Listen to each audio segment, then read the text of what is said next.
My name is Gabe Newell, and welcome to Half-Life Alyx. To say this product was a challenge would be an understatement. It's our first Half-Life title in over 10 years, and it's our first one in virtual reality. In addition to it being a great VR experience that still felt like a Half-Life game, we wanted Half-Life Alyx to serve players who've been waiting to find out what happens after Episode 2, and at the same time, provide an on-ramp to anyone who hasn't played a Half-Life game at all. Ultimately, whether we succeeded in any of that is up to you to decide.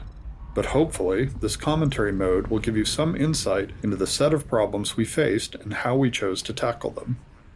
To listen to a commentary node, pick up the floating hologram of a radio headset in front of you and simply put it on your head. Once you're done listening to the commentary, you can take the radio headset off or simply put on the next one. Please let me know what you think. I can be reached at gaben@valvesoftware.com. While I'm unable to reply to all the emails I receive, I do read them all, and they're a critical part of the feedback we use to evaluate our work. Thanks, and have fun.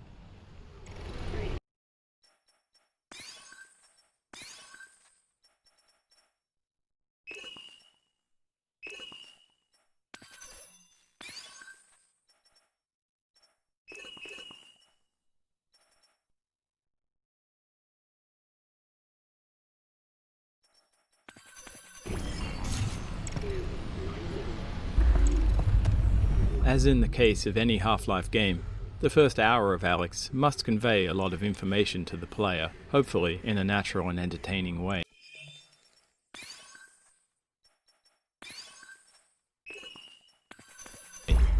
Players need to know who they are, where they are, what kind of world they're in, who the other important characters and factions are, and so on.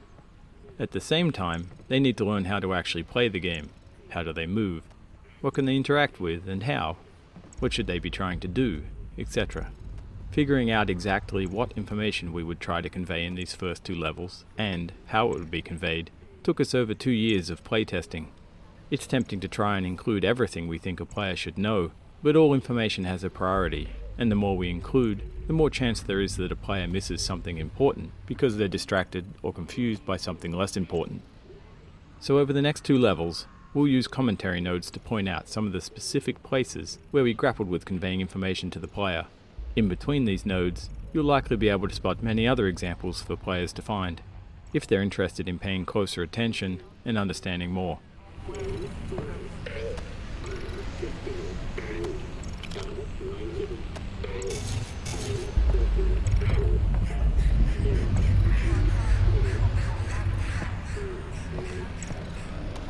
One of the pieces of important information we struggled to convey was exactly when Half-Life Alyx is set within the series timeline.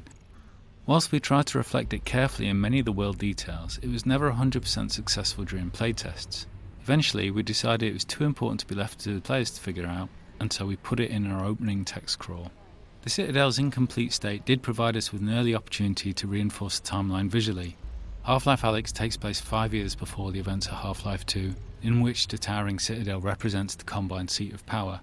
As we see here, however, early Combine infrastructure is a cluttered mess of cables and unusual structures sprawled all over the city, surrounding the Citadel's construction, and served as a useful indicator of the time frame. We went on to reinforce this impression in other places throughout the following level. Combine architecture tends to be abstract in scale and form, so we included some familiar visual cliches of human construction. The large external scaffolds, some distinction of floor levels, rows of small lights, and the tidying of the silhouette into more structured vertical elements, try and strike a balance between capturing the alien nature of the Citadel whilst grounding its construction in enough familiarity to better understand its size and state. Large, sweeping vistas such as this one proved an interesting challenge in virtual reality. Their distance from the viewer means they don't benefit from stereoscopic vision the way that small, close-up objects do. Because of this, the small objects on the balcony often draw the attention of the players before they've even noticed the imposing structure in the distance. If we moved the Citadel too close, it felt absurdly huge and difficult to take in. Yet placed alone on the horizon, it felt two-dimensional and flat. We found the solution in filling the space between the viewer and the distant structure with many scale references. The city itself, huge supply cables leading towards the vanishing point, large repeated Combine buildings, heavy pollution fog, careful lighting, and all the animated elements, especially the helicopter whose sound begins in the fade-in. All these were carefully composed to help draw the attention of the player to the Citadel first, before letting their attention wander to take in the details of the city, and settle ultimately on the inviting items here on the balcony. In these first areas of the game, we grappled a lot with the density and prioritization of the information we were conveying to the player. Playtesting showed us that players in VR were easily distracted, often due to better peripheral vision, such that they'd focus on one scene element while losing track of others. This was exacerbated in these first rooms because players were acclimatizing to being in VR, often for the first time. In addition, different players progress at different speeds. We saw some players spend 30 seconds on the opening balcony and others 30 minutes. As a result, we did a lot of iteration over the set of opening areas, each time changing what information we tried to convey and where. Initially, the video call from Eli took place in the later refuge room with the Snark and camcorder, but players were often too engrossed in interacting with all of the detail in that room to pay attention to the conversation between Eli and Russell. We moved the video call out to the starting balcony, but there it distracted from the establishing shot of City 17 and the Citadel.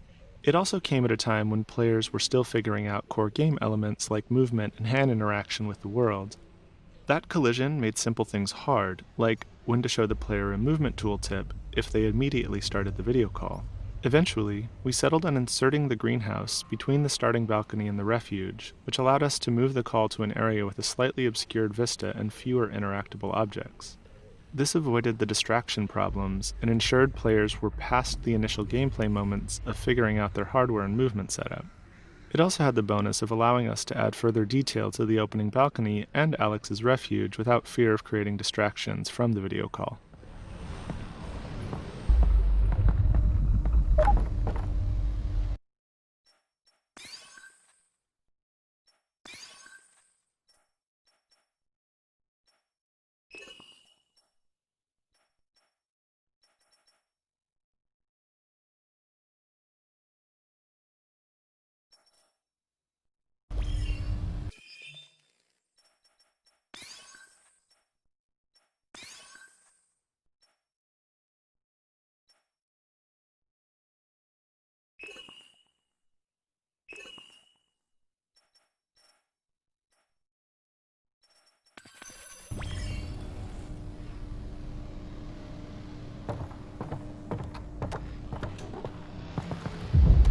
Beyond conveying critical information about the state of the world, the first two levels of Half-Life Alyx also needed to demonstrate some of VR's strengths.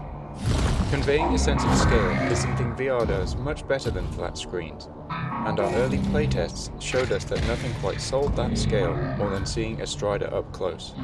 In addition to the visuals, to fully illustrate the scale of a Strider at close range, we needed to do a lot of work on its audio treatment. Players had strong expectations about feeling the weight, power and presence of the Strider through its movements, particularly as it stepped on the balcony the player was occupying. In order to convey this power through sound, we layered multiple sound effects, allowing us to address ranges in the audio frequency spectrum and the temporal nature of those elements separately.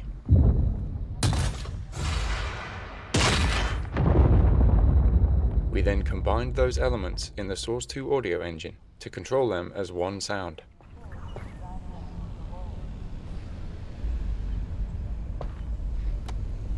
This room, internally referred to as Alyx's Refuge, was initially the location where the Eli video call took place. However, once that video call was moved out to the balcony, this room was freed up to solve other problems. In the Half-Life series, we've always tried to ensure that there's generally enough narrative for all players to understand where they're going and why, but for players who slow down and pay attention, there's more detail that can lead to a greater understanding. With the balcony being a place to get familiar with the game's inputs, the greenhouse being where the story kicks off, and the Strider there to surprise players with spectacle, we decided that the Refuge could be a quiet moment for players, where they could discover more narrative detail in the environment. At the same time, it could be a place where they can play around a bit more now that they're acclimated to being in VR. Spending time in the Refuge is meant to bring players into Alyx's role in the Resistance and her place in the world. We wanted it to feel like a real stakeout spot, where Alyx had been cooped up for weeks or months while planning the heist, doing research on the Combine. The camcorder, snark, and whiteboards are all toys that respond to detailed interaction and reward deeper investigation, giving curious players more information about the world of City 17 and what Alyx has been doing in it.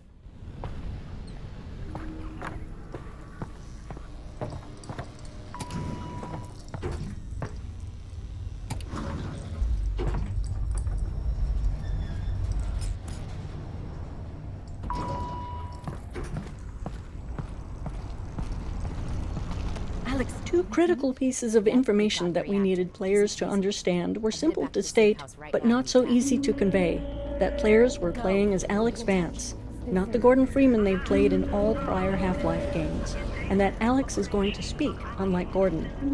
These probably seem obvious to you now, but until we focused on them, it wasn't obvious to playtesters. Ensuring that everyone realized they were playing as Alyx was something we decided to hit with the biggest hammer we could, and named the product after her. But even with that, we were very careful in Eli's video call to ensure it's reinforced immediately. Olga, the character introduced here, was added to further drive it home by calling out when the player exits the elevator. Olga is the first character the player meets in person, and her dialogue here, and again ahead in the alley, is aimed at driving home the fact that she's conversing with the player, and that the disembodied female voice the player hears is Alyx speaking back.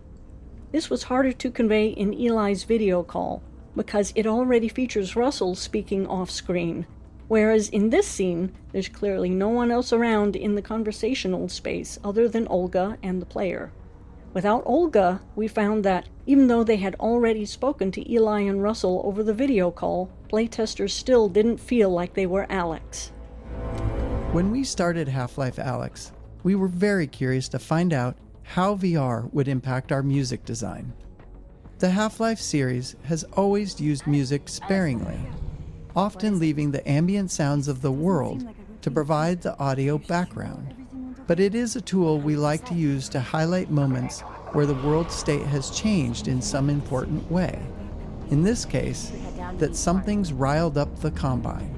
In our early playtests of this scene, without music, but with many of the other visual and audio elements represented, we found some players didn't understand that they should move along, and that others became distracted by the interactive objects in the laundry. We experimented with some very simple quote-unquote action music to communicate the changing of the Combine threat level, as well as the story's intention for Alyx to get to safety, and found that players were less likely to forget their quest and move towards their goal. The music was kept simple and cinematic sounding to allow it to blend with the purposely complementary background sounds and gently start to normalize the use of music in VR in a familiar way. This success encouraged us to use the same technique in scenes with similar requirements later in the game. The remainder of this level is designed to continue informing the player about the world they're in, and to support the increase in the Combine's alertness. We also wanted detail to make the city feel alive, something that becomes much harder later on, once the player has a weapon. This was tricky to design due to the challenge we're often faced with, the friction between narrative state and gameplay state.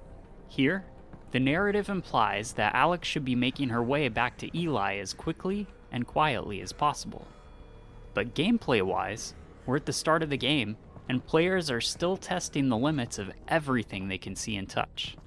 Unsurprisingly, playtesting showed us that some players would dedicate themselves to following the narrative and quickly move through the area, while others would completely ignore the narrative and explore every nook and cranny. While it's tempting to simply remove all distractions in an attempt to unify all players towards following the narrative, it would send the wrong signal about the density of our world and how the game intends to reward players for exploring it. So we spent months refining this section, adding, changing, and removing elements. We tried to find the right level of narrative tension, where players felt like they should be moving along, but not so quickly that they can't stop to tinker with something. We put in enough interactive objects and narrative moments where players were always rewarded for looking around, but we designed all those distractions to end quickly, so we could encourage players to continue moving along.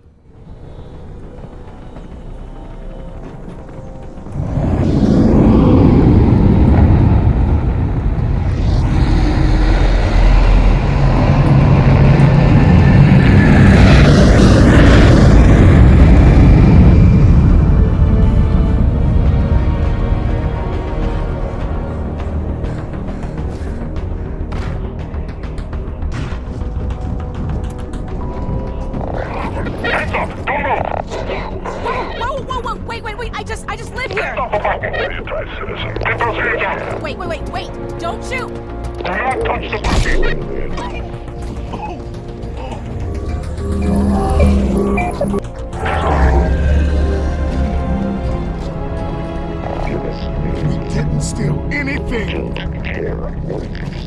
No one! I didn't see anyone! Stop! Get back! Dad! Get back! Hey, wait, no!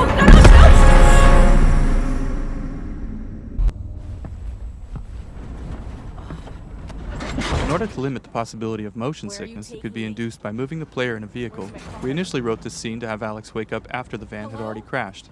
Players found this underwhelming, however, since the game seemed to be needlessly holding back an exciting moment that they could have experienced for themselves.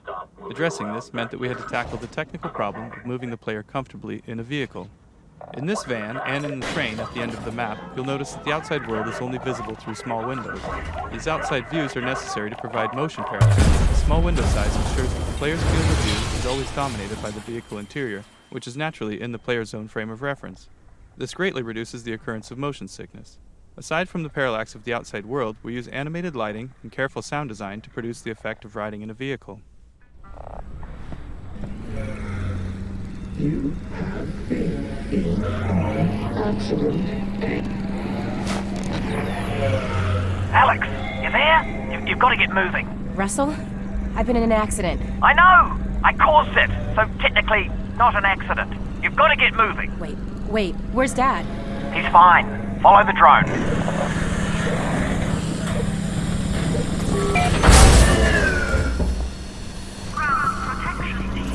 So the last map was focused on conveying a lot of information about the world state to the player.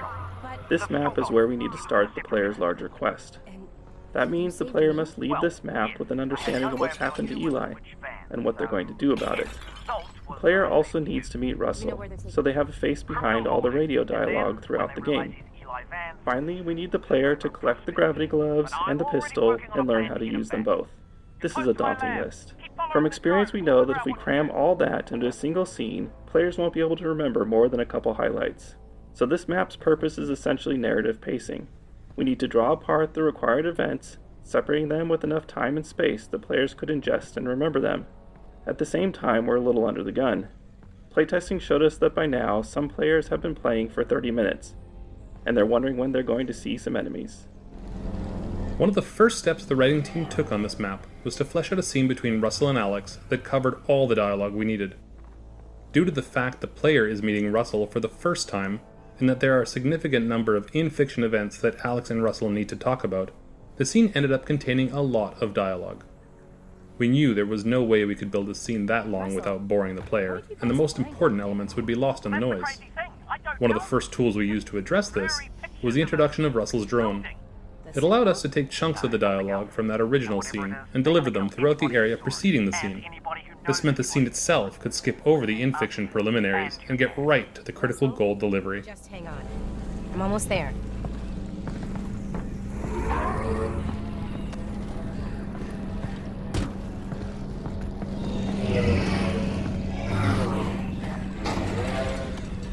In addition to delivering narrative at a consumable pace, this map needed to continue communicating the state of the world outside of the quarantine zone. We also wanted players to understand when Half-Life Alyx takes place in the larger Half-Life timeline, and to see for themselves the massive scale of the Citadel under construction. The power of the Combine is embodied in their indifference towards humanity. They've conquered Earth with little effort and are now plundering it for their own ends. They put a modicum of effort into their propaganda, but it's ultimately uncaring.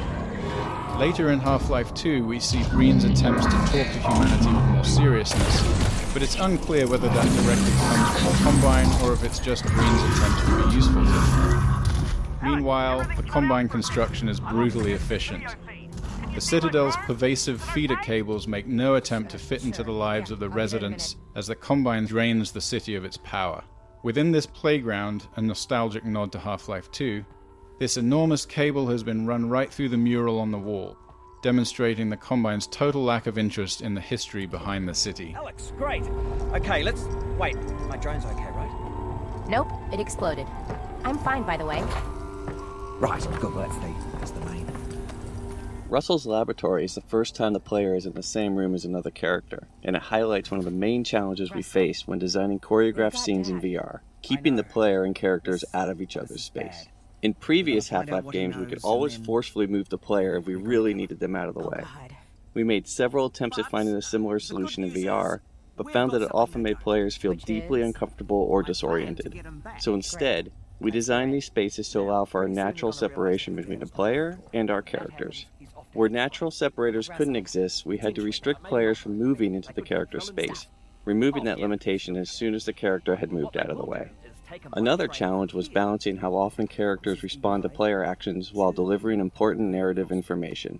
In early experiments, we allowed characters to stop mid-sentence, which allowed them to respond immediately to the player, and then continue on with their dialogue. While technically straightforward, this was incredibly difficult to execute in animation and dialogue without feeling unnatural. The combination of custom reactions necessary to cover the range of possible player interaction and the resulting return to narrative dialogue quickly multiplied out of control.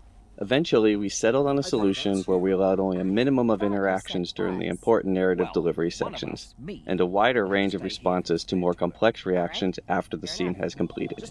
In the case of Russell, we layer subtle head facing and natural eye contact on top of his performance while he is talking with Alyx. Then, after the scene, when he is typing at the computer, he will respond to players trying to touch him or objects being thrown around. Train comes to a halt, you deal with the Combine situation. Right from our earliest experiments in VR, we learned that players expect a high level of audio fidelity, even from minute interactions, particularly when the sounds are meant to correspond to clearly observable visuals. For instance, in one of our prior games, it may have been acceptable to use a generic sequence of computer key sounds when Russell was typing. In VR, however, we know that a player can observe the animations very closely, and even put their head right next to Russell's keyboard if they choose. In this case, players would notice a lack of one-to-one correspondence between the key press animation and sound. For Half-Life Alyx, we authored a set of individual key press sounds to be driven by animation. For example, as Russell's fingers animate to press a key, one of these key press sounds is played, resulting in precise synchronization of the animation and sound.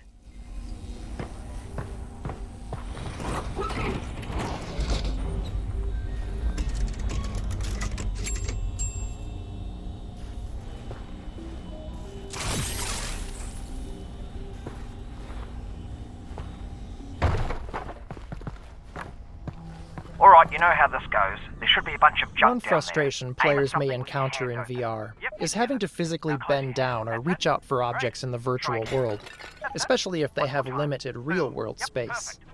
A common solution for this is to provide a way to bring objects to the player, instead of forcing the player to go to them. We knew this would be an important feature in Half-Life Alyx, with its sprawling levels and players' desire to explore every corner of the world. We didn't want this mechanic to feel too gamey or magical, so we decided to integrate it into the fiction of the game by making it a feature of the gravity gloves, which are a natural precursor to the gravity gun of Half-Life 2. This allowed us to present the mechanic as a real physical action that's enabled by a piece of in-fiction technology. To emphasize the physicality that is unique to the medium of VR, we used a physical gesture to activate the pull instead of a button press, and then required the player to actually catch the object instead of automatically attaching it to the hand. This made the mechanic feel more natural and rooted in the fiction of the game's universe, while allowing the player to feel powerful and accomplished. When a player pulls an object with the gravity gloves, we use the game's physics engine to apply a launch force to that object with a trajectory that is partially influenced by the direction of the player's pull gesture. We set the object's launch velocity to result in a standard flight time from pull to catch, so the player can develop a rhythm that eventually becomes automatic. We want the object to arrive at the hand as reliably as possible, so after the initial launch, we continually apply small impulse forces along the trajectory, represented by the white arrows. Those impulses help counter gravity and compensate for collisions with obstacles along the way, while continuously steering the object toward the hand, which is itself a moving target. A generous catch range and subtle haptic feedback when the object enters that range virtually guarantees that it will end up in the player's hand every time, even if their attention is focused elsewhere. One other benefit of implementing this with physics is that we didn't need to do custom handling for an object's size, mass, or inertia, and it automatically compensated with a non-standard gravity that players encounter inside the vault at the end of the game.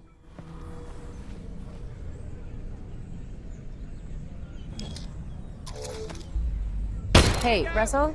I'm out again.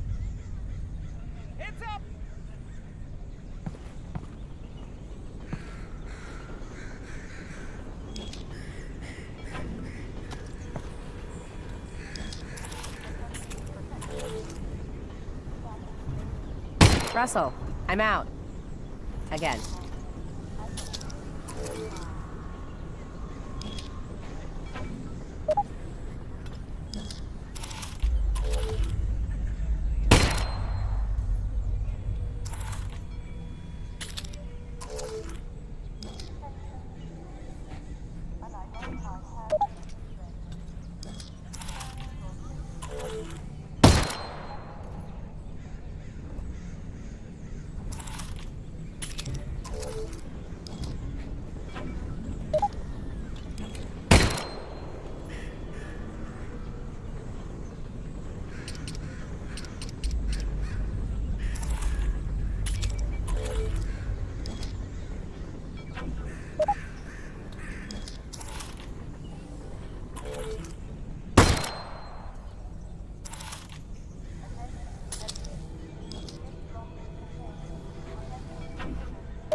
Oh, you took care of that lock then. Good.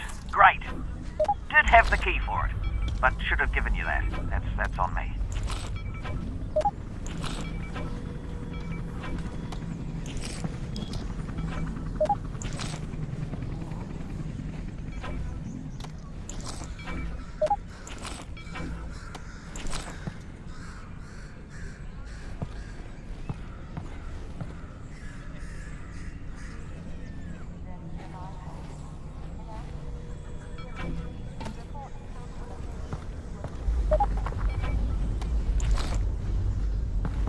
All right, here we go. Next stop, Fairview Junction. Thanks, Russell. And good luck, Alyx. Goodbye. Obviously, just to let you know, I am still here, though. I know.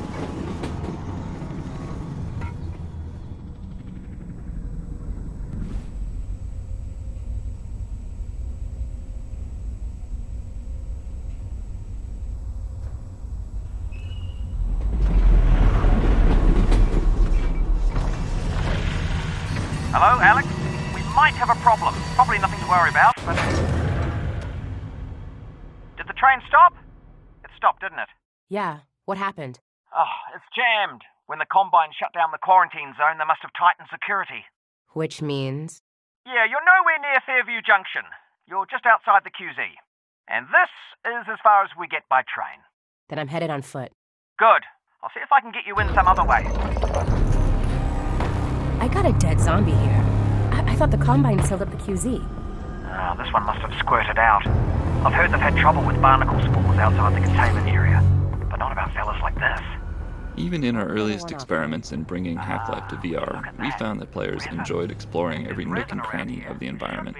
With the increased fidelity of VR, players not only expected to be able to interact with a vast array of objects, but they also had a strong desire to find something useful from time to time. This was so universal among testers that in addition to more searchable locations and interactive objects, we added a new resource, resin.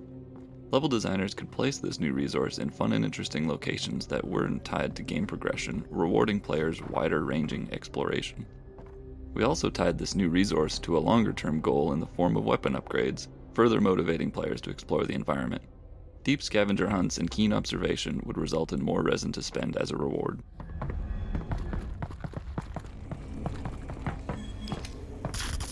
Internally, we refer to this type of puzzle as a toner puzzle, due to its similarity to a real-world cable toner tool that can be used to locate electrical wires in walls. The toner mechanic was conceived as a tool for designers to craft player experiences around knowing that the player had to put their head and hands in specific locations. The initial design merely required the player to use their multi-tool to push a ball of energy along a path, similar to a child's bead maze toy. While this simple design was successful at getting the player to put their head and hands in particular locations, The lack of branching meant that the player wasn't required to make any choices, nor was there any possibility of negative consequences. To address these issues, we added the rotating junction elements, which allowed for branching paths and became the player's primary means of interacting with toner puzzles. While the toner puzzles ramp up in complexity throughout the game, this first toner puzzle is designed to use a minimal number of elements to introduce players to the key ideas that power flows through wires, power can be rerouted by rotating junctions, and power has an effect on the physical world, such as turning on lights and opening gates. The sparking electrical outlet that branches down toward the floor is not strictly necessary for this simple puzzle, but it was added here to expose players to its behavior, since it was causing confusion in later puzzles when players were seeing it for the first time in more complex configurations. From our earliest experiments in VR, we realized how critical high-quality, high-density lighting was to conveying a sense of realism. In game development, any technology choice involves trade-offs between quality, runtime performance, and development time. For Half-Life Alyx, we chose a high-quality, high-performance light mapping solution which required a significant amount of offline preprocessing. We performed the light map preprocessing using a render farm, which could take several hours for a single map at the highest quality, and we put a lot of effort into mitigating the cost of that high iteration time for designers on the team. Specifically, we implemented a real-time approximation to the final lighting result, which allowed designers to light scenes in real time with confidence that the high-performance light maps would match their intent. Most lights in Half-Life Alyx are baked into a single term that describes distance falloff and shadowing, allowing us to change the brightness and color of lights in real time at no cost. This encoding also allows us to apply shadows from dynamic props and characters without having to render any static geometry into shadow maps. Our light maps store directional information using the popular ambient highlight direction encoding, an improvement over Valve's own radiosity normal mapping technique pioneered in Half-Life 2. This new light map encoding ensures that the bumpy surfaces can appear bumpy even when not under direct light. This blinking light source provides a good illustration of this technique, as you can perceive the surface detail even during times the light source is off. Barnacles, while an iconic Half-Life creature, presented some interesting VR-specific challenges. While their tongue is intended to trap hasty or unobservant players, those caught by them often didn't realize what was happening. They would become disoriented or even motion sick as the barnacle lifted them up to be eaten. These unfortunate players almost universally died and failed to learn what was happening even after multiple encounters. To address this issue, we created the tongue as a particle system. This allowed us to both physically simulate it as well as reliably position it for maximum visibility. If a player does get grabbed by a barnacle, the tongue always wraps right in front of their face, no matter which direction they try to look. This makes the tongue almost impossible to miss and visually guides the player's eyes up to the location of the barnacle, so they know where to shoot to free themselves. These fixation visuals that kick in as the player is being lifted not only serve to communicate the damage the player is taking, but they also help to reduce motion sickness by narrowing the player's field of view. These changes, combined with sound effects and other visuals like seeing stars and blacking out, eliminate confusion for players and enabled us to bring this classic enemy into the world of Half-Life Alyx. The quarantine zone is behind this hatch? Yeah, that's where they keep it. I'll look around for a control panel to open it up. If I was the Combine, where would I put a control? We got a lot of positive feedback from our initial experiments requiring players to perform a series of physical actions to reload the pistol. Specifically, ejecting the clip, retrieving a new clip from their backpack, inserting the clip into the gun, and chambering around. Players enjoyed learning and improving at this skill. We experimented with using a single button for both ejecting a clip and chambering around, but we found that assigning these operations to two different buttons was more interesting, even though it was more mentally taxing. In fact, it was more interesting precisely because it was more mentally taxing, as players would frequently mix up the buttons under pressure. In the early stages of the game, players would be fumbling for clips, ejecting the clips when they meant to be chambering around, and generally making a mess. To those of us observing the playtest, this looked like things had gone horribly wrong, but players themselves consistently cited this as a high point of their playthroughs. Because of the physical nature of the reload, and the skill required, players blamed themselves and not the game for the mistakes made as they were learning the reloading sequence. In this area, we provide a number of static targets in the form of barnacles for players to shoot at their own pace, increasing the likelihood that they have at least a few reloads under their belt before moving on. In prior Half-Life games, while playing as Gordon, the player saw Alyx use her multi-tool to hack into Combine security systems in order to unlock doors or perform other acts of sabotage. This presented an opportunity for us to represent Alyx's hacking skills through VR-centric minigames.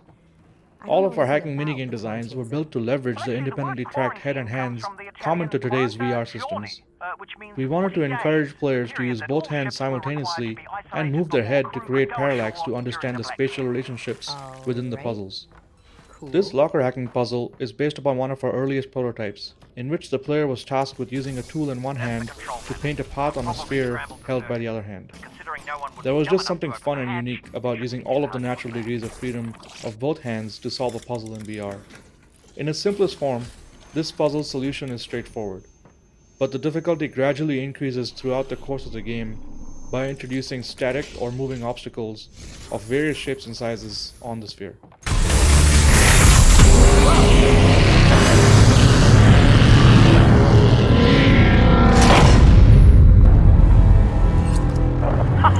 There we go, finally. I'm gonna head in. How far is Fairview Junction? You'll go through the old subway tunnels on your way to the train yard. Whoa. Russell, are you seeing this? Whoa. All right. Here we go.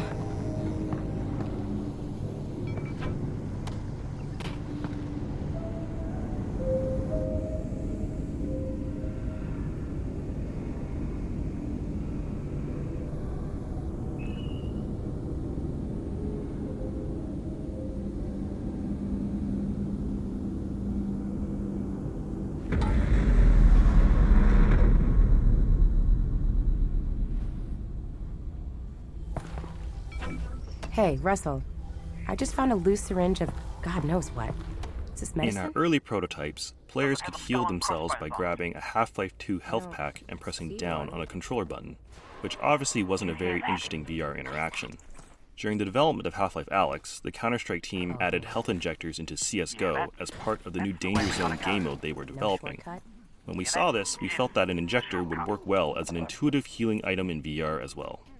Players would press a button to arm the injector as a way of indicating their intent to use it. This prevented unintentional use of the injector and gave us an opportunity to showcase how physical the interaction was going to be via haptics, animation, and sound. Some testers even initially responded with dread over the fact they were going to have to use a needle on themselves and looked away when performing the injection action. We also had to create approximations of the player's arms and body, as playtesters all had their own preferences for where they wanted to apply the injection. We even added the ability to inject into the head, since so many players tried to do it just to see if it would work. We had to ensure that players would become proficient at reloading their pistol during the early levels of the game, or later encounters in the game would be overly difficult. The prior map contained only static targets in the form of barnacles. Players could engage the barnacles at their own pace, but there were enough of them that players would need to reload at least a few times. This first live zombie is locked behind the chain link fence and cannot reach the player until the player opts into the encounter by shooting the lock on the door. The placement of zombies in the upcoming section of the game is designed to require plenty of reloading to ensure that the player builds up this skill. Virtual reality provides the opportunity to add physicality to gameplay, but this needs to be balanced against player fatigue and accessibility. For example, we experimented with a low ceiling in this area, requiring players to crouch the whole time that they made their way across the tops of these train cars. Playtesters did not enjoy having to crouch for so long, so we raised the ceiling.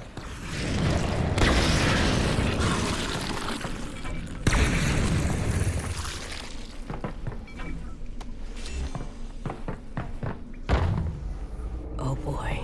Yeah, be careful.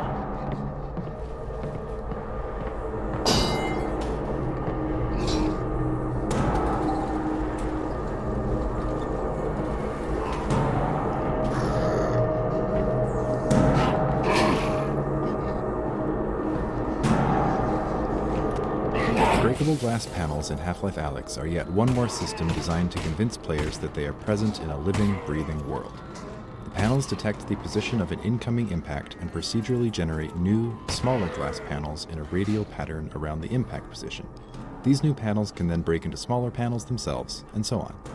We found that players would often break glass panels accidentally, then spend time testing just how interactive they really were by trying to break them more, eventually realizing that yes, the glass really did shatter at the appropriate location.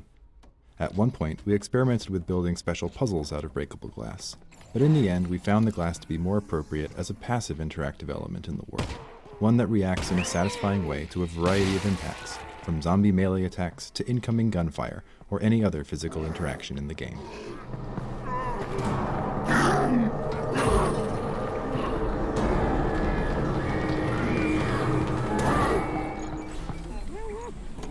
At the beginning of the Half-Life Alyx project, we had the expectation that players would want to take a break after 30 to 45 minutes, since that's what we were seeing with the lab and other small-scale VR experiences available at the time. Because of this, we designed the pacing of the game's levels around play sessions of that duration. Over the course of development, however, the game itself included more downtime between intense combat encounters, and the comfort of the new crop of HMDs improved significantly. In fact, as the game progressed, we found that players were happy to play for hours on end. At the end of a playtest, players would often remark that this was the longest they'd ever played VR in a single session.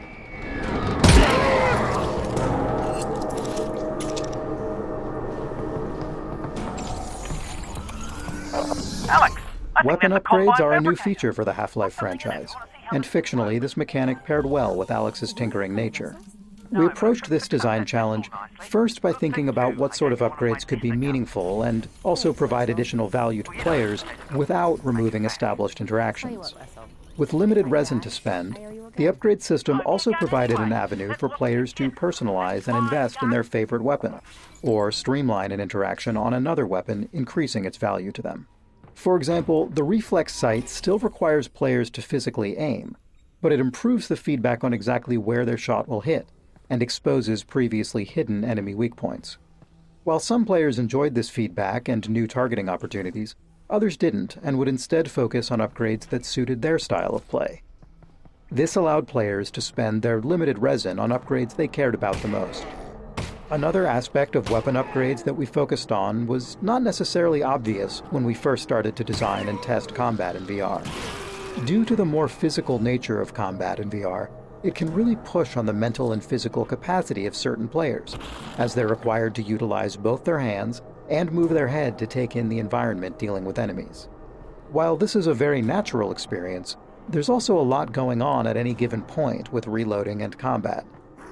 As we observed players in some of these more intense combat situations, we started finding opportunities to allow some upgrades to reduce the number of times a physical interaction was required, or reduce the complexity of a particular interaction. The autoloader on the shotgun is a good example. When added to the shotgun, the normally slow, methodical action of feeding shells into the gun is replaced with a far simpler, faster interaction of slapping the shells into the autoloader before they get automatically fed into the gun. This allows players to look around, focus less on the gun while reloading, and take in more of what's going on around them.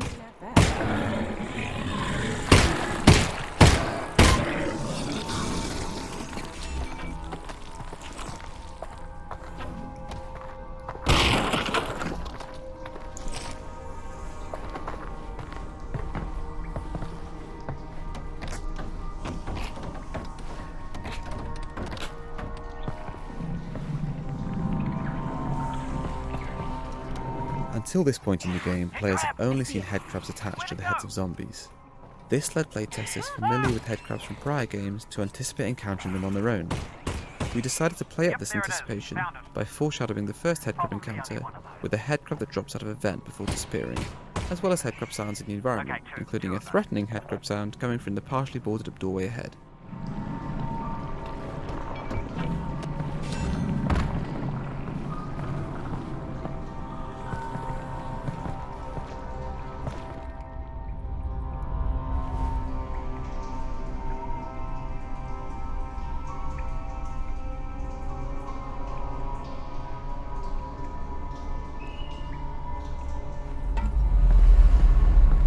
Heard anything about Dad, Russell?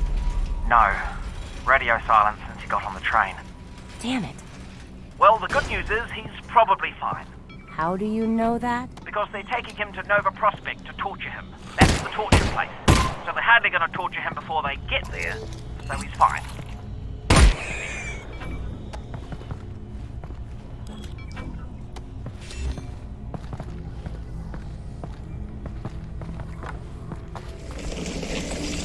Russell, are you seeing this? Possibly. Are you seeing floating garbage? It looks like it's just cardboard. Right. Well, seems harmless. Yeah. Weird, though. Alyx, you alright? What's wrong? I'm fine, Russell. What's up? I'm losing your signal. Alyx? Alyx? If you can still hear me, keep heading in the same direction and try to get above ground. Russell? Russell? Crap.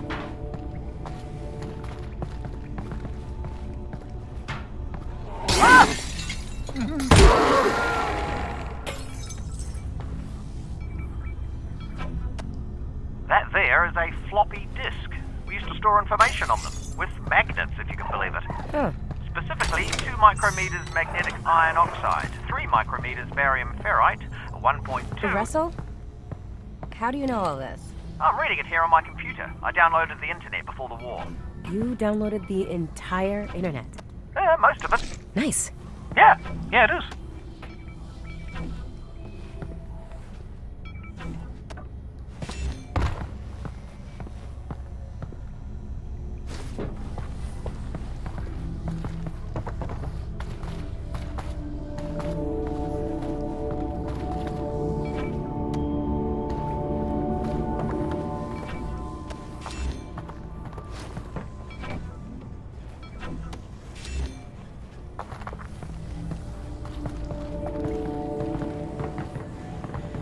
What is that? There are 2 layers to the markings on the walls in this area. The square and dot patterns, that are the functional elements of the environmental puzzle, and the mural representing the Vortigaunt's interpretation of the events of the Half-Life saga. For the first few years of development, this area only contained the dot patterns supporting the perspective puzzle. But as we fleshed out the rest of the level, we found that playtesters responded especially positively to the Vortigaunt's wall markings leading up to the hideout. It was at this point that we realized that this area could serve as a canvas for our Vortigaunt's artistic magnum opus.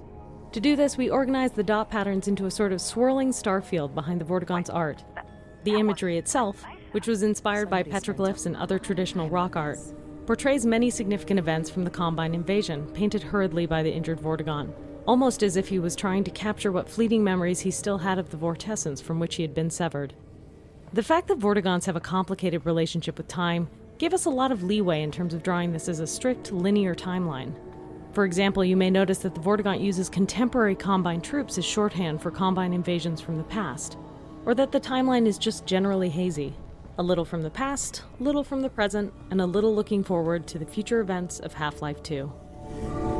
There are many musical themes and motifs used throughout the game to represent unspoken aspects of the story and lore. For example, the Vortigaunts play an integral role in the subplot of the game, and we chose to use music to subconsciously communicate the repeating nature of their role both in the timeline of Half-Life Alyx and in the larger timeline of the Half-Life saga.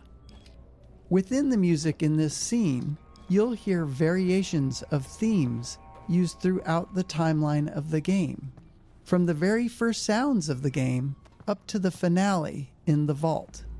Variations of these motifs represent the imprisoned chanting of the Vortigaunts,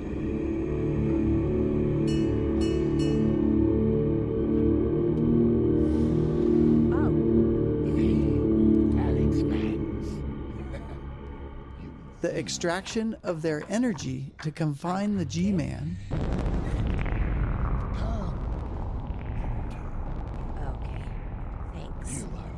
as well as historically familiar sounds representing the vortessence itself.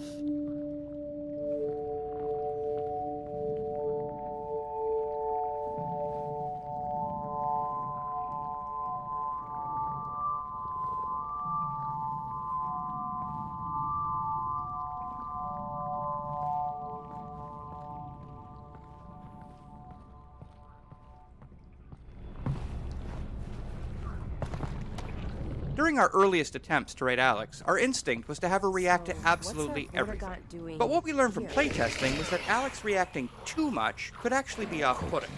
Say a player's in a really tense, zombie-filled level, and they're having a great time, but suddenly Alyx is in their head, sounding angry. or frightened, or anxious. These Alyx reactions were creating a disconnect between how the player was feeling and how the character they were role-playing as was feeling. So we took a lot of those out. The Alyx reactions we left in tended to be the ones that were practically universal. Alyx's reaction here to the surreal entrance to the Vort hideout is a good example, where it was just so different from everything the player had seen up until then, and kind of takes you by surprise. We watched so many playtests where the player would see it and say, "Whoa, that's weird." So we had Alyx say the same thing a second later, almost like an echo. Must go this way, anyway. For as long as we've been making choreographed scenes like this one, we found that there are two types of players. Those who become engrossed with the characters, and those who tinker with everything around them, paying little attention to the scene's action. To make these environments entertaining for the tinkerers, we usually add objects for them to find and play with. Since this scene is split into 2 rooms, we were able to add a large number of interactions to this first room for players to discover after the Vortigaunt has moved to the second room. Some interactive objects are pure physically driven toys, like the dangling headcrab corpses and the hanging pans. Others are animations triggered by the player's actions, like the way the caged headcrabs react to the player approaching or shooting them. One type of object on the table is a squeezable headcrab heart, which is a remnant from an older version of this scene where the player would revive a wounded Vortigaunt by squeezing nectar from these hearts. While that scene didn't work out, we found the experience too compelling and, well, too gross to completely cut from the game. The fundamental challenge of any choreographed dramatic scene like this one is making sure that we entertain the player without undermining the delivery of critical gameplay information. In this case, the player needed to leave this scene with the knowledge that the Vortigaunts have been imprisoned and that the player should seek the Northern Star. This particular scene went through many different variations during development, from a cooking scene with an extremely traumatized Vortigaunt to this humorous version.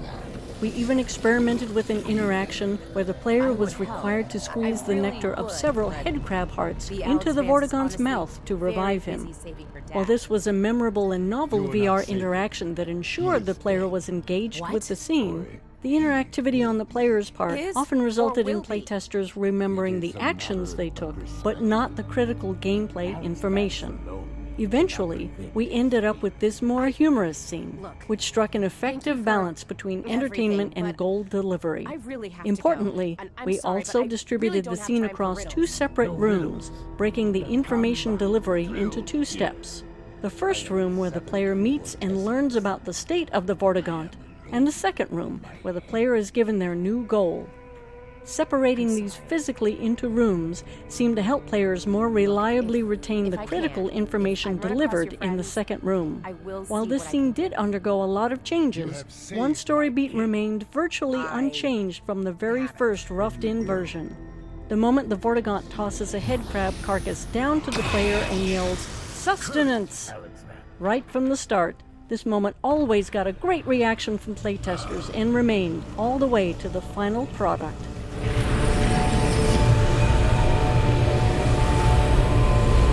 I will help the Alyx fans. Look to the Northern Star. Why? For guidance. Okay, thanks. Are you done helping? I am not. Here. Sustenance. I'll eat it later. Thanks for the help. You will be welcome.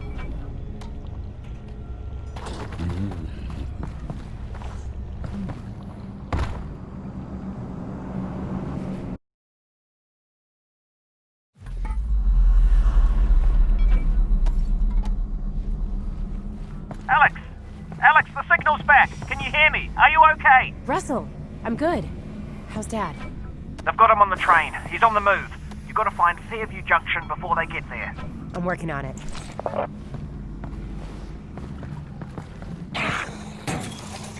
So anything happened when you cut out?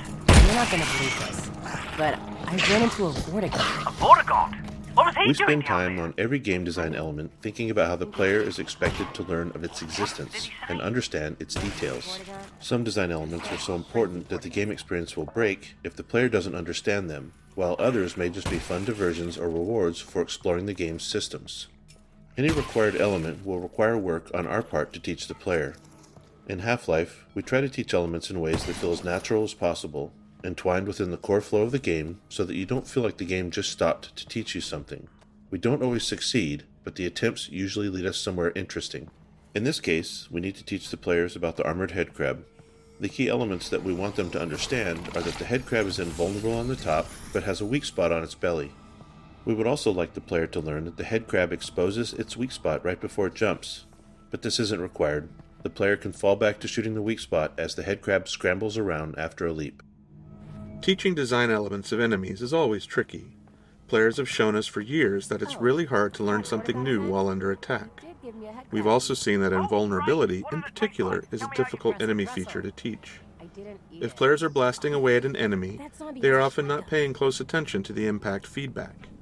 If the enemy is vulnerable in some areas and not others, players may kill the enemy with a spray of gunfire, not realizing that some of their shots did nothing, while others hit critical weak spots. So when we approached the armored headcrab training, we knew we'd need to do significant work.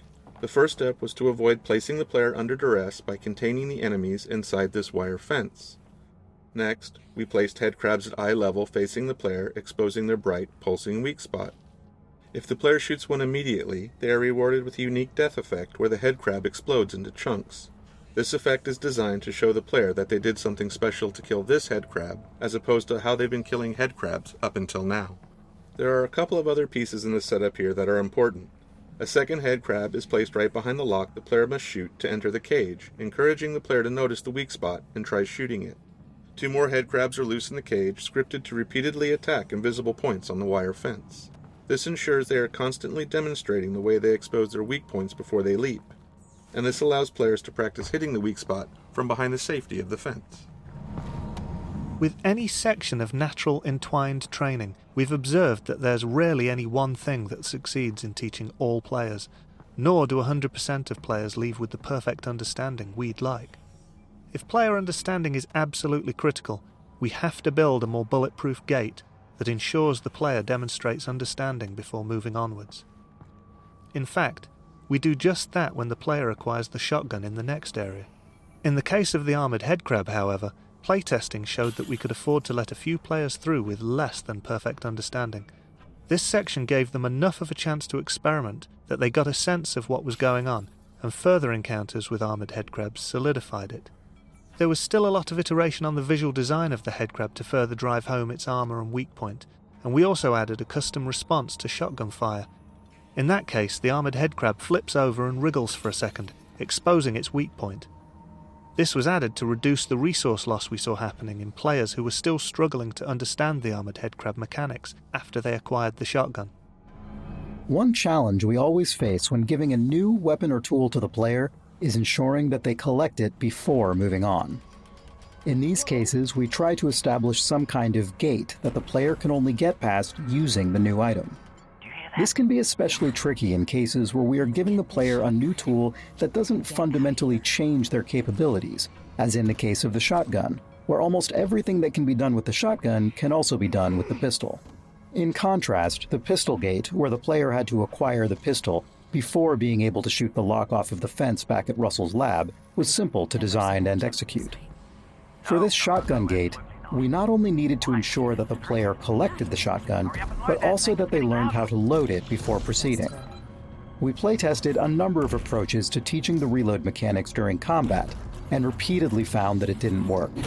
When faced with learning a new, complex task under duress, players would retreat back to using their pistol, which was a known quantity to them.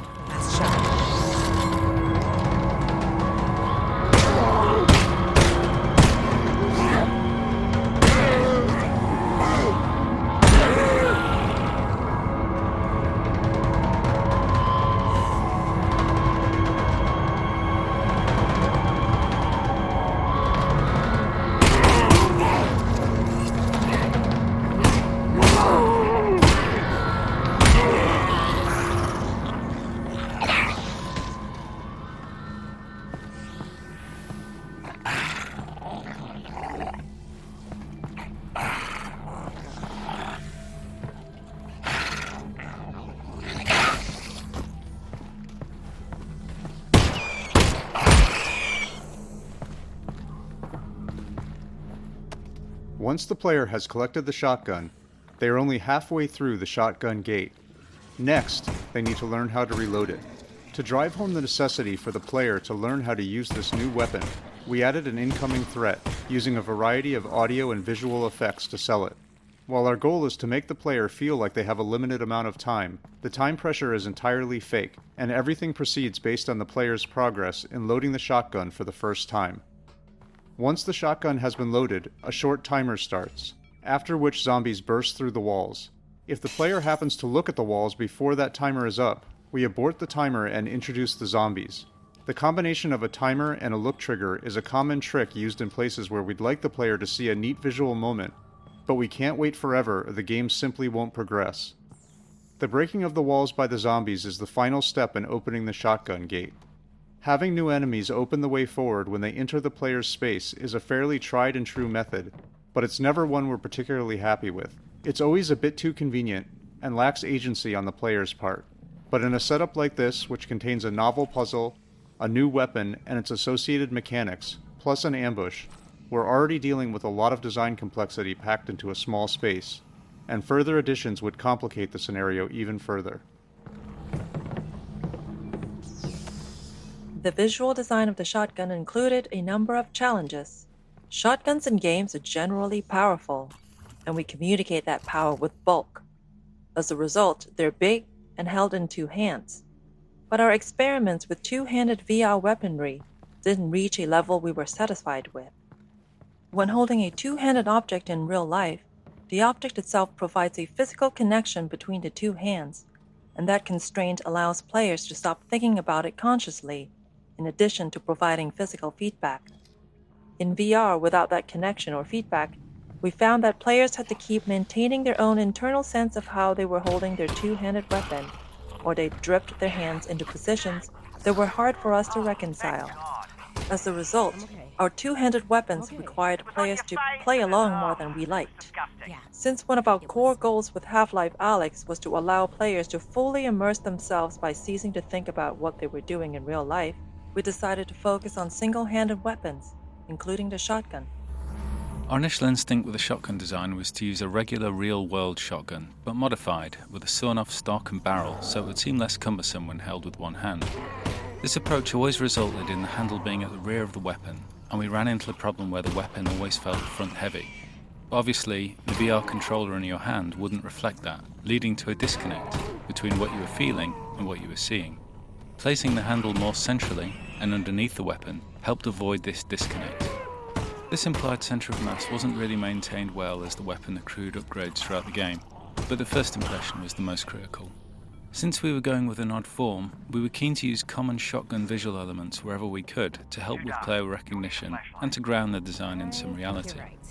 One element we borrowed was a common shotgun tube magazine that stores shells horizontally in line with the barrel, and we were just able to fit the gameplay requirement of 6 shells without the overall length becoming unwieldy. You can see the effort we had to go for further shell capacity in the design of our autoloader upgrade. Our first reloading mechanic was based on the realistic insertion of 1 shell at a time. Playtesters found this to be overly tedious, although we did receive some positive comments that it made them feel like an action movie star. The simple addition of allowing the players to insert 2 shells at a time solved this issue, allowing us to keep the good part of the design whilst losing the bad. We were keen to reinforce the whole action movie star thing, and experimented with some big gesture the player could do to finalise reloading. The inclusion of a pop-up mechanism allowed us to add an additional step to the reload that further separated it from our other weapons, yet had a satisfying flick of the wrist to complete the action. As with the shotgun and the pistol, we needed a gate for the flashlight to ensure the player couldn't proceed without it. We tried a number of designs around the moment where the player collected the flashlight, but they all ended up being about the player picking up an object, and not specific to that object being a flashlight. Given that the flashlight's primary function is to provide light, we felt the gate needed to be an area of darkness.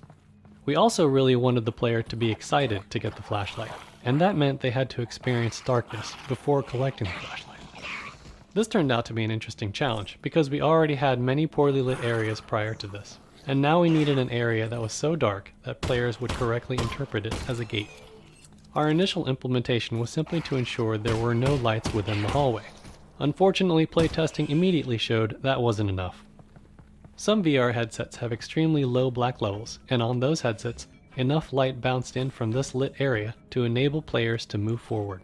In addition, our low ground fog provided just enough contrast in the dark hallway for players to make out the scene and stumble through it. Even once we removed fog and bounce light in this area, we saw yet other ways that players tried to move forward. Some players would fire their pistol repeatedly, using the muzzle flash as a strobing light source. Others would use the teleport targeting UI to probe the room, because at that point in the project, it had a small light source attached to it. In the end, we disabled muzzle flashes inside the hallway, and the teleport UI lost its light. The final step was the addition of some dialogue from Alyx, commenting on the darkness and her need for a light source. This was aimed at solving a perceptual problem. Up until now, our game has taught players that their goal is to continue moving forward. And any time that forward progress is blocked, it's because there's something in the local area that needs solving. Given that structure, it's entirely rational for players to do everything they can to find some way to see in the darkness ahead. Alyx's dialogue is aimed at telling the player that the game has recognized their attempts to move forward here, but the solution lies elsewhere. Subsequent playtesting showed us that this dialogue, coupled with the brightly lit area containing zombies off to the right, helped tug players past the darkness entrance and on towards the flashlight. Like hacking and environmental puzzles, toner puzzles like this one are often used to relieve tension from combat and engage the player's mind in a refreshing way. This puzzle introduces a new junction type, which has 2 inputs and 2 outputs, as well as branching circuits.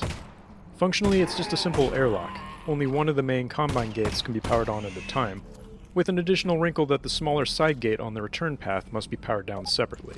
In addition to providing a break between hectic combat encounters, this puzzle is a gameplay mechanic refresher, since it's been some time since the player has seen a toner puzzle, and the next ones start to ramp up in complexity. Nope, I'm good. I'm good.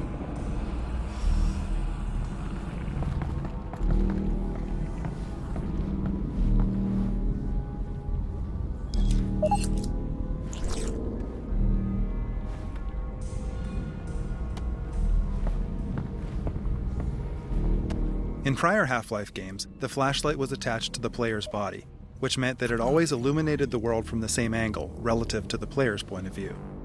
With tracked hands in VR, we had the opportunity to let players manipulate the flashlight directly, and playtesters reacted very positively to this new freedom. In fact, our earliest implementation of a flashlight in Half-Life Alyx was an object that could be picked up in either hand or even set back down. This allowed the player to put the flashlight down somewhere, providing illumination for themselves while they accomplished another task. Unfortunately, this presented the possibility that a player could leave the flashlight behind, which would have been a game-breaking scenario. Implementing the flashlight as an object that players had to hold also prevented them from holding something else in that hand, which was tedious to manage and simply too punishing of a trade-off. In particular, it meant that weapon reloading was a nightmare, because the player no longer had a free offhand to perform the reload actions. In the end, we settled on a flashlight that attaches to the offhand and turns on and off automatically. This fixes the issues with reloading in the dark, potentially losing the flashlight, and has the nice side effect of not requiring the allocation of a button to toggle the light, which is especially helpful on controllers with fewer buttons. Since the automatic on-off behavior is controlled using level logic, designers could make performance and quality trade-offs in different areas of the game. After all, if a player could turn the flashlight on at any time, the rendering overhead of this shadow-casting light source would have to be accounted for throughout the entire game. On the other hand, if the flashlight is known to be off in a given area, a designer can make use of the resulting rendering headroom by increasing the fidelity of the environment in other ways. Shortly after adding the flashlight to the game, we discovered that playtesters would frequently brace their gun hand with their flashlight hand. This meant that the players had to orient their flashlight hand awkwardly to align the light with their aim. We decided to make this an automatic behavior of the offhand whenever it was brought close to the grip of the gun. If you do this, you'll see that the offhand grips the gun in a natural pose, and the flashlight aligns with the aim. In fact, if you look closely at the end of the flashlight, you'll notice that it has a ball joint. This allows the flashlight to articulate based on whether the offhand is gripping the gun or not. The ball joint has 4 different orientations, one for each gun, and a neutral orientation for when the player is not supporting the gun to aim. These 4 orientations ensure that the flashlight is always pointed in an ideal direction for the player. In one-handed mode, the flashlight attaches to the gun hand at an orientation that is ideal for all scenarios. Really need you to talk again. Absolutely. Be specific. Before. What was life like before the Combine? Excellent. Alyx, have you ever heard of a club sandwich? Nope, not once. Right. To make a club sandwich, you need to start with bread. Not from a bread line, from a bakery across the street. Baked that day, okay? You add tomatoes, lettuce, not vegetable paste, fresh. Then you add bacon. That's from an animal we used to call the pig. You toast the bread, and you put all that inside it. You guys had all that? That's insane. It is. And I'm not done. Then you add a second sandwich on top of the first one. You put ham in it, also from a pig, and turkey from an animal we used to call the turkey, and more tomato, more lettuce, and a bunch of other things I'm forgetting. It was 6 inches tall and weighed a pound, and had a dozen ingredients from 5 different continents. It was the most impossible food item you could imagine. When the writers create a new Any character, age before. we try to write a variety of material from that character's perspective to help find their voice. What motivates them? What do they sound like? How do they relate to other characters? You're welcome, It's helpful to know the answers to questions like this early in a project, particularly when working with a team, where different people might end up writing for that character. The club sandwich story that Russell tells in this section started out as one of these writing exercises. The writing team wrote pages and pages of Russell telling Alyx stories about life before the Combine, getting irritated with her, telling bad jokes, pretty much the whole emotional spectrum. As we refined Russell's character, almost all of that fell by the wayside. We needed to do that work to get to Russell, but most of it didn't sound like Russell anymore. Later in the project, we decided to make Alyx scared of the dark, so we needed Russell to talk a lot in this section to keep Alyx company. It didn't matter what he was saying, it just had to be this voice in the darkness that she was grabbing onto. And then we remembered, hey, didn't we write a rambling sandwich monologue a year ago? And the club sandwich speech was resurrected.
Wait, is that a dead Combine soldier?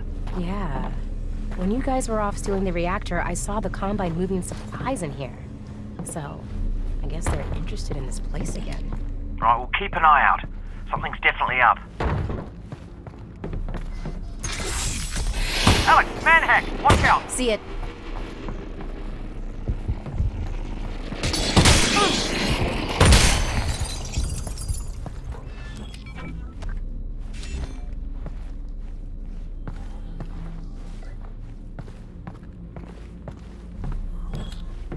Okay, so right now, what it's like to live on Earth on a scale of 1 to 10. I'd say we're at a 2. Yep, could always get worse. What would you rate it before the Combine showed up? Oh, that's a toughie. I don't know. Good day? I'd say 6. Yeah, strong 6. 6? That's not great. No, that's life, Alyx. You know, it's not always great.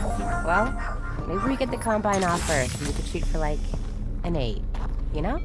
Oh, an 8. Yeah, that really would be nice. Really nice.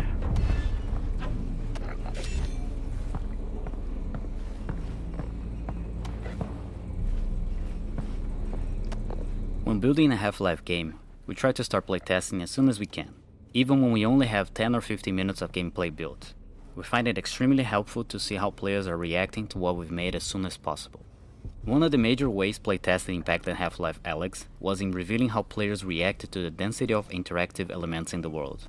Before we began, we were already aware that players would likely spend more time paying attention to the details of the world around them in VR, but we were unprepared for how significant this would be. Seeing some players spend 30 minutes messing around with a single interactive object really opened our eyes. As a result of those playtesting observations, we spent much of our development time focusing on the environment around the player and the level of details and interactivity to be found there. It might seem surprising that we didn't start with the assumption that we wouldn't need to spend that amount of time on the world, but the reality of game development is that we always have a finite amount of time to build a game and we're always making trade-offs.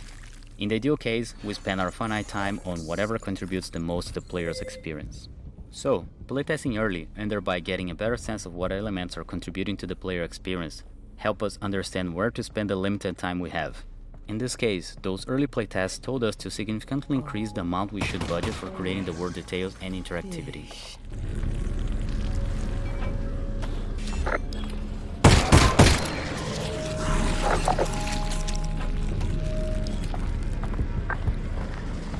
Barnacles are a unique enemy type in Half-Life Alyx in that they are static and often situated above the player's natural view direction. During testing in confined or dimly lit spaces, we often saw players walk into barnacle tongues without noticing them. One way we addressed this was with audio. In particular, we made idle barnacles emit subtle breathing, croaking, and grumbling sounds like the following.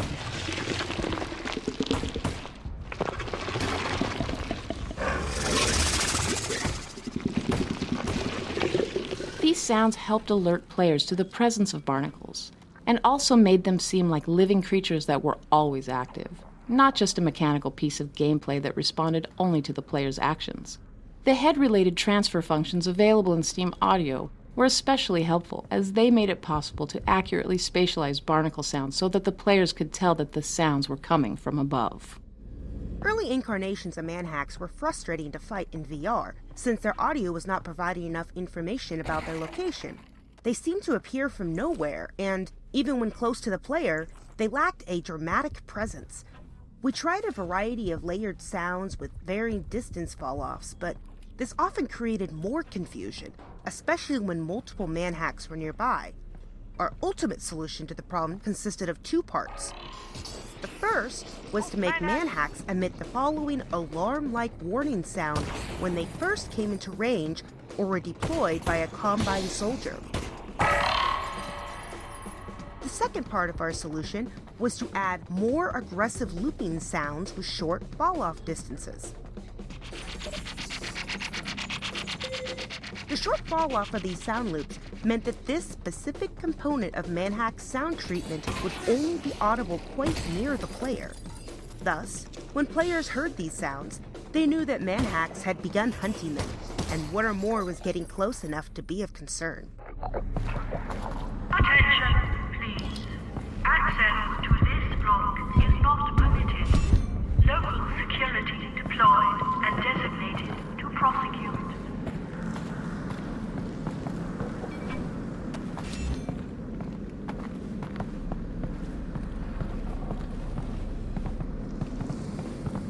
Before Final Out was added, the cramped dark area of this level did not take players very long to traverse.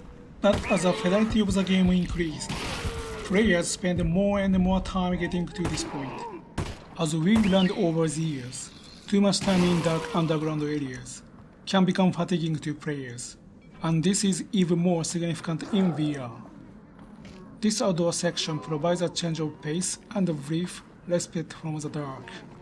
Not only does it give players something visually different and interesting to look at, it allows them to clearly see and assess threat in open space, allowing them to get some easy kills with a little stress. It was also important to provide some variety here, as players are about to head into a dark area that requires precision shooting and flashlight usage.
So, when we get the Combine off of Earth, what are you gonna do? I'm going full production mode on the Russells, of course. Oh, of course. You'll be sitting on This section, with a multitude of explosive barrels embedded in Zen overgrowth, was designed to switch up player expectations and change the pacing of the level. Prior to this point in the game, explosive barrels and canisters were used as offensive weapons. In this space, they're deadly to the player. If a barrel or canister does explode, it sets off a fatal chain reaction. This change in priority forces players to aim carefully and adds intensity without combat. This has the positive side effect of training players to utilize the pistol even more effectively. While the automatic alignment of the flashlight with a braced weapon is useful in direct combat, in this section we observed players taking advantage of the decoupled weapon and flashlight, as they illuminated and targeted barnacles in the intricate Zen foliage overhead. Oh, careful, careful! We decided early on that the environments we wanted to portray in Half-Life Alyx would benefit from an investment in high-quality volumetric lighting. This component of illumination is an indispensable tool, not just for creating atmosphere, but for drawing the player's attention to critical gameplay elements. Our system works in 3 phases. In the first phase, illumination from static light sources is captured in a 3-level hierarchical volumetric clip map surrounding the player. The highest resolution level of this clip map measures 1 cubic inch per voxel. The clip map is updated incrementally, less than once per frame, as the player moves throughout the scene. In the second phase, a compute shader ray marches in view space throughout the clip maps, accumulating static lighting, dynamic lighting, and volumetric extinction. The ray marching is performed every frame and employs temporal anti-aliasing to improve quality. In the final phase, we resample lighting and volumetric scattering from the prior phase for each eye once per frame. The result is a texture that describes, for any given view space depth, volumetric scattering and extinction, which we apply during forward rendering.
These guys We always introduce new enemies at a distance, and never while the player is under duress.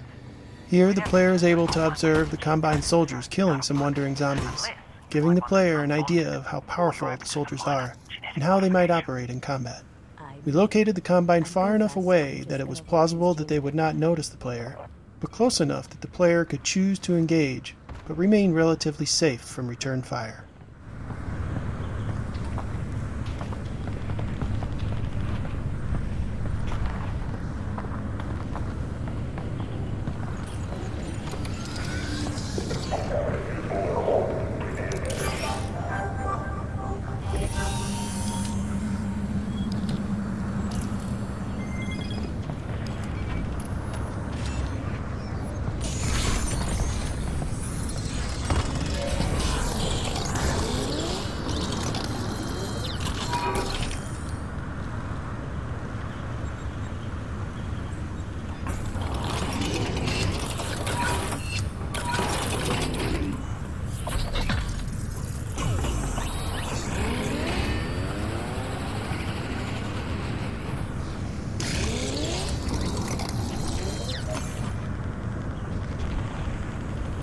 Oh, that should come in handy.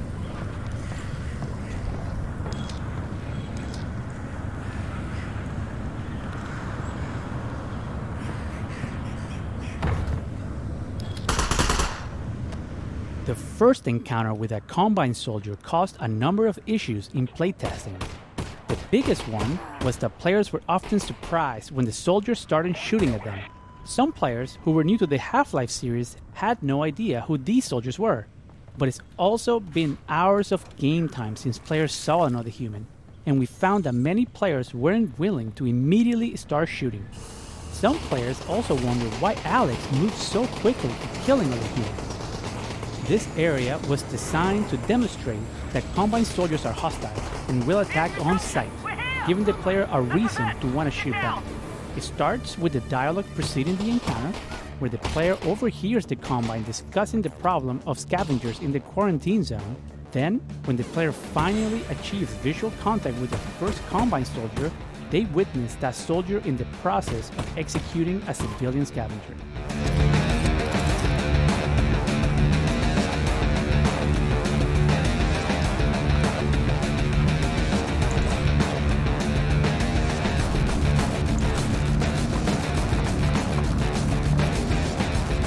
Squad's Soldier AI has been a mainstay of the Half-Life series, so we were excited to see how their design would be impacted by the move to VR.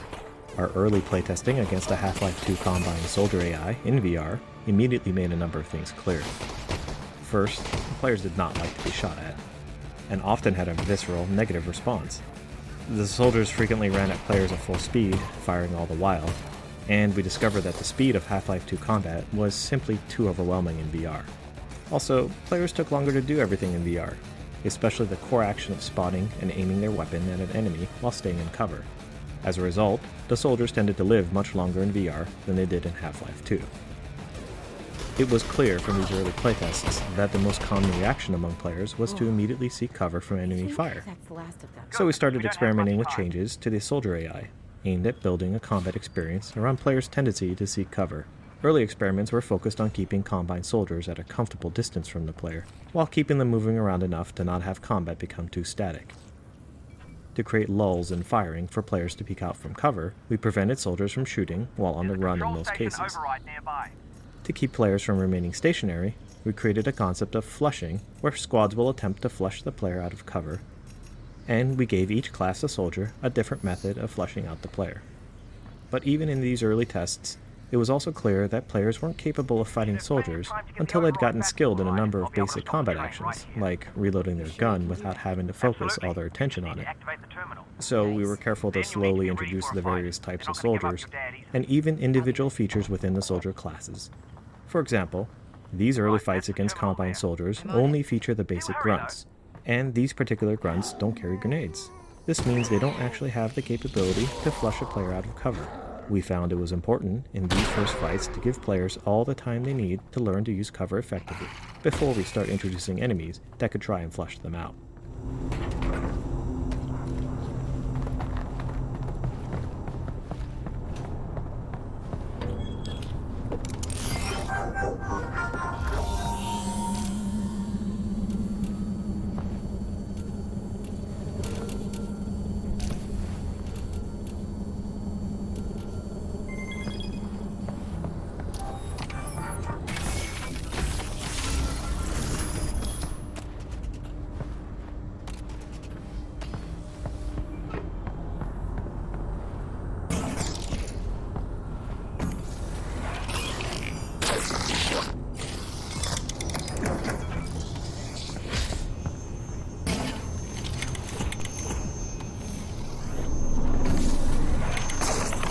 Okay, no worries.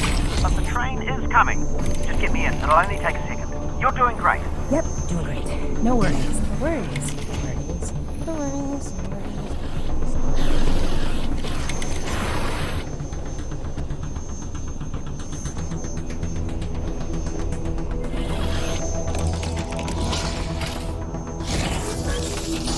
Okay, now just re-engage the system. Is this supposed to come off? That's the opposite of what it's supposed to do, Alyx. What do I do now? Oh, well, don't panic. We'll stop panicking if you are. I'm not panicking. Yes, but I am. We need to find another way to stop this train. 10 seconds, Alyx. At this point in the game, we knew we needed a big set piece, a non-combat moment to reward players for fighting their way through the dark, scary tunnels. Not only that, but the pace of the story was leading up to its most important moment thus far, the rescue of Eli Vance. Crashing the Combine prison train that was transporting Eli felt like the exact right thing to accomplish these goals, and it gave us the opportunity to create some VR spectacle. We wanted to achieve the cinematic chaos of causing a train wreck, while giving the players an active role in the event. Our first attempts to design the scenario were a challenge. It turned out that directing the players' attention wasn't as simple as ensuring they were in the right position through gameplay. In our initial tests, players frequently failed to see some or all of the spectacular train wreck. The crash was one of the first destruction sequences we put into the game, so we had a lot to learn about player behavior in VR and how to direct the player naturally to immerse them in the chaos.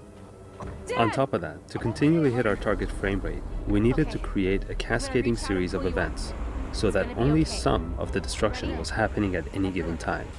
Sound design, level design, effects, and animation had to be carefully coordinated to lead the player's attention through each stage of the wreck. For example, at the start of the crash, we used the sounds of train cars piling up in the distance, encouraging players to look in that direction before one of the train cars lifts up and blasts through the concrete connector. At the end of the sequence, the smokestack collapse is used to direct the player's attention to their eventual path forward, and we wanted players to witness its destruction. Before bringing down the smokestack, we gave players a brief moment of rest, and, again, used sound to draw their attention to the smokestack. Initially, we used a rumbling sound preceding its collapse, but we found this to be too subtle in practice, and instead added a transient explosion sound, which drew the player's attention towards the smokestack more reliably. For the rescue of Eli, we wanted to create a tense, just out of reach moment, where the player physically saves him. But for the rest of the story to work, Alyx and Eli had to take different paths at the end of the scene. We tried a few different approaches, including a version where Eli was hanging from a ledge just in front of the player, and the player could reach down to attempt to grab Eli's hand to pull him up. In practice, however, players' hands would collide with the real-world floor. Not only did this make it impossible to reach Eli, it took players out of the moment, wrecking the emotion of the scene. Since Eli and Alyx had to take different paths, we tried an approach where Alyx rescued Eli, but he was injured and couldn't proceed. Unfortunately, many players would stick around, not wanting to abandon him. Eventually, we arrived at the solution that shipped in the final product. Separating Eli from the player with the Vortigaunt's rescue made for a much more meaningful return and fulfillment of the Vortigaunt's promise to help Alyx. The datapod that Eli found was an addition that not only let us integrate Eli back into the story later, but also gave him something to do, so there was a much stronger reason why he would not accompany the player on their journey going forward.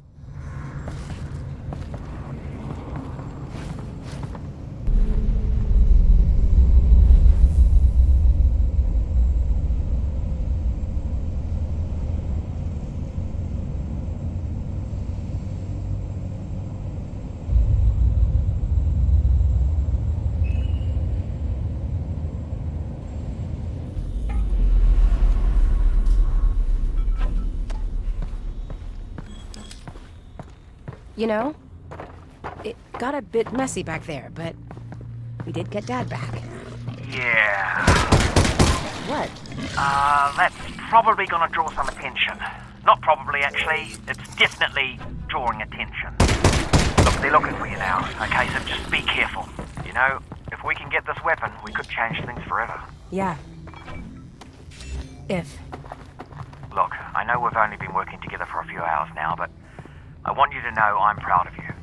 Okay, you're under a lot of pressure here. Wow. Russ. So much pressure, in fact, that I hesitate to even bring it up. But I did notice that when you reached out for your father's hand, had he actually grabbed it, his grip would have crushed all the delicate sensors in the Russells. Ah. Totally understandable, and would have been worth it, by the way, in this case. Right. Having said that, I have a hard time imagining another situation where that would have been the case. And much like your father, the Russells are priceless. Okay, so just, moving forward. Russ, I promise your gloves are safe with me.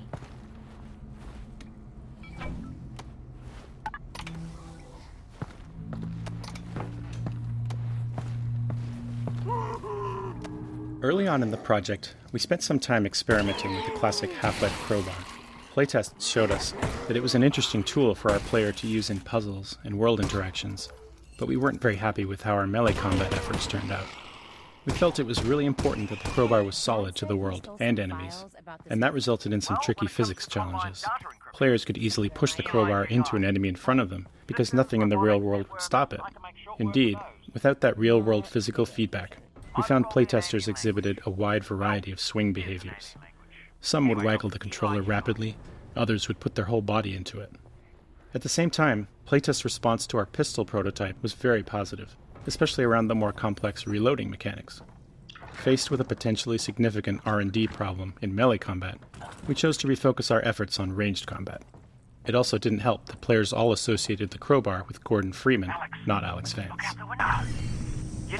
This entire section of the map, from the start of the keycard puzzle up to this room, was added specifically to show the player the vault on its own.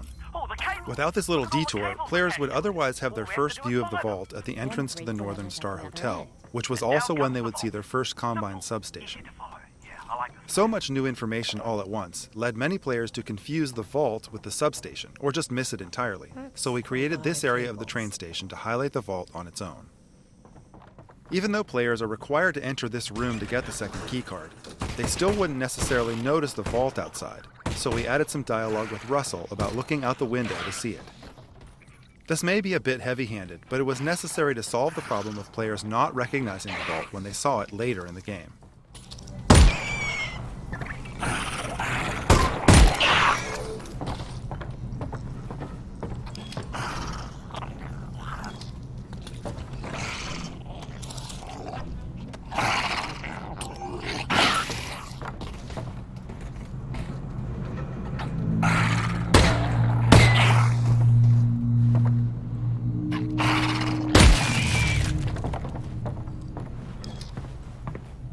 Have you heard any Combine chatter about Dad escaping? No, nothing. It's all about sending reinforcements into the quarantine zone. On the plus side, that means Dad is still on his way back to you. We'd have heard if they recaptured Eli Vance. And on the downside, getting to the vault isn't going to get any easier.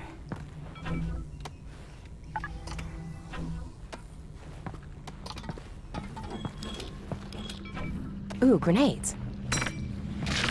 Total waste of grenade. worth it. Agreed.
Heads up, zombie.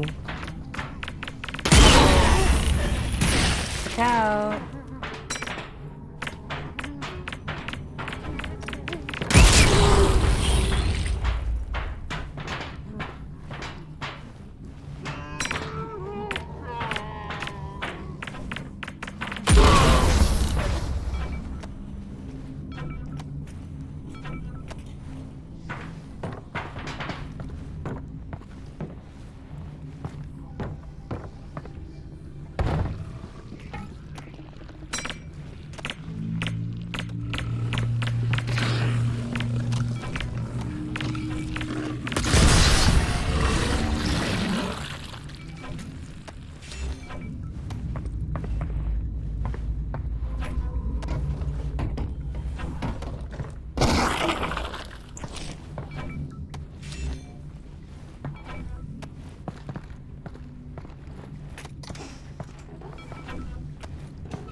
Although it may seem obvious that throwing would be a trivial interaction to support in VR, a lot of nuanced work is required to get it to feel right. And if we were going to build puzzles like this one, where the player must throw an armed grenade through a high duct, throwing needed to work well. A typical VR game running at 90 frames per second will read the sensor data from the track controllers once per frame. This means the data is read every 11 milliseconds. That may seem like a short time step, but when throwing, a user can easily move their hand 15 centimeters or more in that amount of time. Additionally, the player may release the object by opening their hand or releasing the trigger at any point during their throwing motion. This makes reconstructing the act of throwing a virtual object an interesting signal processing problem. It's up to any given piece of VR software to derive the player's intent from the discretely sampled controller data, and we've learned a lot over the years about what works and what doesn't. In the lab, which we shipped in 2016, we sampled the controller's positional data every 11 milliseconds and used the sampled positions to compute the controller velocity at each time step. We then used an average of the computed velocity and direction over several frames before and after the object release to determine the velocity and direction to apply to the thrown object. Although this was functional enough to ship, it didn't always feel consistent, especially if the game's frame rate ever fell below 90 frames per second.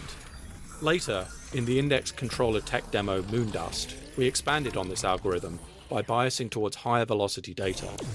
We also extended the SteamVR software interface to provide the controller's instantaneous velocity and acceleration data from the hardware inertial measurement unit, which is computed on the controller every 2 milliseconds. This meant that we did not have to calculate an estimate from the positions sampled by the engine only every 11 milliseconds as we had done on the lab.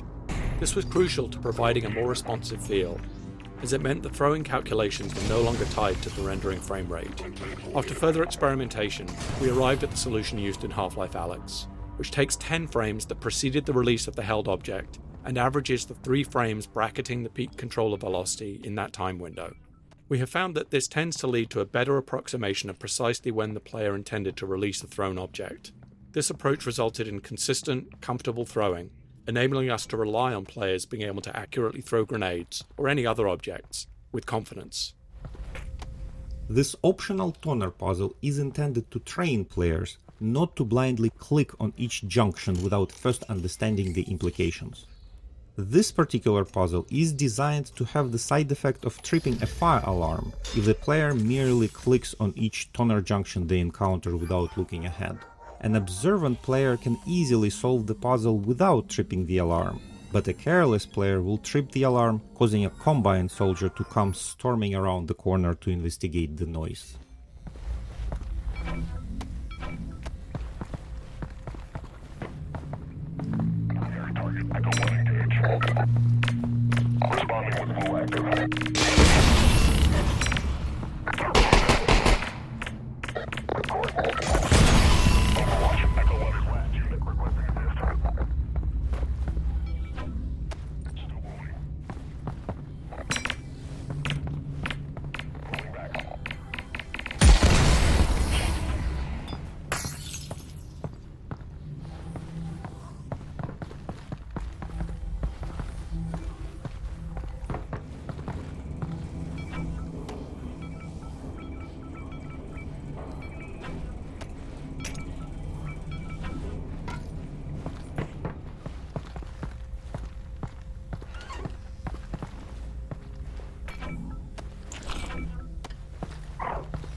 like that. No. The Vortigaunt said, look to the Northern Star to help his friends, which sounds like Vortigaunt nonsense, but I guess it isn't. Oh, yeah. Typical players spend up to 2 hours progressing through the interior spaces of the Northern Star Hotel, and we found in playtests that they often had trouble remembering their next goal of disrupting the Combine substation above. In earlier tests, the vault constantly reminded players of its presence by emitting a repeating abstract musical pattern.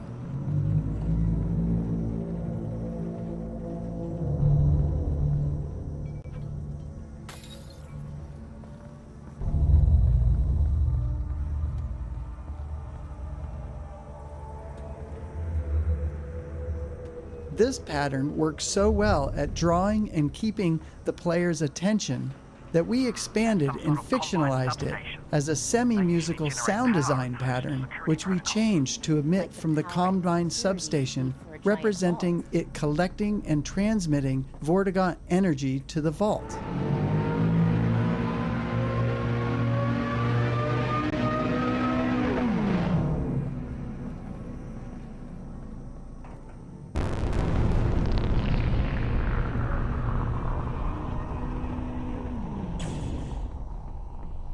While in the hotel, the player does not have line of sight to the substation, so we repeat this sonic pattern at varying volumes within the hotel as a reminder of both the Combine substation and the vault outside.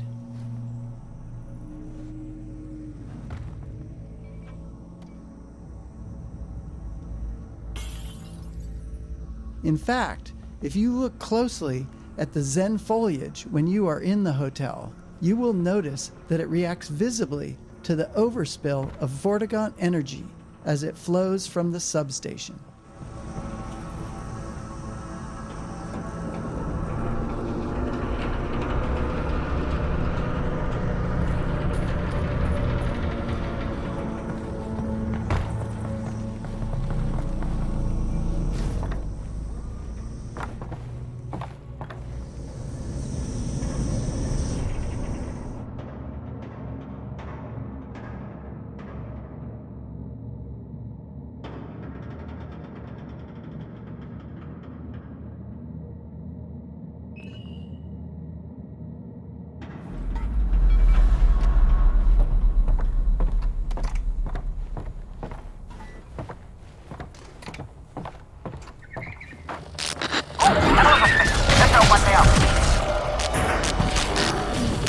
I knew from previous VR projects that players would expect a high level of fidelity from their interactions with objects in the world, and during early testing of Half-Life Alyx, we received comments that objects were not making the sounds that players expected, given an object's material, size, and assumed weight. This led us to a more granular approach to physics sounds than we had used in prior products. For example, in the past, we would have used a single physics sound for all objects of a certain size and material. So, we would have had one sound to represent collisions of small metal objects, another sound for large wooden objects, and so on. For Half-Life Alyx, we built up a new library of object-specific sounds so that we could distinguish between similar objects, like a piece of silverware and a small metal can. Not only do we now have a library of almost 2,000 object-specific physics sounds, covering over 160 different objects, but we can further alter the sound at runtime based on an object's impact velocity and the hardness of the material it collides with. In some cases, we even layer in sounds representing an object's contents, such as matches in a matchbox or fuel in a jerry can, which can be heard when those objects are shaken by the player or collide with something at high velocity. Given the large number of bottles throughout the game, and the fact that they feature so significantly in the distillery gameplay, we decided to make interacting with them as interesting as possible using a procedural liquid effect. Each bottle is assigned a random fill level, and values for the amount of liquid agitation and foaming are calculated based on the bottle's movement. This is stored in the object's tint colour, which is otherwise unused. The shader calculates the liquid level based on the bottle's orientation in-game.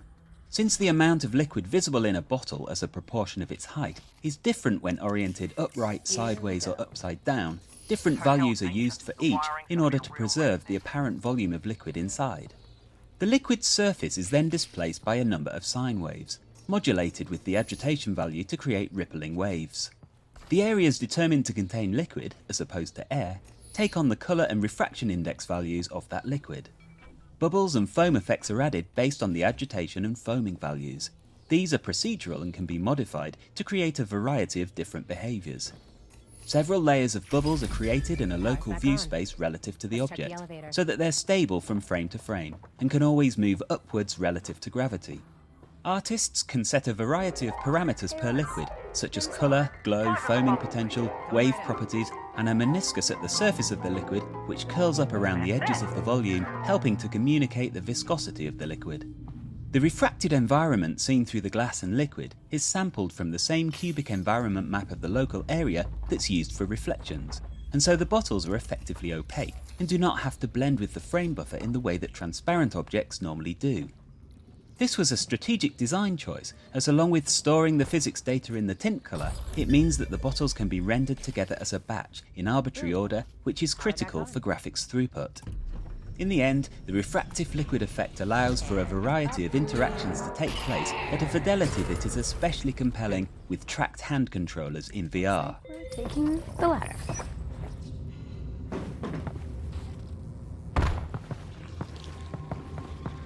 This place is overgrown. How dangerous do we think this stuff really is? Well, it's pulled from another dimension, so probably, extremely. But a rare opportunity to examine alien flora up close.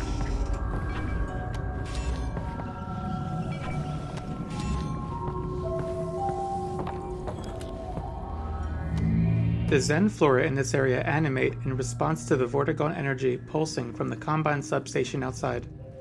Since the substation itself is not visible from inside the hotel, it was important that we continue to remind players of its presence using audio and visual cues, and the Zen flora provided a perfect opportunity to do this.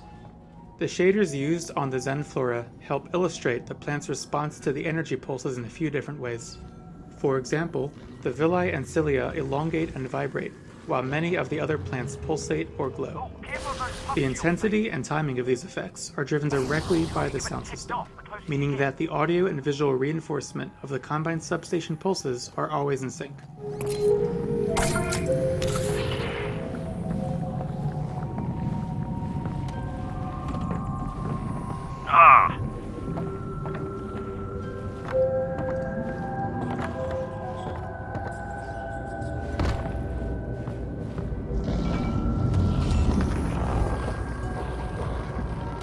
Breaching the quarantine zone revealed a new hidden secret of the city. Alien plant life from Zen has taken root on Earth and has been thriving in the shadows of City 17. On the development team, the Northern Star Hotel was referred to as Hotel Zen before it had a proper name in the story, as it was the first location we used to explore what Zen foliage could look like and how it might consume any given environment. One of the challenges the environment team faced when designing the Zen foliage was layering a new look onto an existing environment without having to rebuild Zen-infested versions of every prop. We relied heavily on texture blending and kit bashing of Zen foliage shapes to handle most of the big environmental changes when Zenifying a scene. We also added some new features to our level editor, Hammer, which allowed for more creative manipulation of assets to reduce repetition. For example, we could pose certain types of meshes such as the Zen tentacles. These could be placed, scaled, stretched and manipulated to snake through an environment, giving a handcrafted look without every asset having to be built for a specific location. These elements were editable in Hammer so they could be adjusted at any time, but were baked into static meshes when the map was compiled to improve their runtime performance.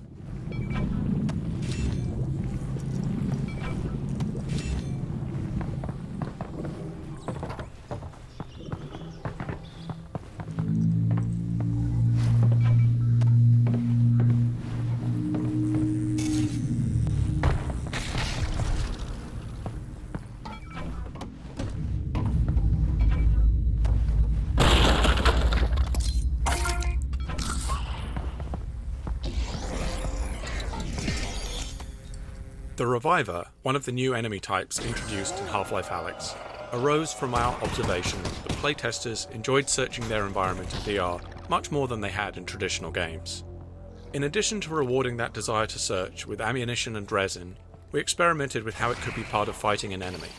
We began prototyping with a fast headcrab variant we called the Runner, modifying its behaviour to run away and hide from the player after it attacked. We found players really enjoyed looking for a small, hidden enemy they knew was somewhere within a dense environment. They also liked shooting at a fast-moving enemy that was able to run under and behind everyday objects like tables and chairs. Lastly, players talked about liking the way they got to be the aggressor in combat for once, since everywhere else in the game they felt like they were always on the defensive. While feedback was overall very positive, there was one specific problem: how to encourage players to search for the Runner. After a few Runner encounters, we found players would start to realise they didn't have to look for the Runner at all. They could simply wait for it to run away and then leave the room. So we started prototyping various ways in which the Runner could become more dangerous if not found, setting up a time pressure where players had to find the Runner quickly or the situation would get worse. After some experimentation, we landed on the prototype where the Runner could revive a fallen zombie and become a new kind of foe, one that was more dangerous than a Runner or zombie. After this change, the Runner was renamed internally to the Reviver, and we began assembling the various encounters around it. It took a lot of playtesting to balance out all the various elements of the Reviver fights, because they involved multiple separate stages: combat versus the Reviver, searching for a hidden Reviver, and combat versus a revived zombie. In the end, we still didn't feel like we'd created enough of a foolproof reason for players to need to search for hidden revivers, so we turned the Reviver's heart into a key, requiring players to collect it. An enemy's animation can elicit a powerful emotional response from players, especially in VR. While developing the Reviver, we learned that sometimes a character performance can have unintended consequences. In our initial Reviver prototypes, we simply used a blue-tinted headcrab model with rudimentary electrical effects. The prototype was successful enough in playtesting that we decided to invest in a new, purpose-built model for the Reviver, with electrical skin and improved effects. Players identified the new Reviver successfully in the game, but we ran into a new problem. Players didn't want to fight it anymore. While the blue headcrab was easily identified as something dangerous, the new model was something that players had to evaluate from scratch, and they didn't necessarily see it as threatening. In fact, the animations authored for the new Reviver model were interpreted by many players as friendly or even cute. Players would often approach the creature to try to pet it, or worse, refuse to kill it to retrieve the required puzzle piece, blocking their progression in the game. If they did then realize that they were going to have to kill the cute creature to proceed, they felt horrible having to go through with it. To fix this, we reauthored most of the Reviver's animations, making it significantly more unsettling and menacing. We also made the Reviver more aggressive by adding a jump attack if the player got too close. With these changes to animation and behavior, players once again were fighting the Reviver as intended, and they no longer wanted to take it home as a pet.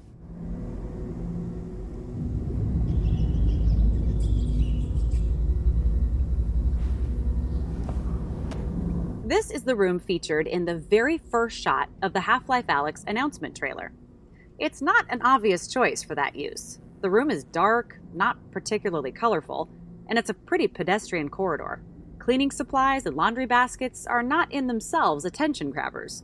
But we chose this scenario because it very effectively demonstrates the excitement and tension that we thought was typical of the game.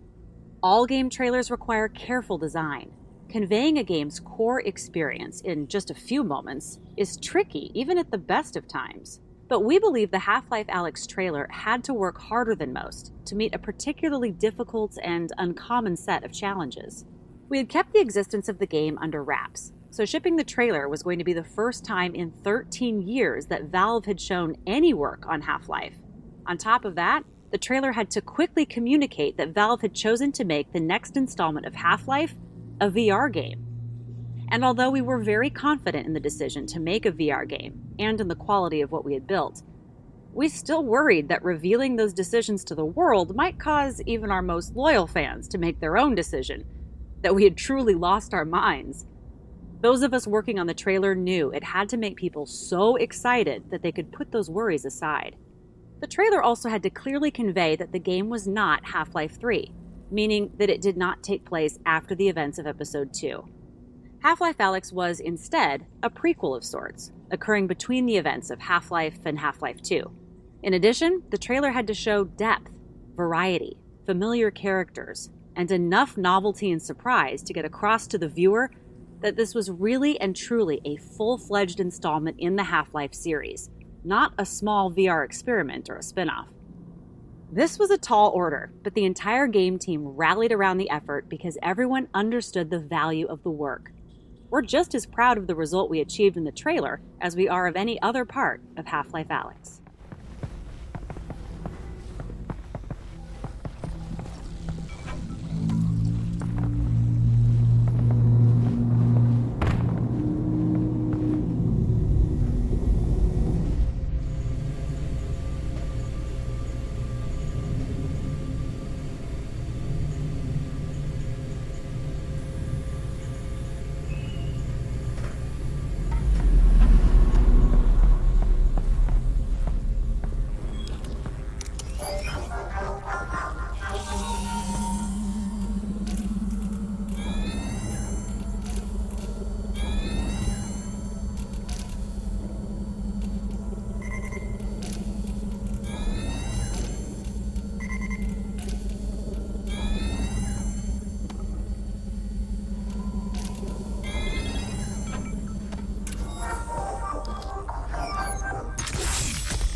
Half-Life Alyx supports 3 types of player movement: continuous movement, shift teleport, and blink teleport.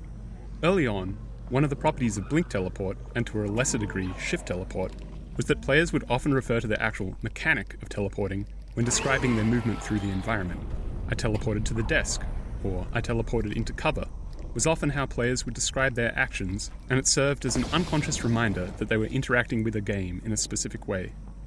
To address this, we made a couple of key changes early on that significantly altered the way players recounted their movement, and as a result, pulled them further into a more convincing virtual reality.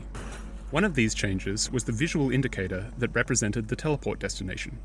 We swapped the abstract cylindrical indicator used in the lab for a pair of holographic feet. The feet helped provide a sense of physical presence and indicated the direction the player would face upon finishing a teleport. We also added animated feet between the player's current location and the teleport target. These feet illustrated the path the player would traverse, further helping provide a fiction for their movement through the environment. Along with the visual interface changes, we also added audio of footsteps and body movements that would play after a teleport to effectively summarize the player's movement through the space. This isn't something everyone necessarily notices at first, but it is quite obvious when it's missing or incorrect. Footstep audio transformed how players described their movement through the world, and players would often refer back to movement in the environment as walking or running, as opposed to referring to game terminology. Compared to our traditional first-person experiences, in VR we found it was sometimes all too easy to create an intense atmosphere. This can be to the game's advantage, but it can also be detrimental in cases where our focus is on training players in some new mechanic. In intense situations, players frequently fail to notice or retain critical information, and as a result, we often had to reduce tension in areas of the game where we were introducing players to something new. The audio of the reviver here as the player descends beneath the hotel is designed to ease players into the idea that they will be encountering the creature that they had briefly seen as they entered the hotel earlier. The reviver's scream and its shadow on the wall are designed to reduce tension by indicating the position of the reviver around the corner, removing any potential surprise. Telegraphing the reviver's position and giving players the upper hand helps set up the resurrection scene, where players want to observe the reviver instead of shooting at it immediately.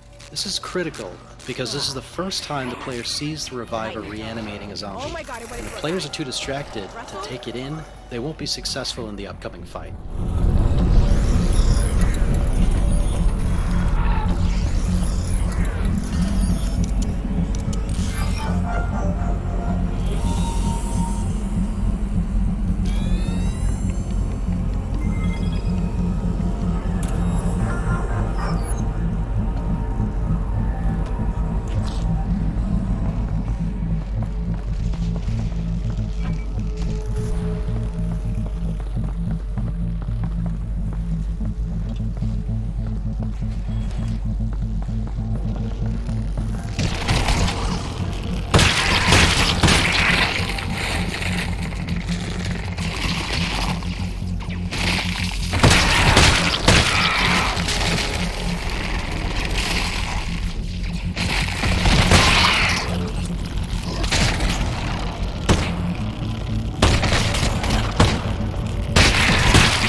challenges with the Reviver's resurrection mechanic was training players that the Reviver was the target, and the zombie was effectively just an inert vehicle that could not be damaged.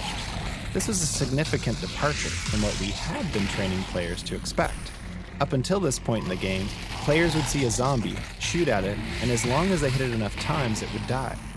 The Reviver breaks that expectation, and in early tests, players thought the game was broken when the zombie wouldn't die or even react to being shot.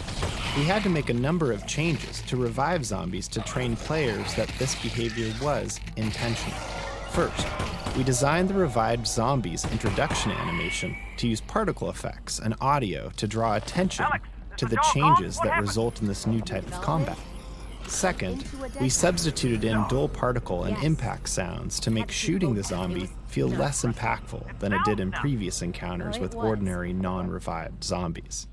And finally, we modified the revived zombie so that it doesn't play any flinch animation or respond to bullet impacts, further communicating to players that its behavior is different. We also used the Reviver itself to illustrate the new combat experience. Electrical effects were added to indicate the Reviver's movement inside the zombie, with a bright pop and glow as it emerged at a new location on the zombie's body. With these new visuals and satisfying impact sounds and screeches from the Reviver when hit, playtesters were no longer confused and consistently enjoyed the new combat mechanic.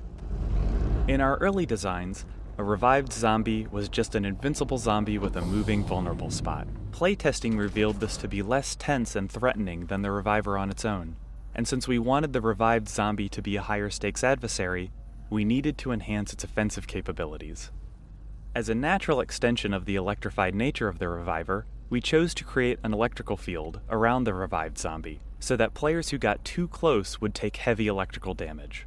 This worked well for many playtests, until we observed a player who was a proficient real-world marksman.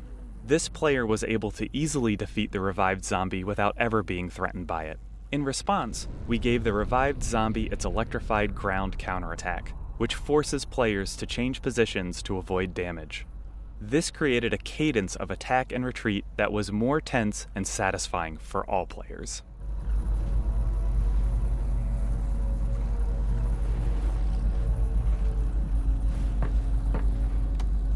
Since a VR game must always be rendered from a virtual camera that matches the player's own point of view, we have limited opportunities to control what the player sees. Elevators are one of the few tools we have in VR to direct the player's view. A rising elevator like this one can be used similar to a crane shot that you might see in film, going from one elevation to another, revealing a beautiful vista or dramatic story beat. In VR, elevator rides can be challenging to make comfortable, as the motion of the virtual elevator is inconsistent with the player's own vestibular system. We found that we can make the elevator rides in Half-Life Alyx comfortable enough for most players by moving the elevator slowly and limiting how much the player could see out of the elevator. This particular elevator was initially far more open, but we gradually introduced more and more visual obstruction to the design so that the player always had some significant portion of the elevator in their field of view. This meant that we were able to get the dramatic reveal of the hotel exterior and Combine substation we desired, but players were comfortable since they could always see the elevator, which was in their own frame of reference. After exiting the elevator, the player gets their closest view yet of the Combine substation attached to the exterior of the hotel. While the Combine architecture can veer into the abstract, it's often at its most successful when contrasted with a human structure. Beyond this, we always try to drive the visual design with an invented function, ideally to support the gameplay or story. In this case, the routing of some unusual power source to the vault from various parts of the city. The player doesn't know it at this point, but this substation is designed to essentially torture the song out of a group of Vortigaunts who are housed in the attached pod farms. The output is collected from the Vortigaunts before being reharmonized by a single conductor Vortigaunt via the cable tuner apparatus seen at the root of the transmission cables that run up to the vault itself. This design gave us the opportunity to subsequently meet another Vortigaunt and acted as enough of a constraint to allow us to design an interaction that would physically compromise the substation as the player exits the hotel in the next map.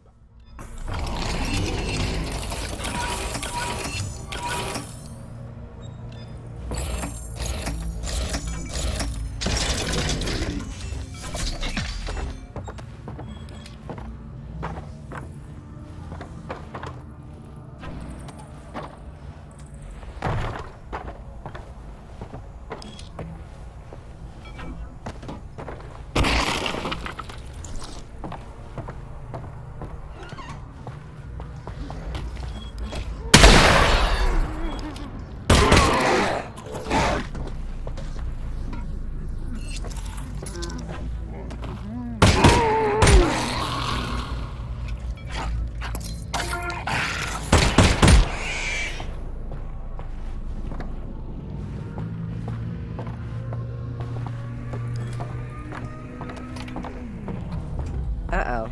This guy's not wearing a shirt.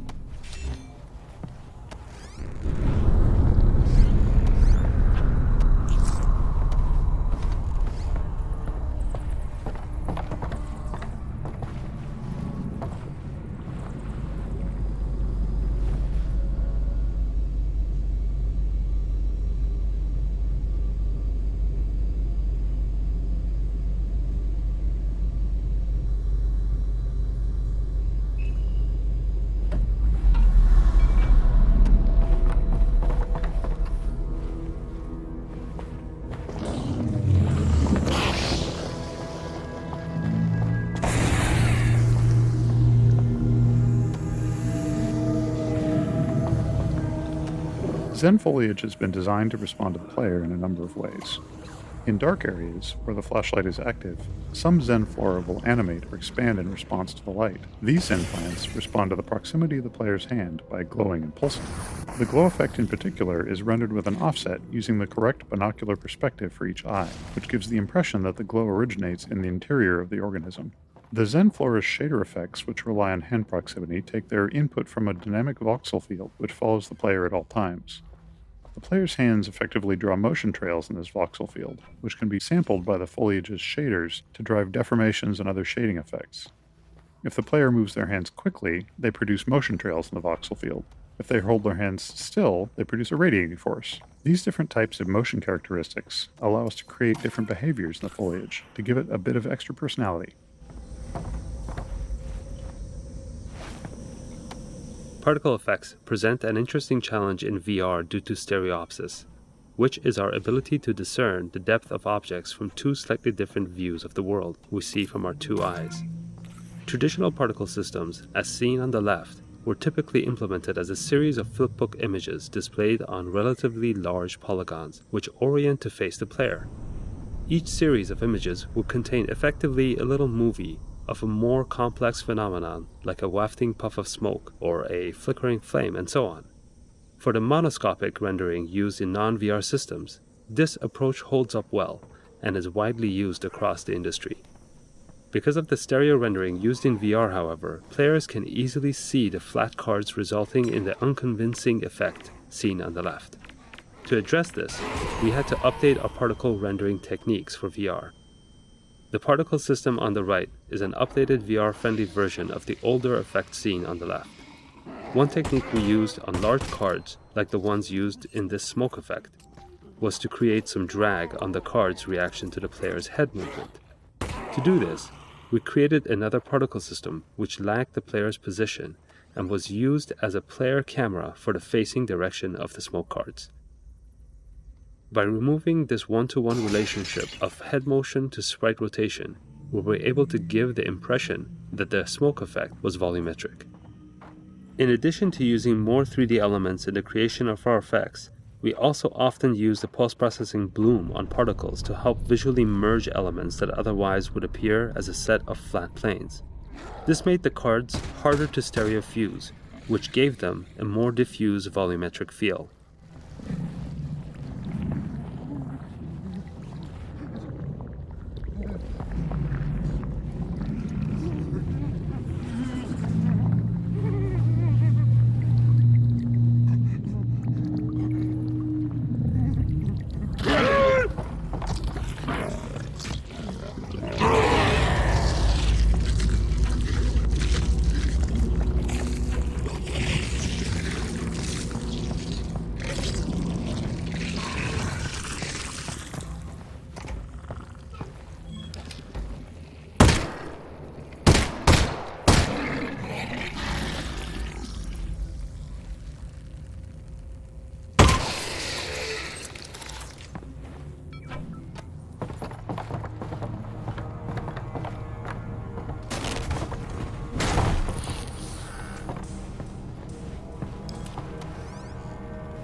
One of the tenets of Half-Life game design is creating crafted, moment-to-moment experiences that players participate in as they progress through the game.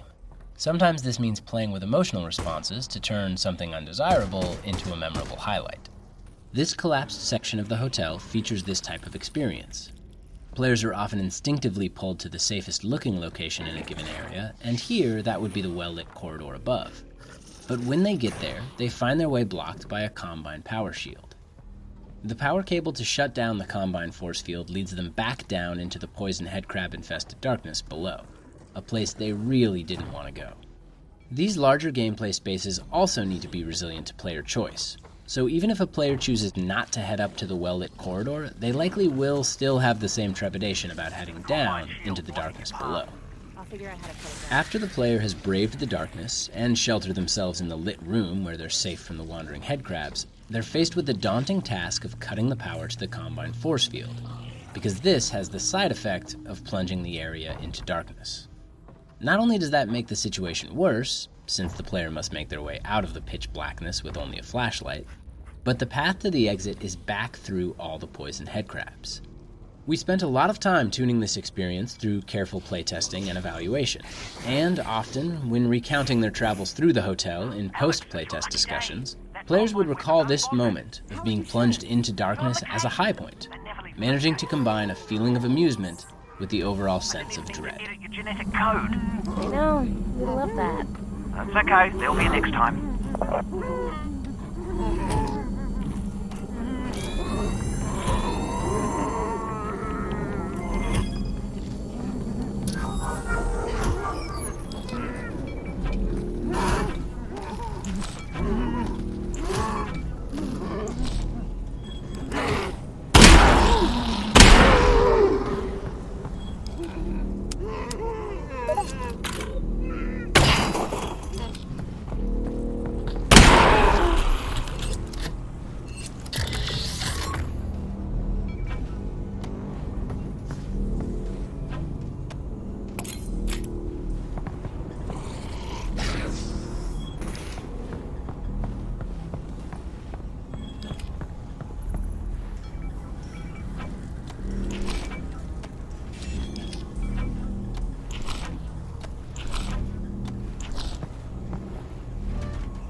common game design problem is that of resource placement, and this spot in the game is a good example.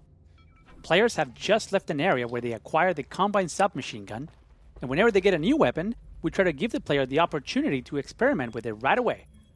So, right after the SMG, we make sure to give the player a bunch of ammo for it and a supply of not too threatening enemies, in the form of confined zombies and wandering headcrabs to experiment on. But playtesting has shown us that there's a wide range of ways that players respond to that setup. Some shoot a headcrab or two and move on, but some players take their time exploring the weapon, even using up all the ammunition we gave them. Now, after the headcrabs, the player is heading towards a new area, which features one of the hardest combat arenas in the game, where they must fight 2 revivers at the same time. How much ammunition can we expect the player to have here? How much should we put in this area between the 2 arenas to ensure all players will have enough to fight the 2 revivers? If we don't put in enough, the player may be in a position where they cannot succeed at the upcoming encounter, and reloading their save games won't help them. They will need to go back and replay the previous area, this time conserving more ammo. That's not something we want to happen, nor is it something that we can expect all players to realize. Instead, many will repeatedly try and fail to be the 2 revivers.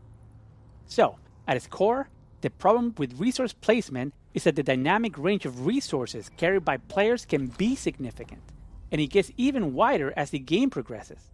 In Half-Life Alyx, we would see some players end the game with barely any ammunition, while other players had over 1,000 unused rounds. So how can we handle resource placement when there's such a wide dynamic range in player collection and usage patterns?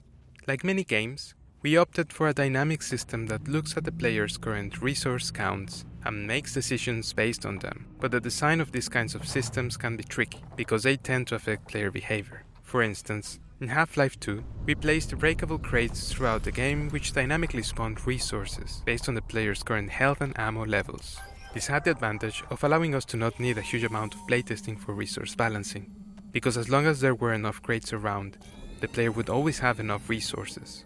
But because that system exists, we didn't have to spend much time on resource placement, and as a result, we didn't really craft challenges around resource collection. Players also learned that they didn't need to really care about the resource levels, because the crates were always going to top them up on whatever they needed most. For Half-Life Alyx, we wanted to revisit those assumptions. We knew that searching for resources in a VR environment was something players really enjoyed. So we wanted resource collection to be something players needed to do throughout the entire game. And that meant we didn't want them to ever reach the point where they had so much ammo and health that they didn't need to explore. We were also able to start playtesting earlier in the product development cycle than we had been able to when making Half-Life 2, which gave us the confidence that we'd be able to spend the time we needed to carefully place every resource.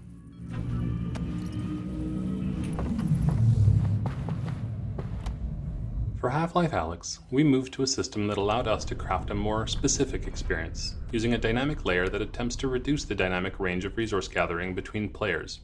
Instead of placing generic resources that switch types, level designers carefully placed each resource type throughout the world. Some are easy to find, and some are more difficult. Then, as the player moves forward in the world, the system opportunistically removes resources in the path ahead based on the player's current resource levels. This had the benefit of allowing level designers to have a lot of control over the player's resource amounts in different areas of the game.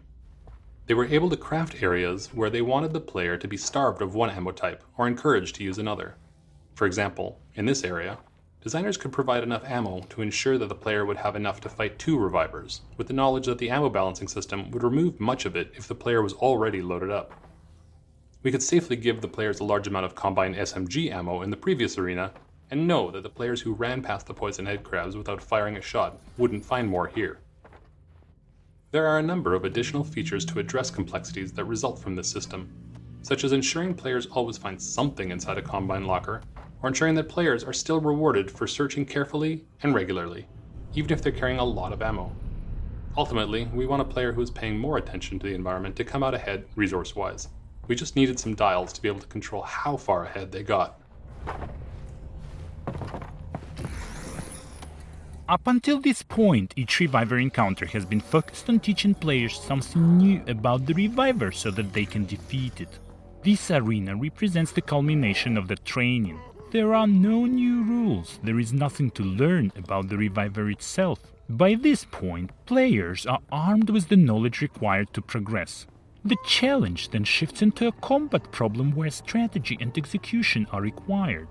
Players have to juggle and prioritize multiple targets, utilize all of their weapons, and manage a constrained supply of ammunition in order to prevail and make their way back out to the exterior of the hotel so they can deactivate the combined substation.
dog come back again, Alyx? Yeah, this one was kind of rough.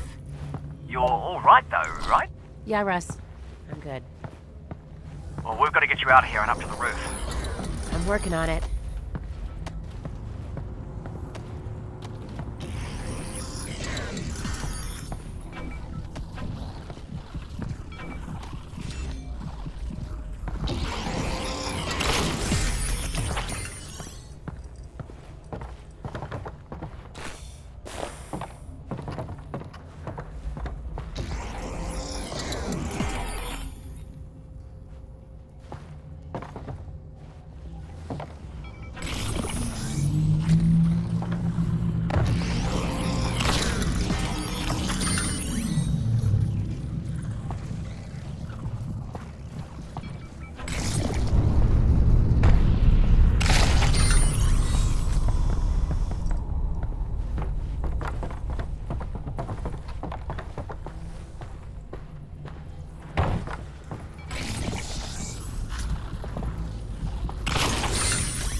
All right. Here it is. One of the core subplots of the storyline is regarding the Combine imprisonment and use of the Vortigaunts to trap the G-Man. The multidimensional power of the Vortigaunts to detain the seemingly invincible G-Man is established in previous Half-Life lore. Through the use of their prisoner pods and substation technology, the Combine extract the power of the Vortigaunts' Vortessence chant, tune that energy, and then transmit it to the vault to contain the G-Man. To communicate this Combine process to the player without explaining it through lengthy exposition, we used musical sound patterns to represent the process implicitly. If you stand near the pods holding the Vortigaunts, you can hear them groaning their chant in a slow but semi-musical pattern.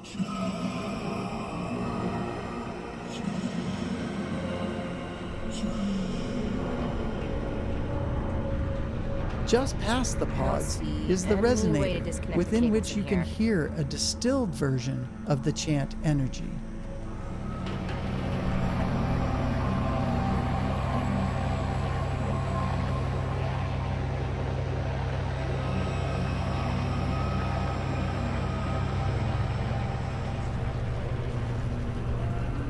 Finally, the cables are activated with the concentrated Vortigaunt energy, which is harmonized in varying patterns and intermittently transmitted to the vault once the energy is sufficiently tuned.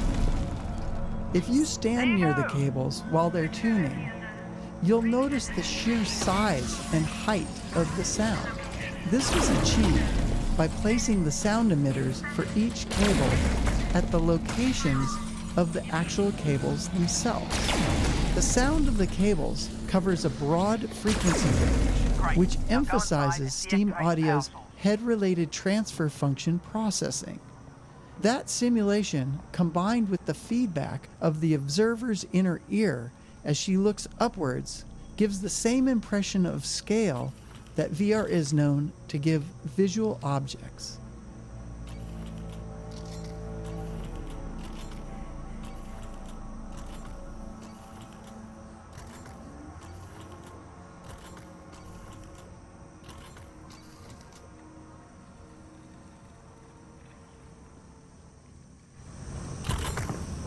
Character performance within a VR game has a unique set of opportunities and challenges. In our efforts to keep control in the hands of the player, we must create a performance that is interesting enough to maintain players' attention, but flexible enough to allow for player freedom. This scene has the most face-to-face interaction in the game, and there is no physical barrier between the player and the Vortigaunt when he first appears. At one point, we play to the idea of a jump scare when the Vortigaunt is released, upending the player's expectations of what had been referred to only as a battery up until that point. Not only was it a bit ham-fisted, but the Vortigaunt came flailing out of the pod, frequently into the same space occupied by the player. To solve this problem, we cut the jump scare and slid the pod back out of the player's space as it opened, to allow for the Vortigaunt to emerge at a comfortable distance. We faced a similar challenge when determining how to get both the player and Vortigaunt to their next locations without intersecting. We wanted to get the player and Vortigaunt side by side overlooking the vista, while the Vortigaunt delivered critical exposition. It would have been awkward for the player and Vortigaunt to take the same route along the catwalk, so we looked at other options, including exploring ways that the Vortigaunt may have once moved in its native environment. We have to stop them. With long forearms, it's feasible that the Vortigaunts may have moved around as quadrupeds, so we chose an agile four-legged scramble up to the higher platform, where he can deliver exposition without contending with the player for Can't space. get into the vault if the substations are still online. Do not worry, Alyx fans. They will not be. We will not allow it. I will clear the path.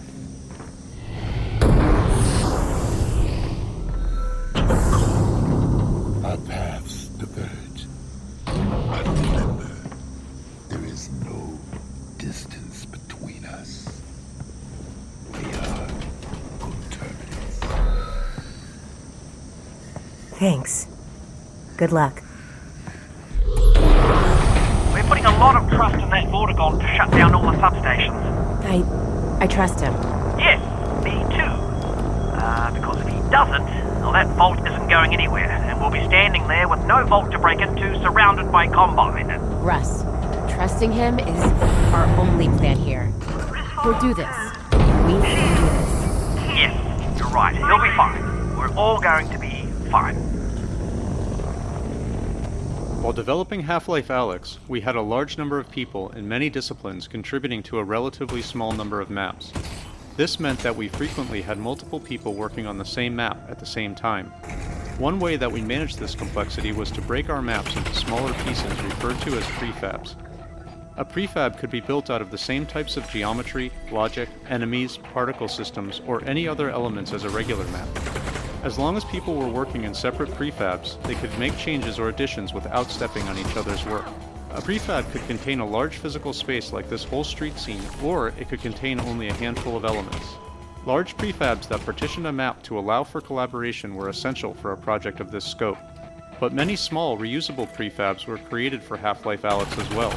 A good example of this was the set of reusable vehicle prefabs used here and throughout the game. Each vehicle was authored as a configurable prefab, enabling designers to quickly place them around the game, setting a few parameters to customize the vehicle for the context. Parameters include things like the vehicle's paint color, the amount of pre-existing damage, whether the doors were open or simply missing, and the type of ammunition or other resources the vehicle might contain.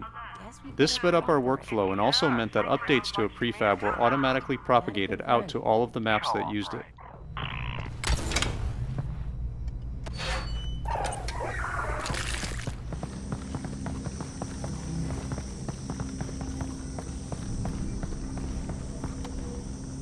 The tarps used by the Combine to cover buildings in the quarantine zone are animated procedurally. This animation was added relatively late in development, so it needed to be both computationally inexpensive and technologically conservative, so no new systems. Simple overlapping waveforms are used to displace the tarp geometry where it hangs loosely away from the building. The displacements are oriented along the wind direction, and their propagation direction is further modified by the gradients of a texture we refer to as a freedom of motion map. This map is derived from the shape of the building geometry under the tarp, and is used to attenuate the displacement so that the tarp won't animate in places where it is meant to be pulled tight against the building. The result is a flapping tarp that seems to conform to its surroundings and responds appropriately to the wind.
You can put that to good use.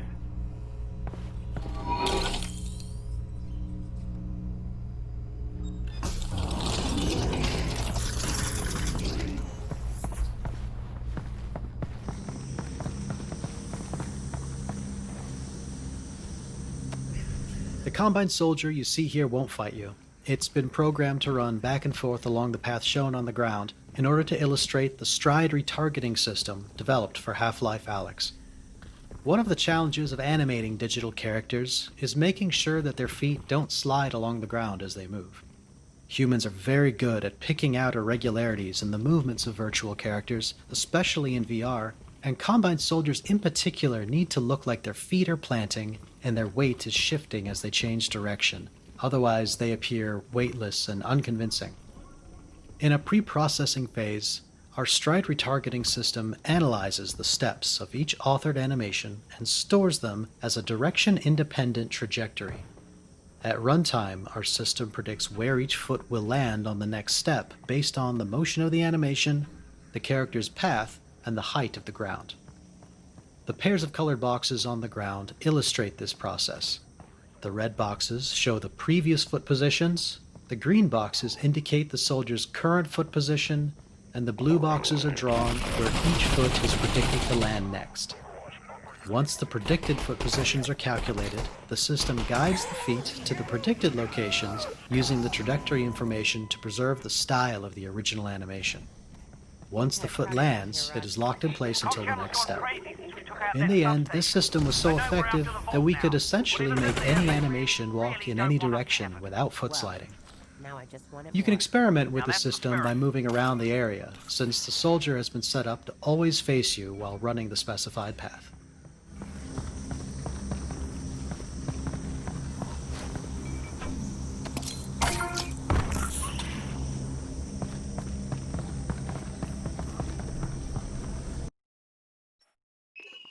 Them as a direction-independent trajectory. At runtime, our system predicts where each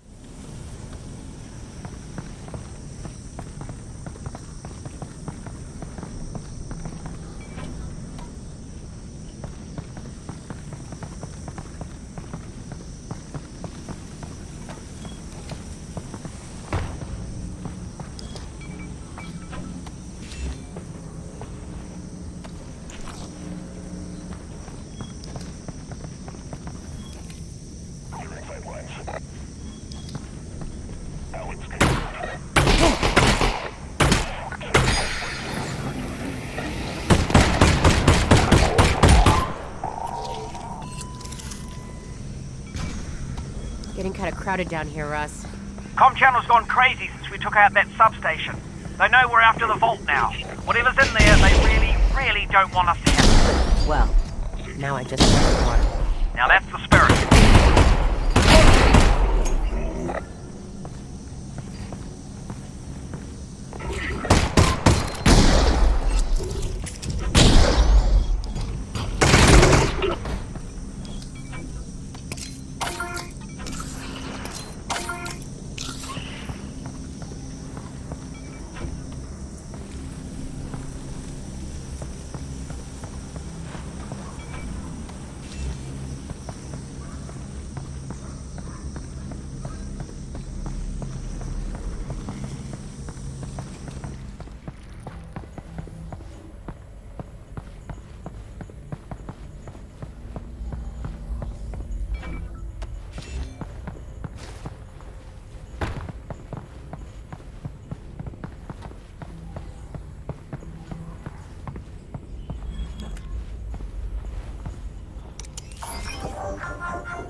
Trip mines have appeared in prior Half-Life games, and the act of defusing them seemed like a natural fit for a VR game, where players can perform complex operations with their hands.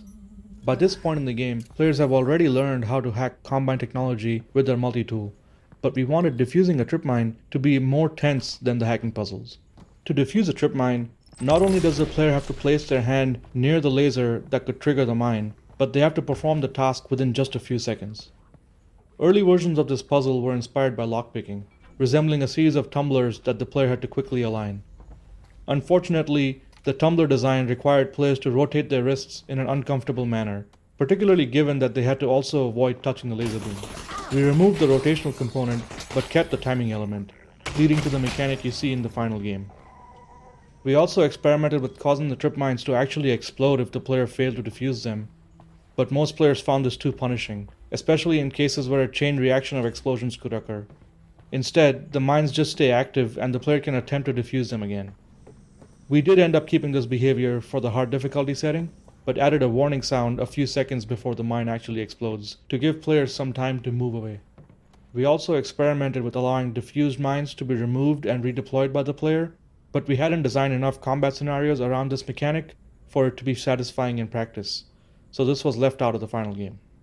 This combat arena that loops back over itself as the player winds through the tenement buildings was one of the earliest test maps built when we began adding Combine soldiers to Half-Life Alyx.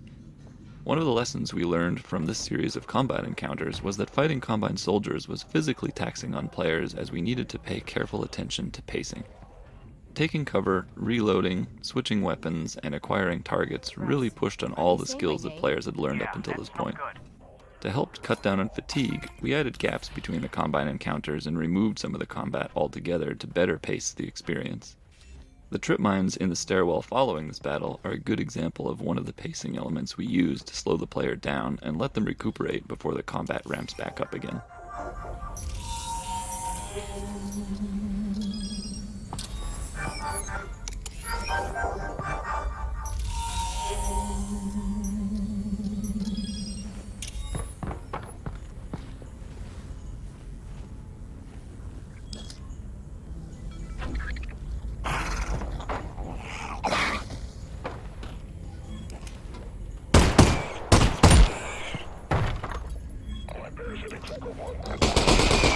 It was an interesting challenge for artists and level designers to employ environmental storytelling to paint a picture of what may have happened inside the walls of the quarantine zone. Just like the hotel, these apartments have been overrun by Zen foliage and are filled with people's belongings, abandoned in haste. In this area, the walls have been torn down, either by destructive portal storms or perhaps the Combine's cleanup effort. Barrels of fluid used by workers to try and treat or contain the Zen growth have been left behind, and it would appear that the cleanup efforts have either failed or been abandoned. By not explaining every facet of the world, we leave players with the opportunity to imagine for themselves the bigger picture of life in City 17.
Okay.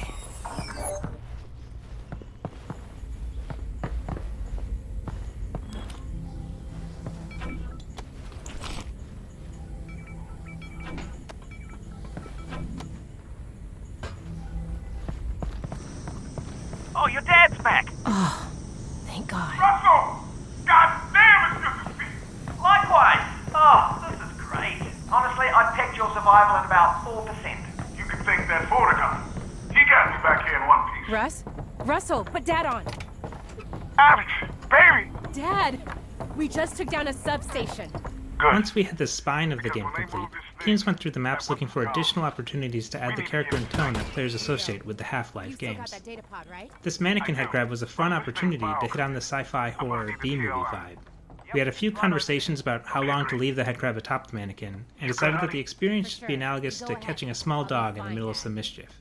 We wanted players to feel like they had walked in on something they weren't supposed to see, and for them to go away feeling like every inch of the game contained something for them to find if they chose to explore it. After an early update to the headcrab sounds, where details like breathing and grunting were added for the first time, we received feedback that the new sounds were too cute and familiar, moving the headcrab too far in the direction of a cuddly creature rather than an alien threat. We updated the sounds to be more threatening, but for this headcrab we brought back some of the cuter sounds to sell the headcrab's frustration with the mannequin.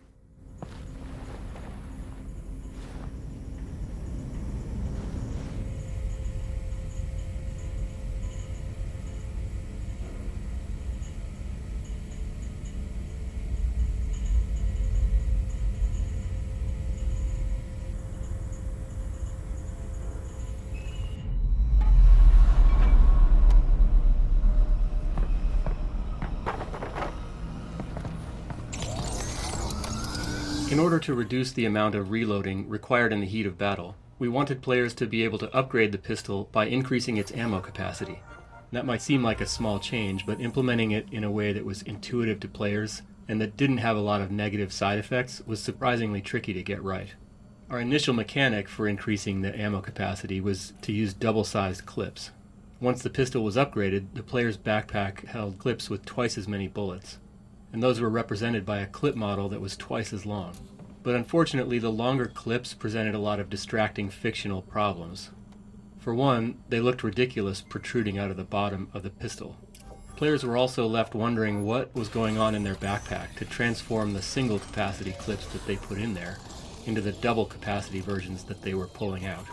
We were also left with the sort of absurd implication that the pistol clips found in the world now magically all had to be the upgraded double-sized versions. And while we did scrap the double-sized clips, the concept was still enticing. We just needed to find a better metaphor. So then we started looking at the hoppers that were used on paintball guns that could store large amounts of paintballs. In fact, the final upgrade that resulted from this whole line of thinking is still internally referred to as the bullet hopper. So with this in mind, we next needed to design an intuitive interaction model. Players were already satisfied with our existing pistol interaction loop, which was eject clip, insert the next one, chamber, and then shoot. So we wanted to preserve these skills that players were already beginning to master. So players would still reload the gun as before, but small mechanical prongs would steal bullets from the inserted clip, pull them into the hopper, and then place them into the firing chamber as needed. Audio cues were also added to clearly communicate the state of the hopper loading process. The hopper also impacted the visual design that we used to convey the state of the pistol. Originally, the clips themselves had a numerical counter indicating the number of bullets remaining. And on its own, this was fine, and players understood it easily. But the readout on the bullet hopper was on the opposite side of the pistol, and had a pattern of blue dots indicating the amount of bullets remaining. So these two representations in two different locations made it difficult for players to quickly determine the total number of bullets in the upgraded gun. To solve this, we designed a single visual readout on the side of the pistol grip. It structurally matched the state of a pistol clip, the pistol's bullet chamber, and the bullet hopper, if the upgrade was acquired.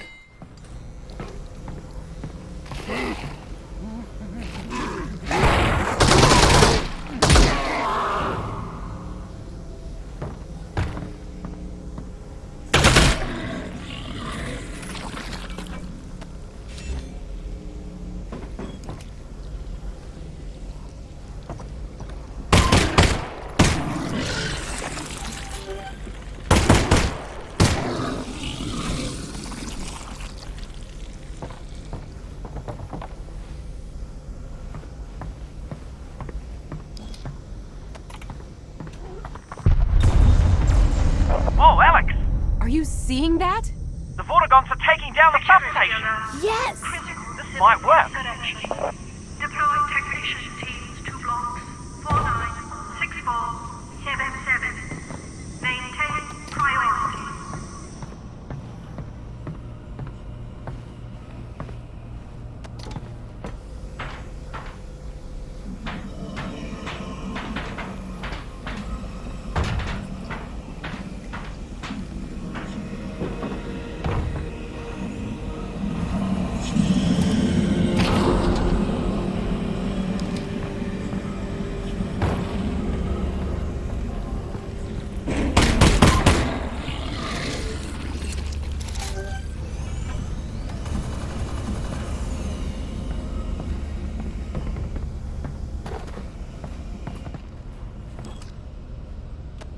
It's generally a requirement that all new enemy types have a section of the game designed to introduce them. We rarely build the introduction early on in the process, though, because it's often through playtesting that we learn exactly what aspects of the new enemy need to be highlighted in the introduction. In addition to understanding the capabilities of a new enemy, we also find introductions help solidify the very existence of the new enemy type in the player's mind. Without an explicit introduction, we sometimes find that playtesters confuse multiple enemy types, conflating them in their minds. This was the case with the Suppressor, the class of soldier that's designed to pin a player behind cover while other soldiers advance on them. The Suppressor is an inversion of the previous soldier classes, who've all focused on trying to push players out of cover. The Suppressor introduction stretches across the next two rooms. In the first, players see the Suppressor firing at zombies, giving the player a moment to safely observe its firing behavior. They also get to hear its associated sounds, which are important to learn for future encounters. In the second room, players learn to fight the Suppressor themselves. This is relatively straightforward when the Suppressor is alone, but will become more involved in later arenas where we combine the Suppressor with other soldier types.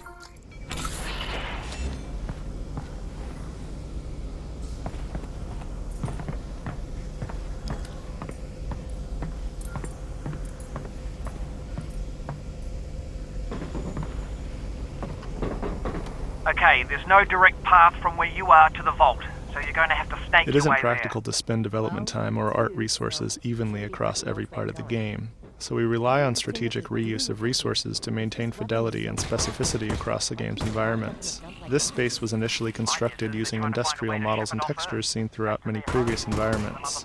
To set it apart, we added the large cables and Vortigaunt pods to imply a makeshift combine power plant whose purpose was to transmit energy to the substations. The juxtaposition of this abandoned industrial space with the large combine cables created enough visual interest to make the space feel meaningful at a relatively low cost. The cable motif was subsequently added to other parts of the game to increase visual interest and give the player a sense of being led toward the vault. It may not be obvious, but the cables exiting through the ceiling here continue onto the exterior of the building, across the large construction courtyard, and over the roof of the distillery building, presumably continuing on to a substation or other combine infrastructure. Players may not notice that continuation, but such details help guide us in building a world that feels connected and consistent.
Three cells left.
One problem we faced with the VR movement styles that Alyx supported was keeping the combat experience from diverging based upon whether players were using teleport or continuous movement.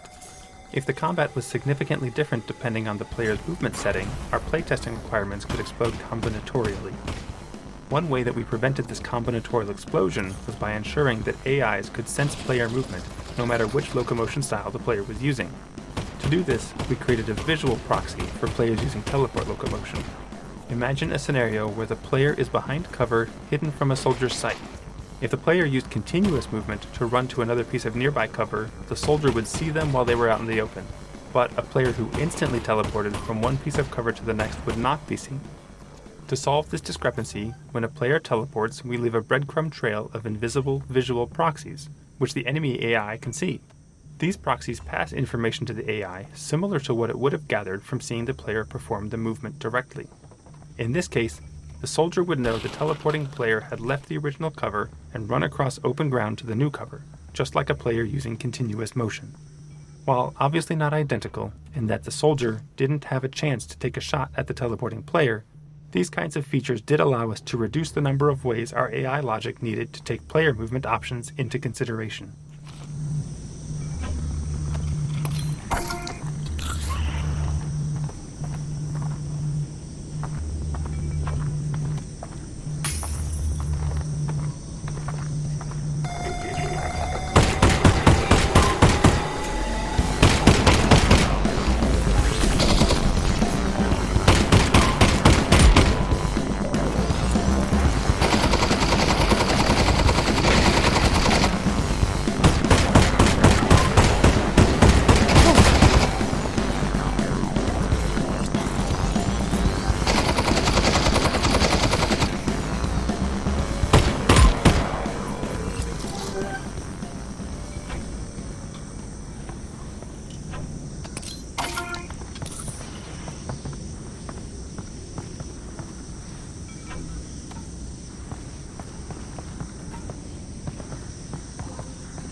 For Half-Life Alyx, we wanted to expand the functionality of our soundscape system, which is used to play ambient sounds.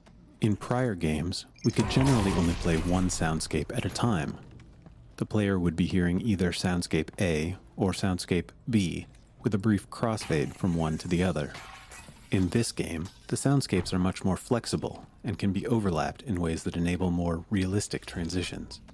For example, the volume of different soundscapes can be controlled by the player's position and the open or closed state of particular doors in the world.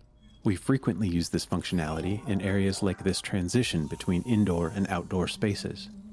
If you pause outside for a moment, you'll notice the crickets, birds, distant dog barks, and other environmental sounds that help paint the picture of the quarantine zone late in the day. As you move into the indoor area, you'll notice the outdoor soundscape diminish as you move away from the door. In fact, if you close the door, the volume of the outdoor soundscape is reduced even further. And as you progress into the building, you'll begin to notice the indoor soundscape consisting of the indistinct hum of machinery and buzz of electrical fixtures. Okay.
shortcut through that building.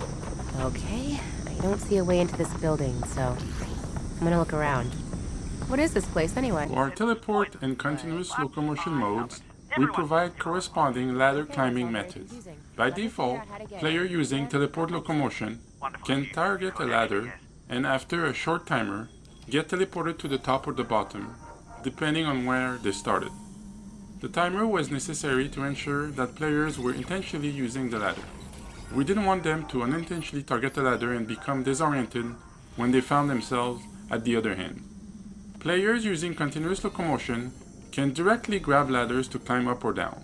In this mode, they can grab a ladder rung and move their hand down to raise their body, or move their hand up to lower it. This allows players to move up or down the ladder rung by rung in a natural way.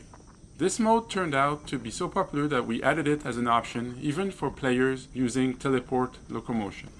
As it happens, most of the ladders in our game do not extend very far beyond the upper landing area.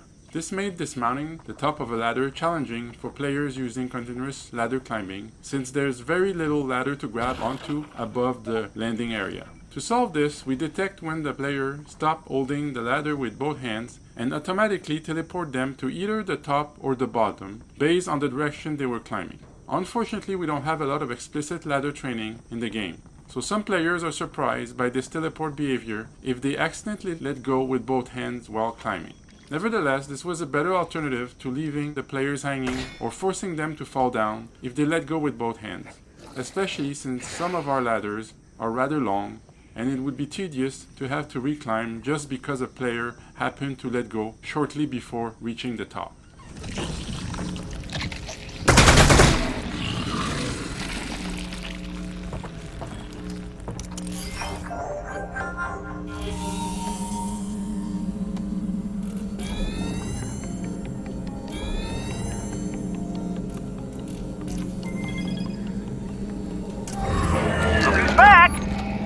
I got the drone up and running again. Ignore that. We'll meet you outside. It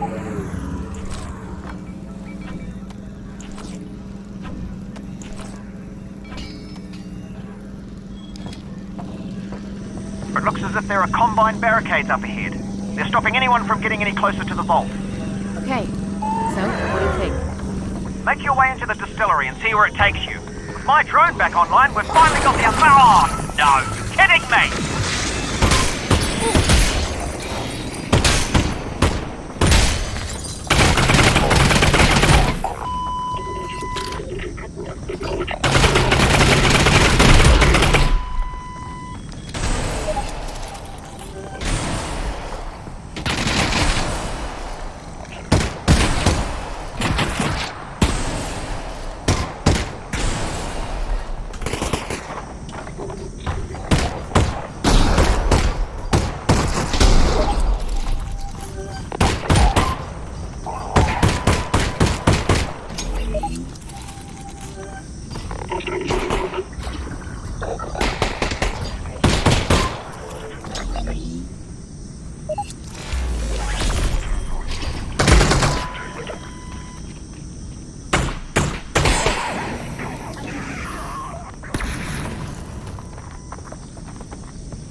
definitely a bunch of old bottles in here. Some of our earliest experiments on the project involved placing old Half-Life 2 models in a level and walking around them in VR.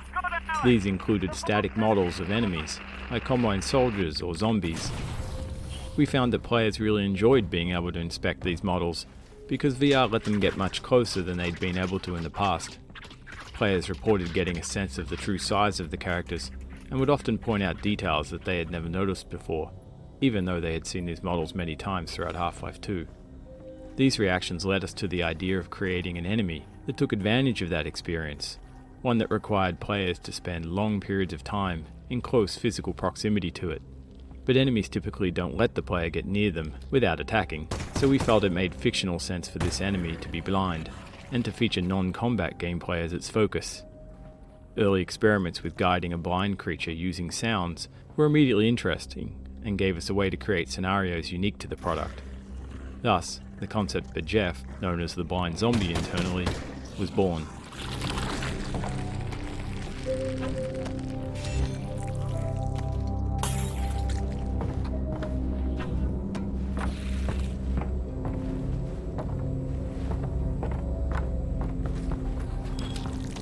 The Zen flora you see on the wall here, which we refer to as Zen ears for obvious reasons, animate in reaction to the same sounds as Jeff. Early in development, we would observe situations where playtesters would fail to notice Jeff becoming enraged by a sound. If the player died as a result, they felt frustrated and wronged. We worked to make Jeff's animations and sounds communicate his level of aggression to the player as clearly as possible.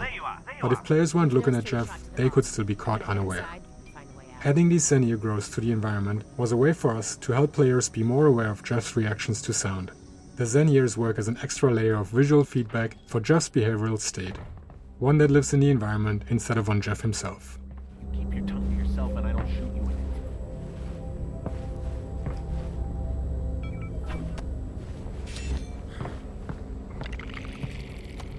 Right from the beginning of development, we intended to feature a variety Russ?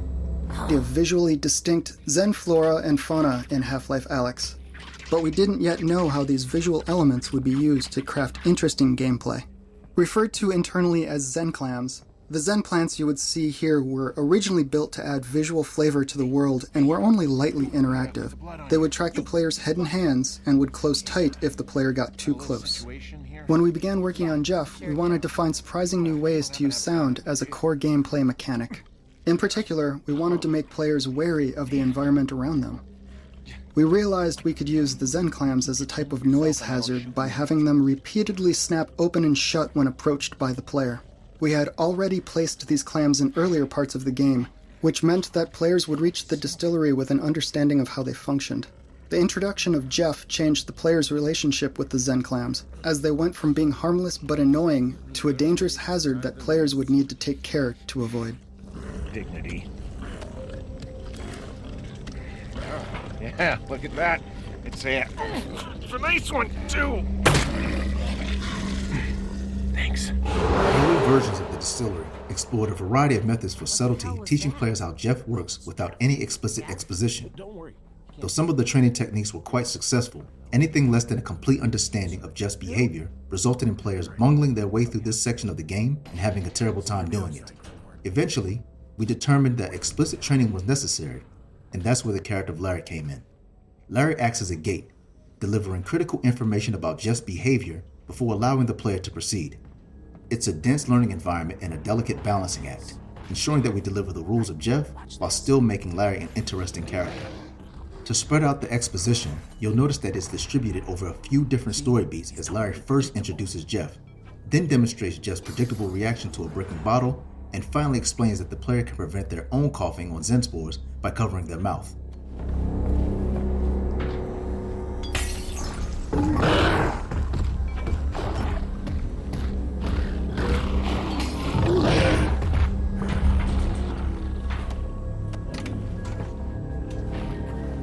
Hey, those things are nasty. You gotta cover your mouth. Got it. Thanks. Hey, I almost forgot. What's your name? Alyx. Alyx Vance. Hey, Alyx, I'm Larry. Nice to meet you. Try not to get killed.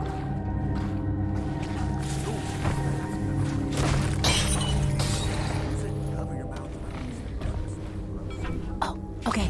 will do.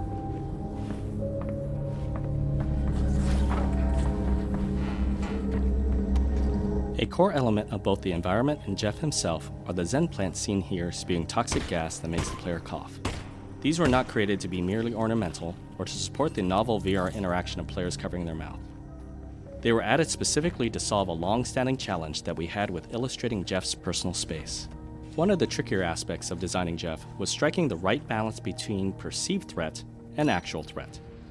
Many scenarios in the level forced the player into close proximity with Jeff in order to create tension. We found that these moments could be exciting, but they could also become frustrating when players accidentally got too close to Jeff and were killed unexpectedly. Players reported not understanding how close is too close. We tried a number of solutions, such as adding glowing tentacles to Jeff that acted as a visual representation of the perimeter of his personal space. Touch the tentacles, and you die.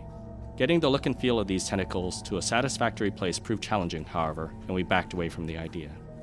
Another problem we encountered was that a subset of our players quickly became comfortable around Jeff once they became adept at keeping their distance from him and avoiding sources of noise. For these players, dealing with Jeff felt trivial. He simply didn't feel like a threat to them. We discussed a variety of potential solutions to these problems, even wacky concepts, such as giving Jeff the ability to teleport to sources of noise.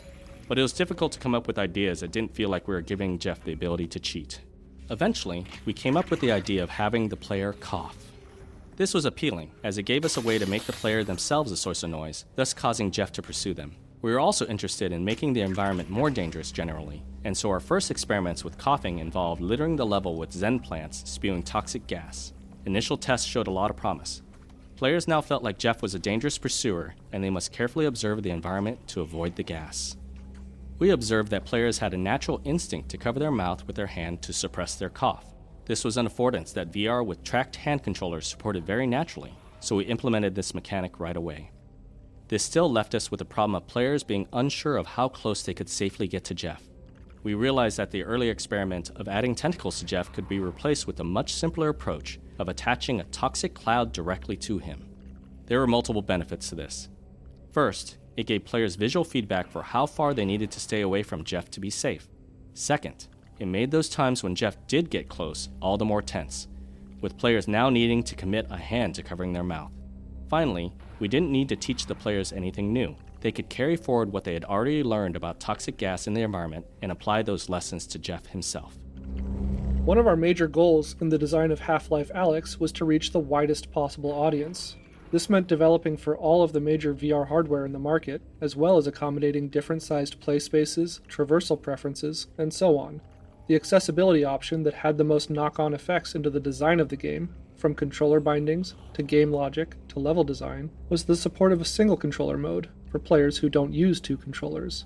In this mode, reloading is performed by moving the weapon to the shoulder and pressing a button, much like arcade games which require the player to fire their weapon off-screen to reload.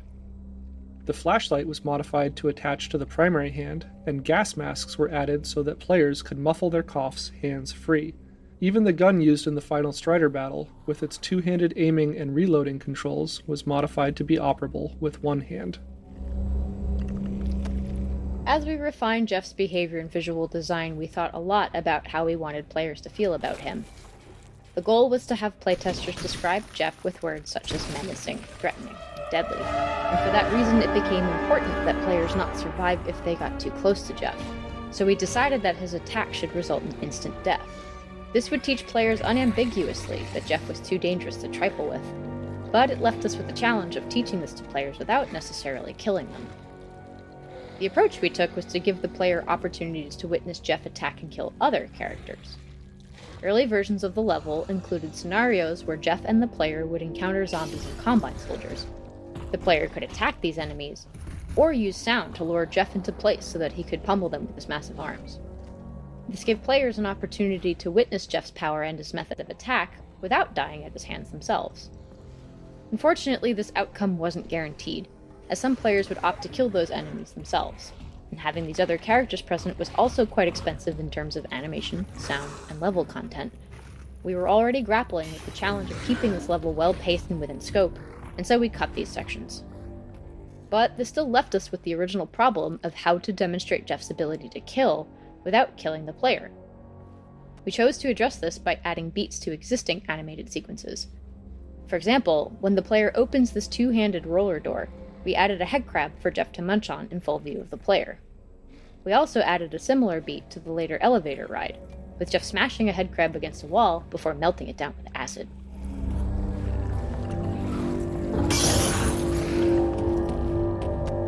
Even though Larry instructs the player on the basics of how Jeff works, we found that we needed to let players test those rules without having Jeff in their immediate personal space. If we made players first interact with Jeff face to face, they often fell to pieces and forgot the rules. They would die over and over again, and their fear of Jeff would quickly turn into frustration and annoyance. This area was created to serve as a training playground, where players can observe Jeff reacting to various sounds while remaining safe from his attacks. It contains many of the elements that are encountered throughout the rest of the level, including some falling bottles, a padlock that needs to be shot, and various types of Zen plants. Jeff remains close enough to feel threatening, but he cannot attack the player. Players can spend as much time here as they need to, and move on when they feel like they've got a good grip on how Jeff works.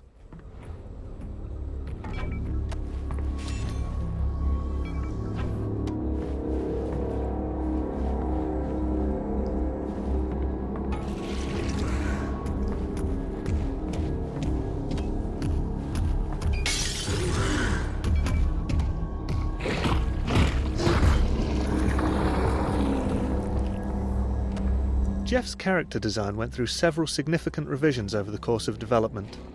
Just by looking at him, we wanted players to understand certain things about the character. Our first priority was to communicate his blindness. Second, we wanted the character to feel physically imposing. After all, the entire concept of Jeff had grown out of our observation that just being close to a character in VR could make for a powerful experience. Finally, we wanted players to understand the blind zombie's behavioural state at a glance. Is he feeling angry? Did he just hear something and is feeling curious? And so on. The first design that we modelled and animated was a sort of combine worker robot. The robot's face featured a holographic display that could flip between different icons that represented its state. A large piece of rebar jutted out of the back of the robot's head, sparking electricity and spewing smoke. This was meant to demonstrate that its visual sensors were impaired, making it blind. We made the robot tall and hulking. It looked heavy, unpredictable and dangerous. However, player reactions to this robotic design showed that it had problems. Players would initially focus on the head's holographic display. Parsing the face and understanding the meaning of the icons proved too challenging for players, and even worse, this element distracted from the rebar poking through the robot's head and their understanding that it was blind. Players found the robot imposing, but we weren't getting the deeply visceral reaction of fear that was desired. A trip back to the drawing board landed us with the more organic character you see in front of you. Drawing inspiration from the idea of coal miners succumbing to the black lung, we focused on the concept of a member of the Combine's Zen cleanup crew that had succumbed to the Zen infection. This gave us the visceral reaction from players which we were looking for. A human face is still visible, but the eyes are clearly decayed, communicating blindness. The organic nature of this design allowed us to lean more heavily on audio to feed back the behavioural state, with animalistic grunts and roars that came to include more human-sounding elements over time. Toner puzzles are a useful design tool, since they force players to move around the environment and also occupy their primary hand via use of the multi-tool. In this area, the player has to aim their flashlight to navigate, point their offhand to teleport, cover their mouth to prevent coughing, follow wires with the multi-tool, and potentially pull bottles with their gravity gloves. The player has to make trade-offs as they proceed, since their two hands are overcommitted by design. One-handed players are even more overwhelmed by these many tasks. This is why we littered the distillery with gas masks the player can attach to their mouth so they won't have to use a hand to muffle their cough. This toner puzzle went through several revisions, many of which left Jeff free to roam while players worked on the puzzle. But this resulted in players having to juggle too many elements at once, and their fear of Jeff quickly turned into frustration. The solution was to keep Jeff locked up while players solved the puzzle, with his distant roars maintaining a level of tension. We were then left with the problem of how to release Jeff so the level could continue. Initial ideas involved having Jeff break out from the freezer on his own when the puzzle was complete, but this felt contrived and scripted compared to having the player free Jeff from the freezer. The toner puzzle mechanic gave us a logical solution to this problem, with the added benefit of creating a moment of high tension for the player when they realize they're going to have to open the freezer door and release Jeff in order to proceed. Many of our ideas for Jeff involved coming up with plausible ways to force Jeff and the player to occupy an enclosed space at the same time. An elevator ride was on the table from the beginning, but we were unsure of how successful it would be in execution. There was also a concern that such a sequence could be technically expensive to pull off. Our first prototype was extremely rudimentary. Players would get into an elevator with Jeff, the ride would last around 30 seconds, and then Jeff and the player would exit. There was no complicated level scripting, no bespoke animations for Jeff, and no special audio or lighting treatment. Despite the relative lack of polish, players had a strong positive reaction to the sequence, even naming it a highlight of the game when we ran company-wide playtests. This convinced us that it was worth putting more work into the elevator ride to make it something really special. In the end, a lot of different disciplines came together to create the final sequence, which combines sound, animation, scripted lighting, and careful choreography of Jeff's movements and the player's actions.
Most of the time, the noises that attract Jeff are created by the player, who is either actively trying to lure him to a new location, or has perhaps made a noisy mistake that could have been avoided. The key point being that the player feels some amount of responsibility for the noises being made. The goal of the upcoming hallway was to flip that idea on its head, if only for a moment. Like a misbehaving pet, this cheeky headcrab appears to surprise and infuriate the player, clumsily knocking over a series of bottles before escaping into a vent. Classic headcrab nonsense. We were surprised to find that many players wanted to check and see if the headcrab had indeed escaped. They would climb up onto the boxes and crane their head up into the vents. This prompted the idea of adding a small Easter egg to reward those players. Try it, and you'll find that the cheeky crab has indeed escaped to be annoying another day. The cost of adding these sorts of secrets needs to be weighed against the potential for players to actually discover them. In this case, our playtest observations made the cost appear worth it, in particular for the impact it would have in making the world feel more real. A full reality where living creatures go about their lives even if the player isn't there to witness them.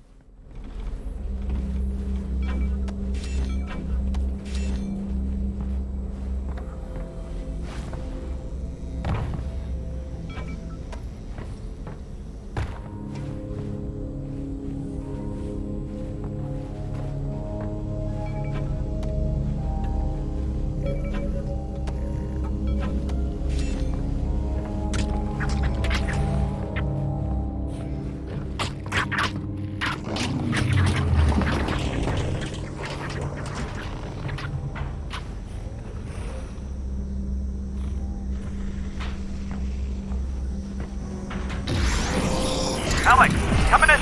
Hey, Alyx. Oh, there you are. Can you hear me? More or less. You're breaking up. I think you're still in the distillery. I made a friend named Jeff. Oh, that's great. We can take all the help we can get. Yeah, we're not really close. Listen, there should be a big tunnel-sized plug in the floor there somewhere. That's gonna be... The tunnel out of here? Correct. You get it open, I'll figure out where it leads.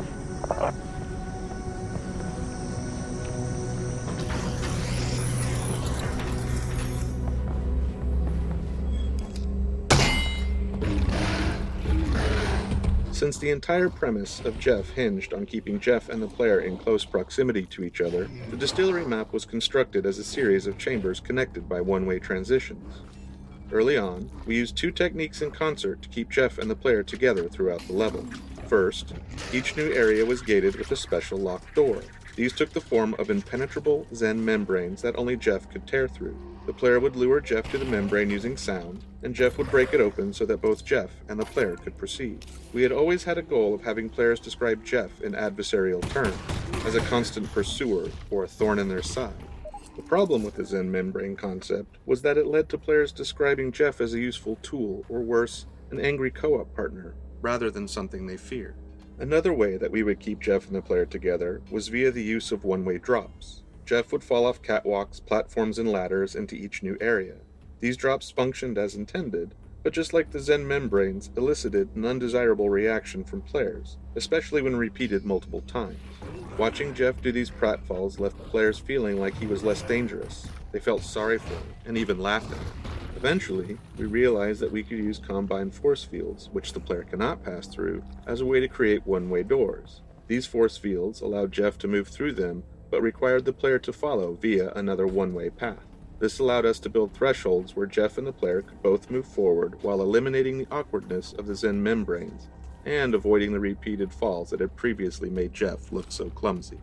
Combined force fields also had a few other benefits. For one, they gave Jeff a convenient way to take a backstage route that is inaccessible to the player, like the one at the bottom of this ladder.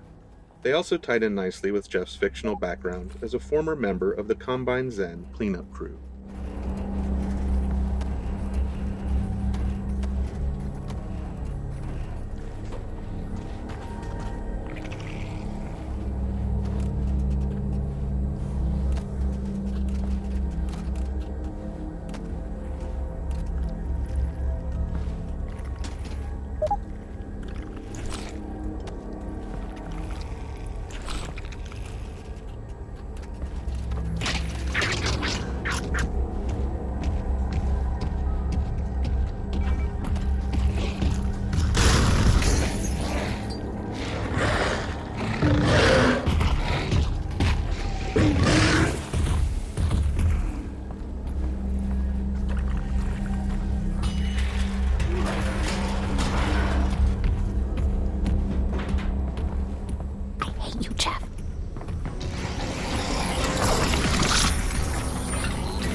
Nicely done.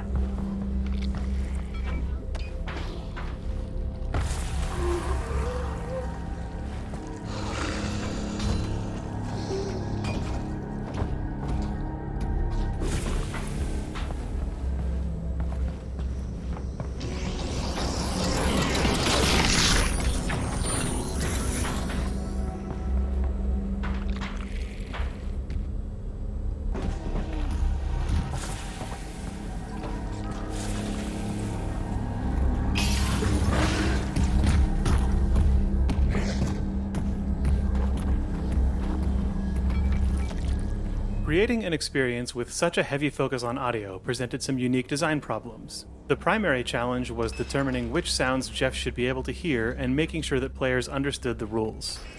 Half-Life Alyx contains a vast array of physics objects. However, through playtesting we found it best to use only a small set of them in the distillery. We needed to pay close attention to each object that we did include, particularly to audio design for collisions between the object and the various surface types used in the distillery. It was important that what players heard matched their expectations for how Jeff would react. In early testing, we would find individual cases where players would say things like, "I don't know why Jeff got angry," or "I would have expected that noise to attract Jeff." Over time, we identified these cases of confusion and addressed them one by one. It was vital that players always be able to identify the cause and effect of a noise that might attract Jeff. Failing this meant players were left feeling like Jeff acted randomly and they'd grow frustrated. Some experiments failed in this area. At one point, parts of the level were littered with piles of broken glass that would make noise if the player walked or teleported over them. Few players would notice the broken glass and were then surprised when Jeff attacked, so this concept was cut to avoid confusion. We had to be wary of the opposite case too, where players would expect purely aesthetic elements to present a noise hazard. For example, at one point we had placed shallow pools of water seeping in among the floor tiles. It looked really cool, but it confused some of our playtesters who thought that the sound of their footsteps splashing through these puddles would be audible to Jeff, even though we never intended that to be the case.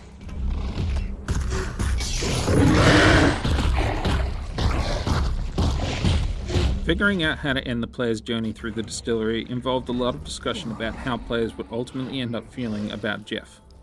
Observing playtests told us that most players simply wanted him dead, usually from the moment they met him, but there were some who felt kind of sorry for him and didn't necessarily want to see him killed.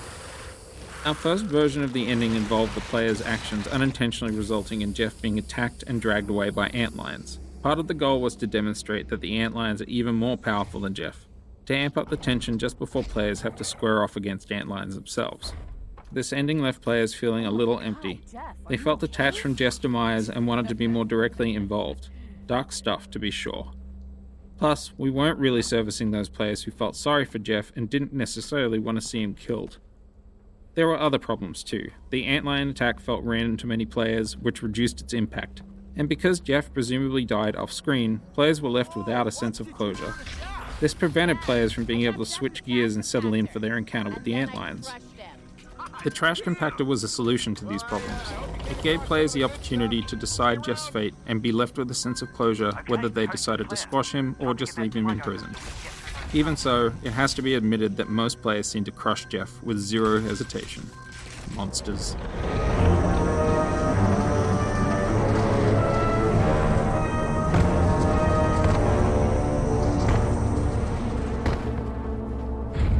Good news! That tunnel heads to the vault. Great. Also, little heads up.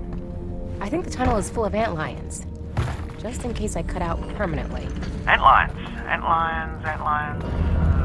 Yeah, you know, aliens with stabby legs.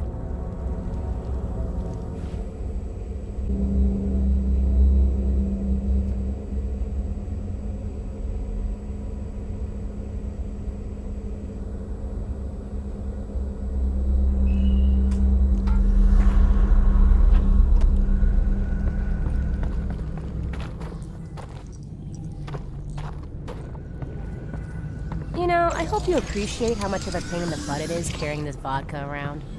Oh, you have gone above and beyond with what you've got there. It's reckless, excessive, and deeply appreciated. Oh, I'm taking one of these for myself.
Wouldn't want to be on the wrong side of that.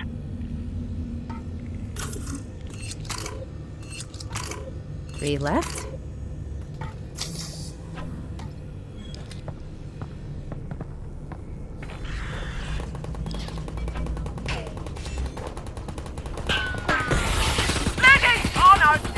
That's an antlion, Russell. That's an antlion? Yes. So you do know what antlions are. Yes, they're leggies.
In some of our early experiments bringing Half-Life 2 enemies to VR, we found that antlions in particular showed promise and were interesting to fight, but tended to quickly overwhelm playtesters. They were able to get into the player's physical space too quickly, and applied so much pressure that players just ended up endlessly teleporting around trying to get away. Around the same time, we were discovering that all players, even relative novices, have surprisingly good aim in VR. The variability of aiming ability amongst players is simply much lower in VR than it is in mouse and keyboard games. To take advantage of the idea that players would consistently be able to make precise shots, we started testing an antlion design which players could slow down by shooting off the legs. Playtesters reacted positively to both the need for accuracy and the organic feeling that this gave the antlions when their legs flew off and the injured antlion continued to limp toward them. The removal of the legs was clear to players, but presenting the fact that the abdomen was invulnerable until the legs were removed was a long-standing challenge. There was no single solution to communicating this effectively to playtesters, but rather a series of small additions that communicated the behavior.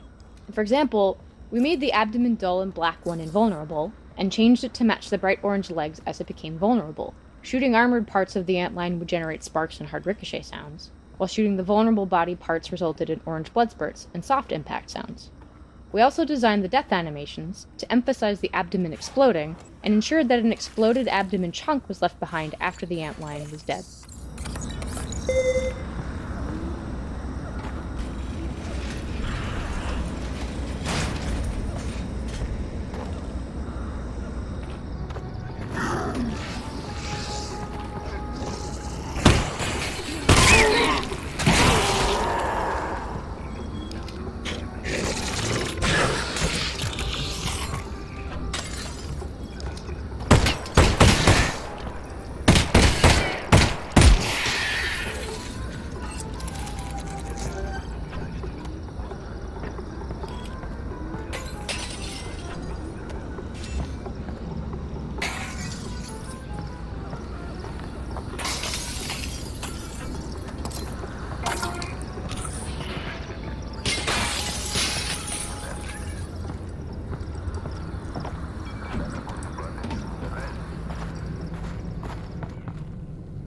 Hey, any news on the data pod? Your dad's head's down. He's working on it.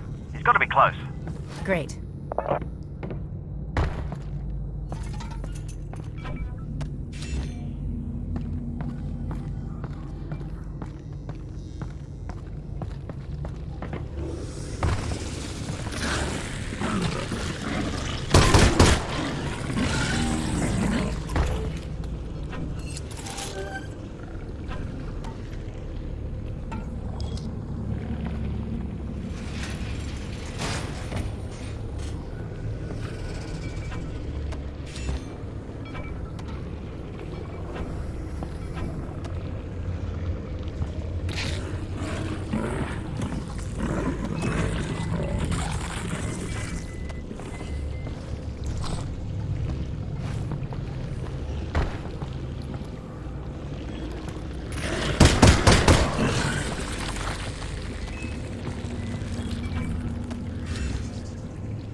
All of the foliage in the game animates in response to player touch and environmental wind conditions.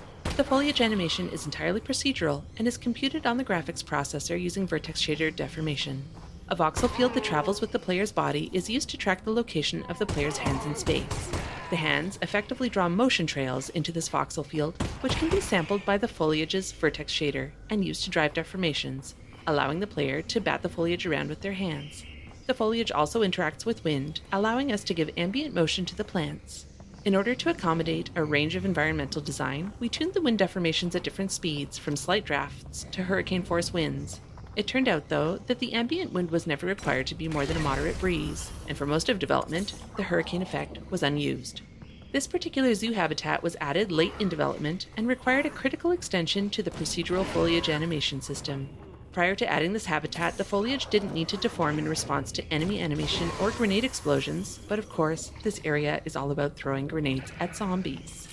To address this, we added a low-resolution voxel field that could be sampled by the foliage shader to apply additional deformations.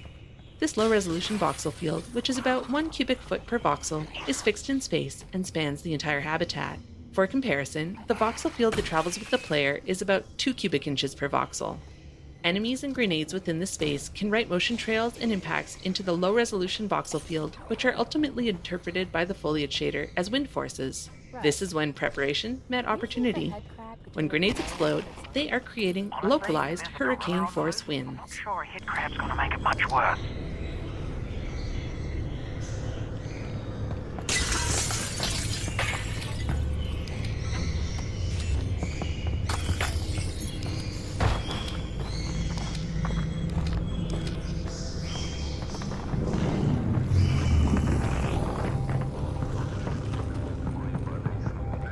I got something. What is it? Yeah. What is it, Dad?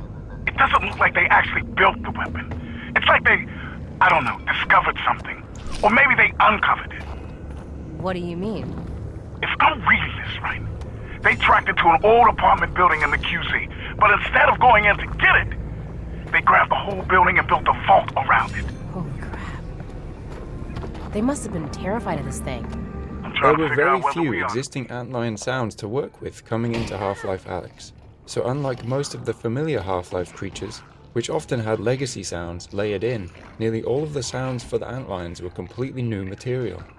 Starting with an almost blank canvas, we drew inspiration from the behavior of the antlions to inform their sound design. Since the antlions attack in waves, it seemed reasonable to us that they communicated and organized into groups for attack. This idea led us to incorporate complex insect-like clicking sounds, the final version of which began as recordings of European starlings, which turned out to provide more variation and character than insect recordings. Here you can hear the original European starling sound.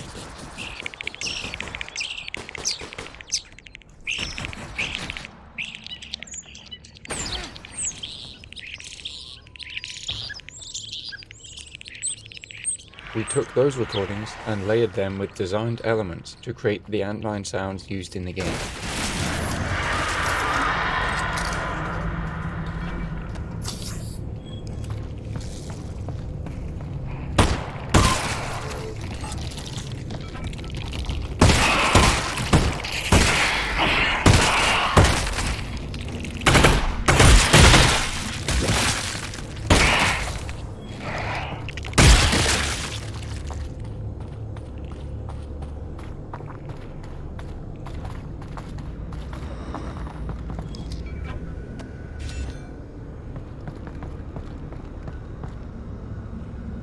In traditional games, analog controls like levers, dials, and crank wheels usually play simple animations in response to a player's mouse click or key press. In VR, however, players with tracked hand controllers expect to be able to control analog interfaces by grabbing and moving them directly. To support this, we developed a new system that we call Anim Interactables. The opening mechanism of this health station is a good example of an Anim Interactable. To your left and right, you can see some more examples, such as a large railroad switch, the Vortigaunt's fire alarm doorbell, a crank wheel, a rolling cabinet door, and both the antenna and tuning dial on the radio. Anim Interactables like these allow us to give the player control of analog interfaces while constraining their input to an authored range of motion. The system uses the position and orientation of the player's hand to drive the animation of a model which defines the analog interface. As the player moves their tracked controller, the Anim Interactable continuously performs a search to determine if playing the animation forward or backward will place the interaction point closer to the tracked controller's position in space. This allows the player to drag the animation forward, backward, or hold it stationary. The result is an intuitive correspondence between the player's body and the virtual interface. Furthermore, these interactive animations don't necessarily have to make physical sense. Artists simply animate the range of motion they want the player to be able to control. These Anim Interactables have their debug visualizations turned on, so you can see the authored range of motion, including the nonlinear paths used on the railroad switch, the health station, and the crank wheel. Anim Interactables allowed us to make all kinds of objects in the world interactive, from mundane man-made devices to intricate combine mechanisms, without the need to run complex physical simulations. Feel free to play around with the Anim Interactables in this area before moving on.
Sometimes large chunks of a level are shifted around or reordered as we work on the game. That's the case for this entire area and the toner puzzle it's centered around. In fact, for much of its existence, this area didn't even have a home anywhere in the game. It was originally built just to help prototype the toner puzzle mechanic. Over the course of a few months, the raw gameplay mechanics of toner puzzles were developed and playtested in a series of small test levels. Each test level explored a single gameplay concept. Those were things like using the toner puzzle to draw the player's eyes to something interesting, such as Zen flora and fauna, creating moments of surprise when an enemy head crab popped out of a vent, or requiring the player to thread their arm and hand in behind pipes or other tight spaces. Once we figured out which of these ideas were working well, we combined them into a single test level with the toner puzzle that strung all these concepts together in one single puzzle. Further playtesting in this level made us confident that toner puzzles should be included in the game, and we started adding them into other areas. But we didn't include the test level itself anywhere in the game. It wasn't until later that it became apparent that the zoo was in need of a pace break. We pay careful attention to player fatigue when we playtest, and look for cases where a puzzle or some exploration and resource gathering can be used to give the player a break from combat. There was such a need toward the end of the zoo level, and thankfully in this case we were able to make use of the toner prototype level that had already been built.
When we decided to resurrect our toner prototype level for use as a pacing break in the zoo, we had the opportunity to make some improvements and integrate elements that hadn't existed when we had first experimented with the toner mechanic.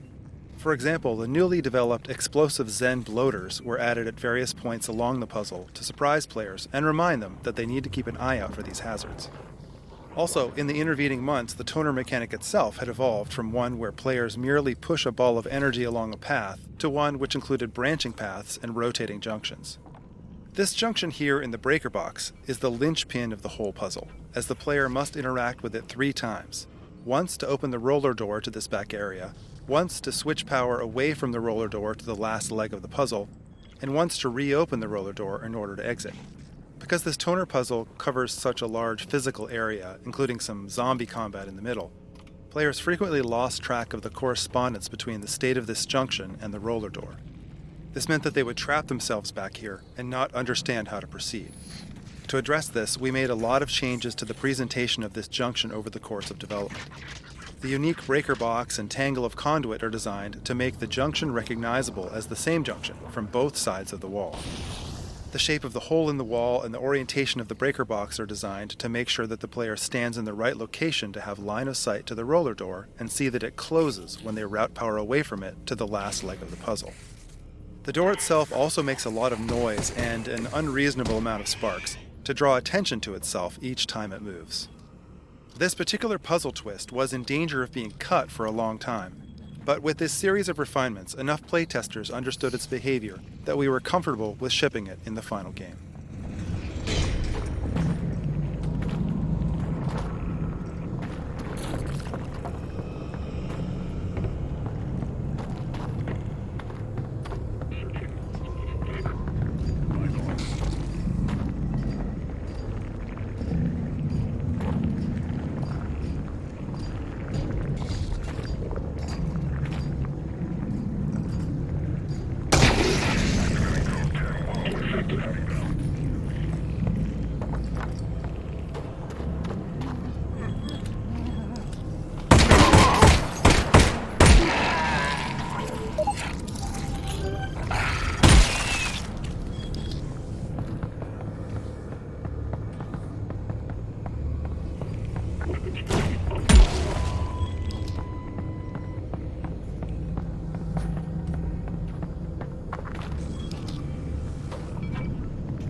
Trying to lock out someone wielding an Alyx. The emergence from the zoo gave us an opportunity to present players with a dramatic vista and to show them how much progress they had made in the journey to the vault. This was challenging because the vault's position in the world was already determined to be above the parking garage, which the player would reach at the end of the map. But placing the vault correctly in support of that location left the vault looking too distant to create the dramatic view we wanted here. We also intended to portray the cutting of the vault's power cables by the Vortigunts at this point, but having this take place at such a distant location was unclear and confused playtesters. The solution was to move everything closer. The vault looked more imposing looming above the player, and the effects of the Vortigunts' cable cutting efforts were much clearer. All we needed then was a conceit to justify the two vault locations, the location here at the start of the map and the eventual location at the end of the map. Around this same phase of development, we were in the process of defining exactly how the player would bring down the vault, and our solution to that problem also helped justify the two vault locations. Tractor beams are a familiar cliché in science fiction and often share a common visual style of an enveloping force field emitted net-like from a single point. Using a tractor beam as a combined failsafe device to catch the vault served us well here. It allowed us to prevent Alyx from being crushed by the vault dropped out of the sky when the Vortigunts cut the final power cable, and it gave us a satisfactory mechanism for moving the vault to the location we need it to be at the end of the map. Throughout the map, the beam itself also serves as a beacon, ensuring that the players are always able to recognise their new goal, the tractor beam control station.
There's somebody up there. That's not Combine. Maybe a scavenger? Be careful.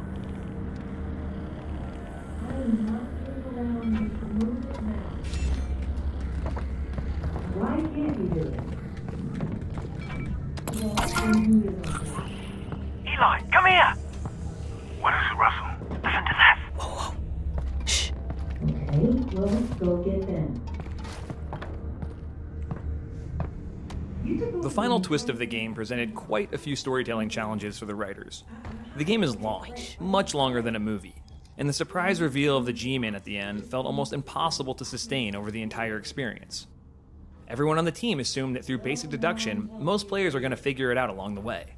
So the solution, like in most good stories, was to just add more stuff, more details, more questions, and more nooks and crannies to the plot.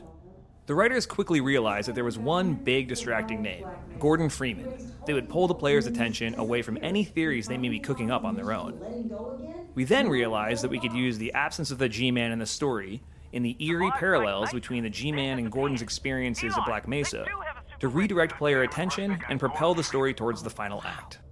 If the player thought they had uncovered a new mission, to save Gordon Freeman from stasis, then the twist at the end could be secure. To pull it off, the writers created a new, mysterious character, a scientist collaborating with the Combine. This addition came late in the project, so the writers relied on another tried-and-true tact. Base the character on an actor we're fond of, and then do our absolute best to cast and record with that person. The chosen actor had struck a particular tone with the writers. She has an easy, in-command confidence, and a smooth southern Missouri drawl. This not only sets her apart from the other characters in the Half-Life universe, but makes the character easy to hear on the page, which is incredibly important when time is short at the end of the project. And once she was in the studio, her pitch-perfect performance assured us that we'd made the correct decision. Of course, then the scene still had to be built. Level designers figured out what existing chunk of level track could be bumped out to fit the scene. The area we chose previously held some barnacles and a few light puzzle elements, which the designers weren't upset to lose. The level track had to be altered to funnel you into a place where the scene could unfold and the player could eavesdrop without getting a good look at the character. This served two purposes. One was that it would benefit the mystery for the scene to feel furtive and for the identity of the character to remain secret. But also, we could shroud the performance and the intricate facial animation necessary to bring a character to life, all in shadow, for the animators and the choreographers. Like in a lot of cases, not doing the work was the correct thing for both the story and our tight shipping schedule.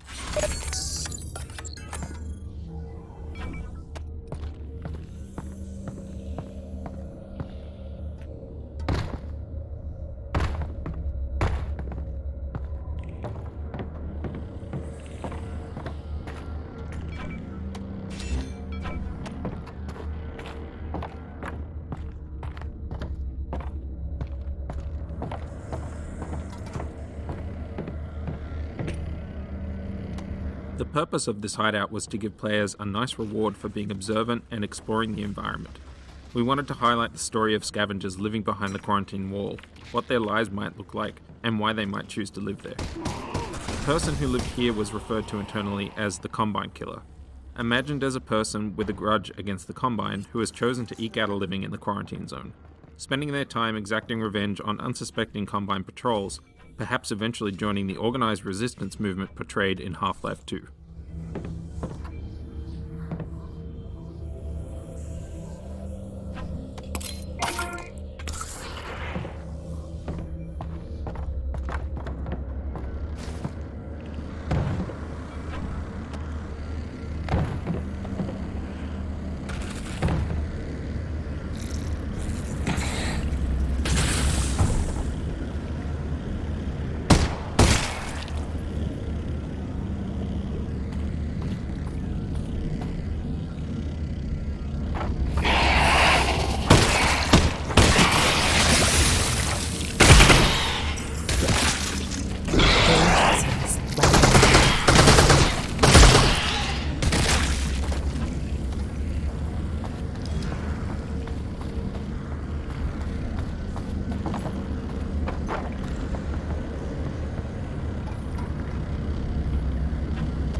Gordon back, we can really get ambitious, don't you think, Russ? Maybe we could take down the Citadel. Well, he saved humanity once. I'm willing to bet he can do it again. And this time he won't have to do it alone.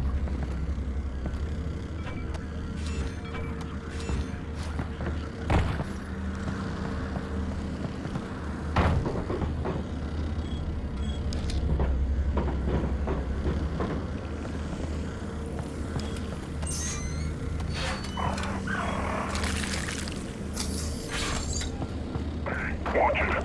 I don't want to get any of this crap on me. Why? Is it dangerous? We're not dumping it in the pit because it's safe. Keep moving. Firing on.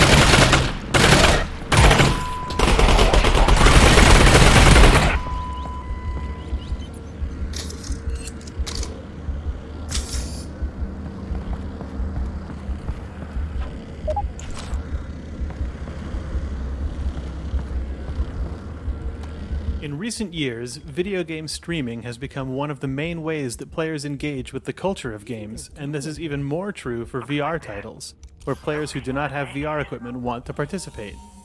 To address this audience, we created a spectator HUD, which displays the VR player's health, ammunition, resin, and the contents of their wrist pockets. This information is overlaid on the 3D scene in the desktop window, and lets viewers track the state of the player's resources, without having to rely on the player to look at their wrist or open up a menu. The Spectator HUD started off as a tool used by the development team to display resources, as well as the state of controller buttons and other diagnostic information. An interesting side effect of this HUD was that it made playtests way more exciting to watch, because we as an audience had information the player wasn't necessarily aware of. For example, playtest observers might realize that a player had barely survived an encounter when the players themselves had never even checked their health. We even saw cases where players killed an enemy with their very last bullet without realizing it themselves. The highs and lows we felt watching our own playtests were something that we wanted to share with the streaming audience, and it's been exciting to see streamers using it in the wild.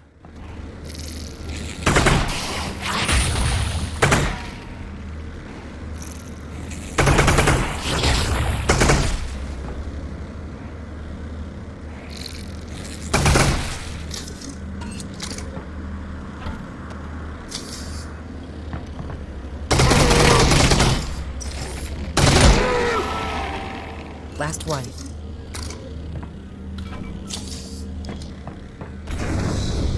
Russ, what do you think they're doing to Gordon Freeman in there?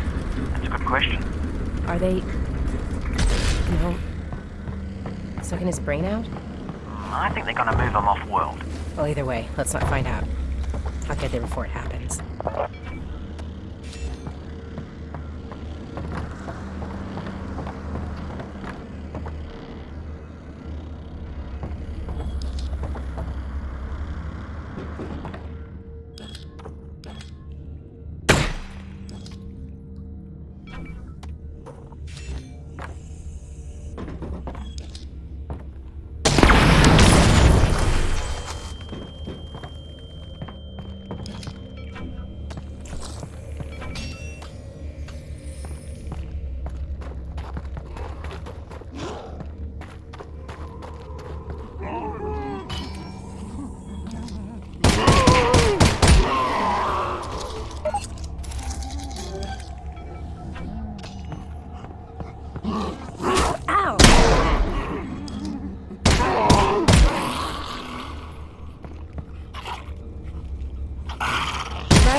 What's the deal with the crowbar? Oh, you mean Gordon Freeman's crowbar? Yeah. Oh, Alyx. He fought his way out of Black Mesa with nothing but that crowbar. True. Well, true, that's what they say. You know, nobody knows for sure. Well, when I get him out, let's give him a gun. Yes, not mine. I'm out of the gun lending business. Okay?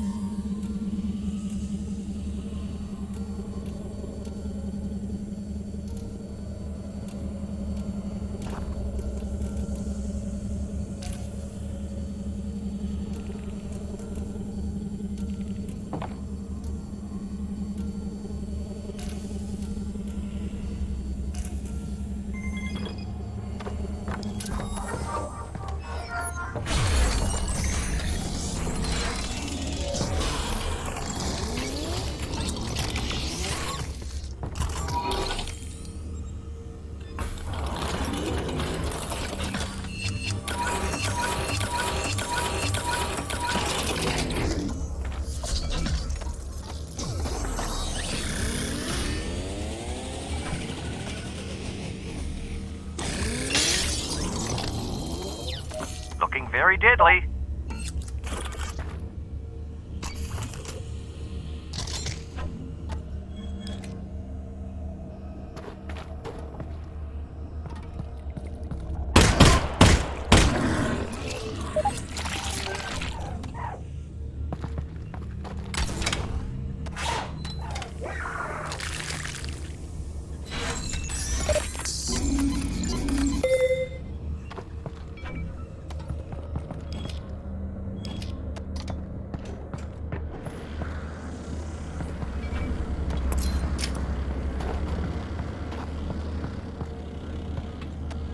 Creating a climactic battle that capped off the antlion combat proved to be a challenging design problem.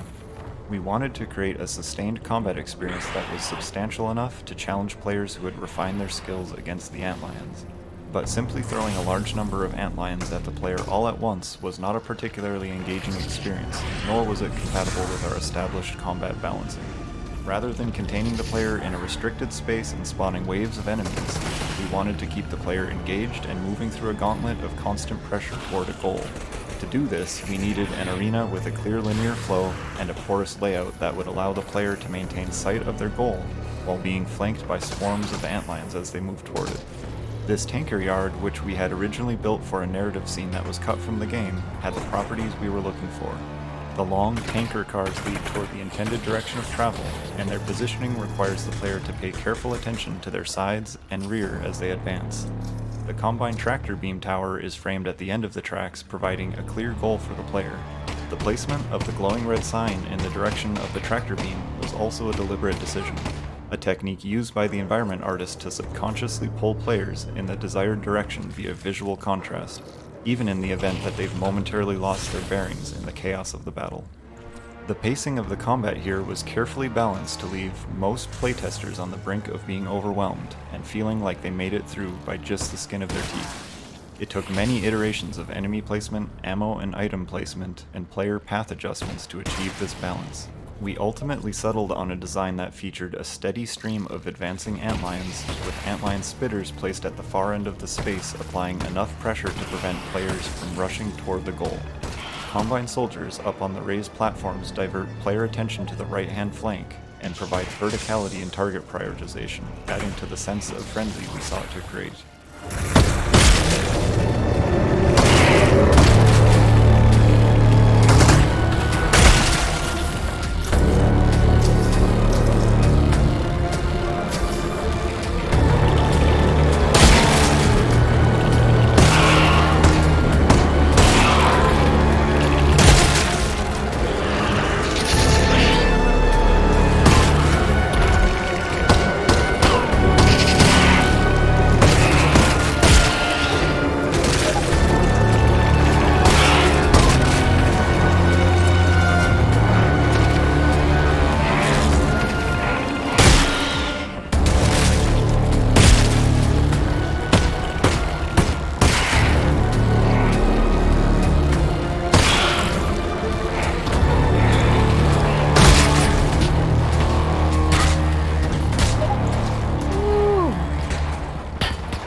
The goal of this puzzle was to create a moment of heightened stress by requiring players to deal with a sudden threat after being placed in a precariously disadvantageous position. In the original design of the puzzle, players would stand on a platform which was suspended from a cable and pull themselves across the chasm. Halfway across, antlion spitters would emerge and start attacking. The platform provided limited cover, and players would have to make trade-offs between taking cover and continuing to propel themselves forward.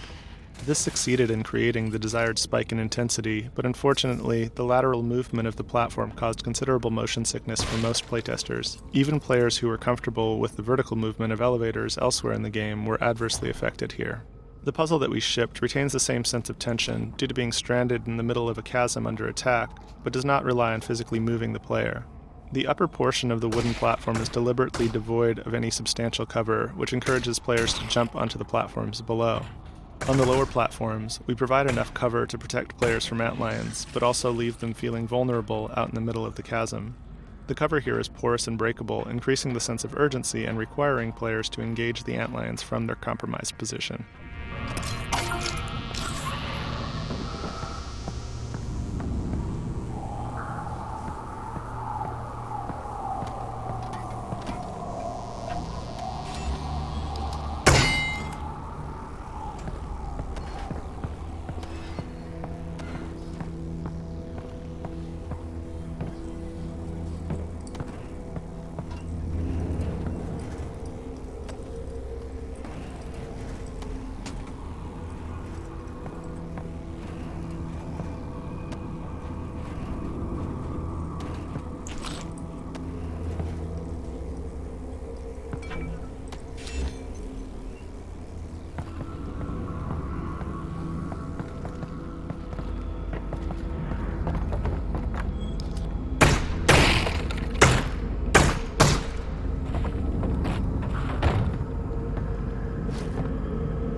Good point. I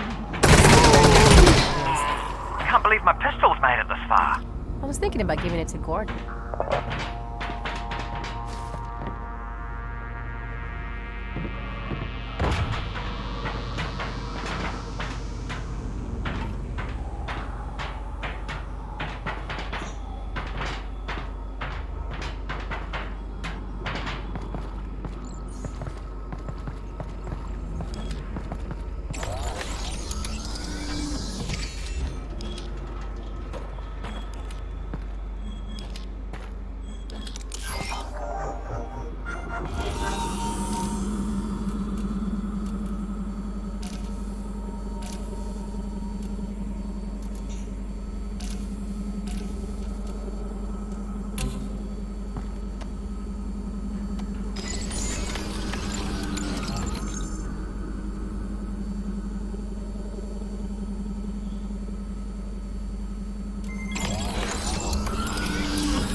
Wow, my gun's looking pretty good.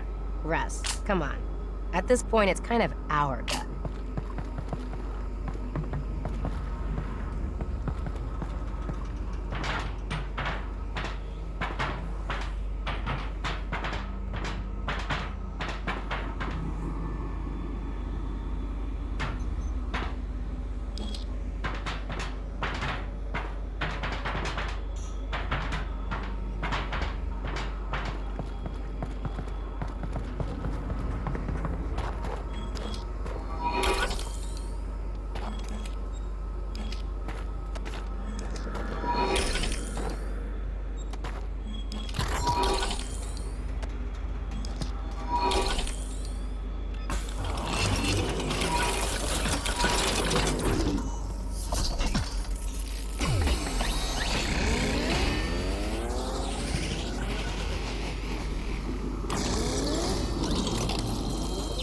Oh wow, check it out. My gun just keeps getting better and better. You know, Russ, technically, I don't think there's a whole lot of your gun left anymore. I'll tell you what, let's put that idea on hold for now. We can chat about my gun when you get back.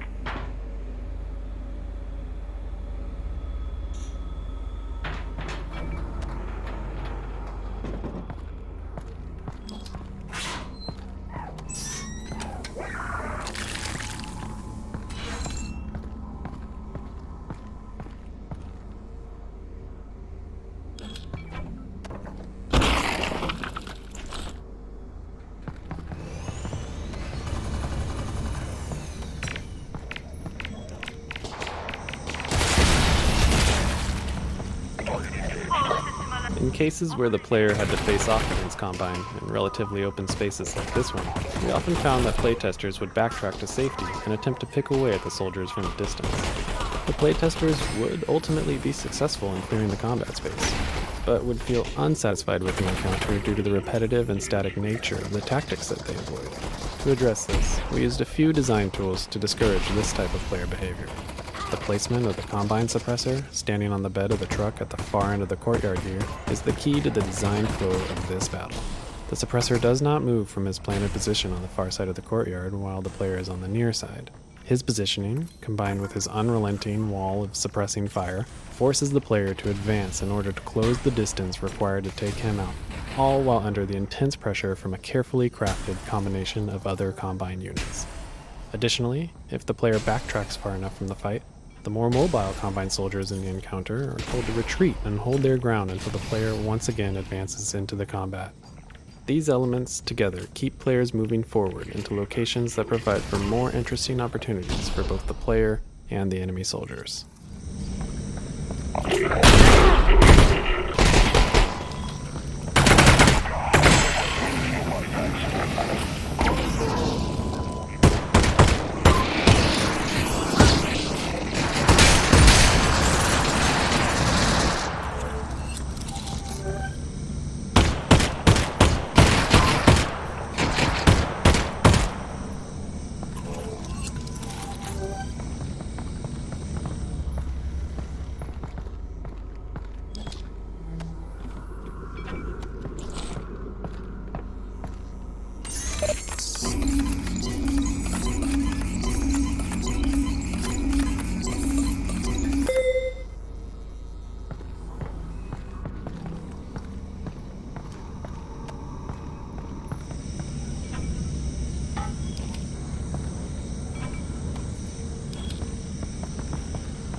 After the intense combat that precedes it, this tower initially serves as a pacing break, before once again ramping up the intensity on the player's final fight up to the Combine tractor beam controls.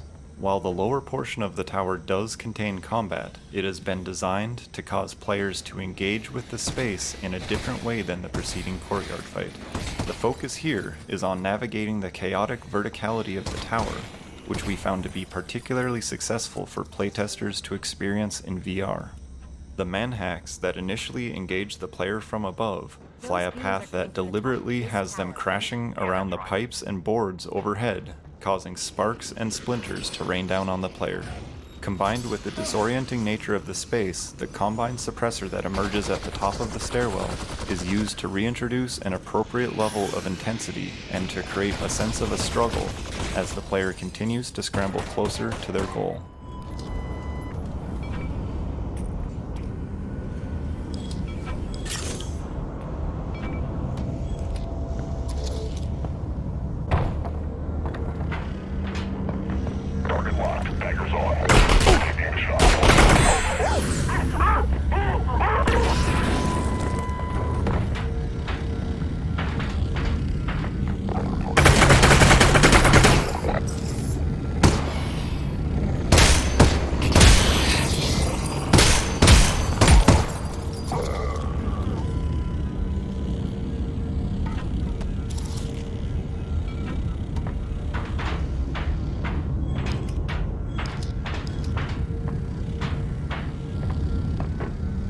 There's the control room. I see it.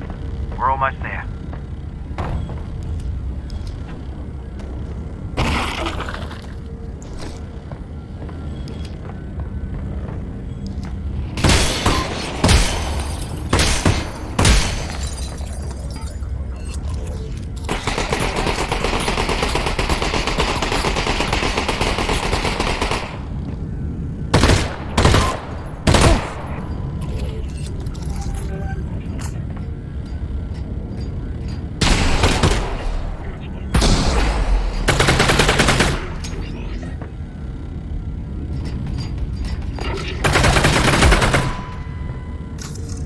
Cells left.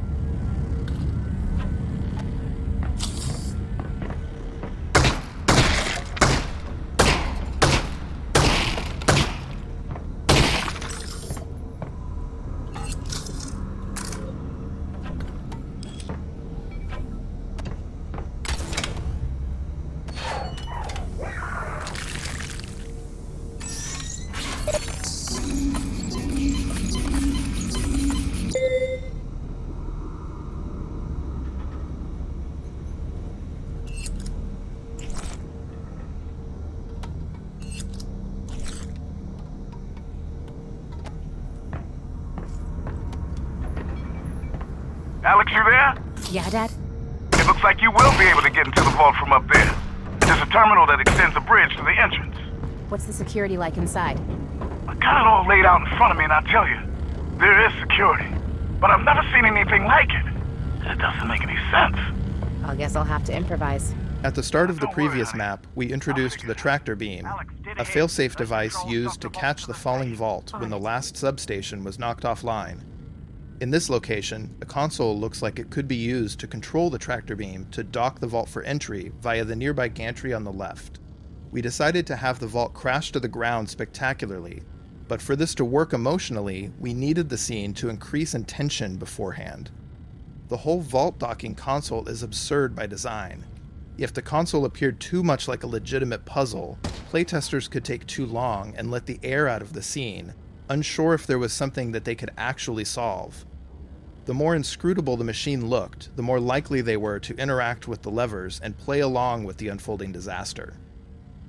The first phase of the puzzle extends the catwalk and unlocks the main lever bank, which responds to the player's input, engaging them in the solution. Every subsequent lever thrown does nothing except increase the tension as things continue to go wrong. The back-and-forth radio dialogue between Alyx and Russell completes the scene with growing panic and keeps players in the moment, flipping levers in an attempt to save the vault. Earth could have used you in the 7-hour war. Maybe we'd have lasted 8. All right. Looks like the bridge is fully extended. Just need to gently dock the vault to the bridge. How hard can that be? Oh god. Okay, well, one of these has to bring in the vault forgotten. Right? Right? Almost certainly. Maybe? No, not that one. Alyx, the bridge isn't moving. Why isn't the bridge not moving? I know. Russ, I can see it not moving. Okay, definitely not. That doesn't look good. Ugh.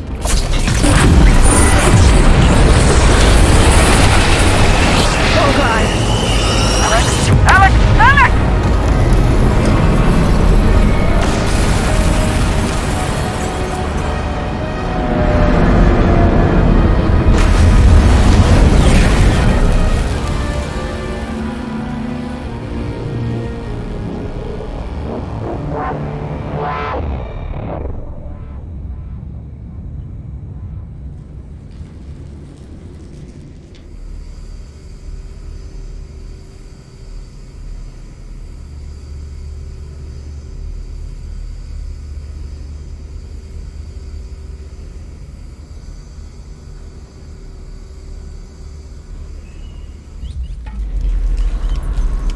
Alyx? Alyx? Alyx, are you okay? I think I just killed Gordon. 5 years ago, we placed playtesters beneath an idling Half-Life 2 Strider. It was a really simple prototype, but the feedback was overwhelmingly positive. This experience convinced us we should pursue a Strider encounter in VR. And as a result, we built dozens of prototypes over the next few years. Some designs pressed playtesters into very close contact with the Strider. Some had a Strider chase them through a simple environment, or shoot at them through porous cover. In other cases, the Strider would destroy a wall the player was hiding behind or give a performance the player was meant to observe.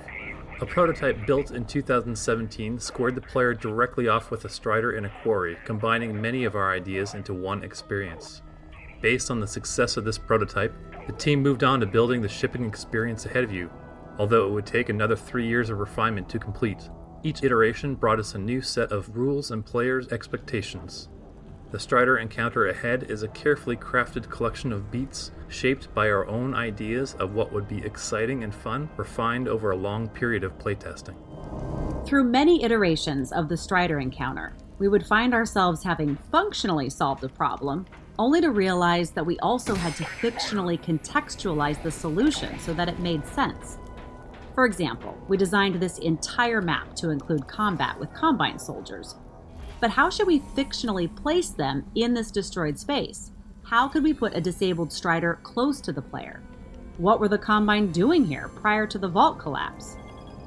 This soldier was placed here to communicate to the player that some Combine were in the area investigating an antlion infestation before the vault fell on them. In fact, you can see some dead antlions nearby. If you listen closely, you'll hear the soldier trying to contact the rest of his squad, letting the player know that they are not alone and that there is likely to be more combat ahead. Although we could excuse a few random Combine in this area left over from investigating the antlion infestation, we needed a way to justify the large squads of Combine and the combat encounters that occur later in the level. These two Combine are part of a squad sent down looking for survivors after the vault collapse, and their dialogue is designed to inform the player that this Strider they have found may not be dead. Fictionally, it is the player's combat with these two soldiers that alerts the rest of the Combine in this area to the player's presence.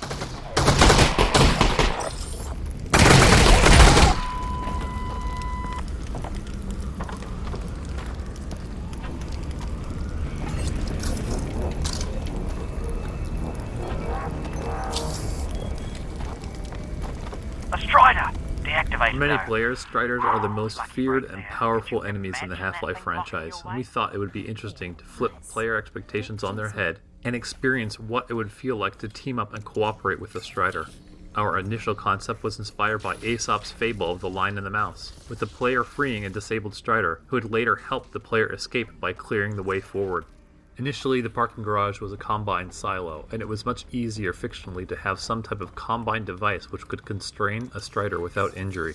When the location changed to a collapsed parking garage, we constrained the Strider by trapping it in the elevator shaft, held down by the elevator car.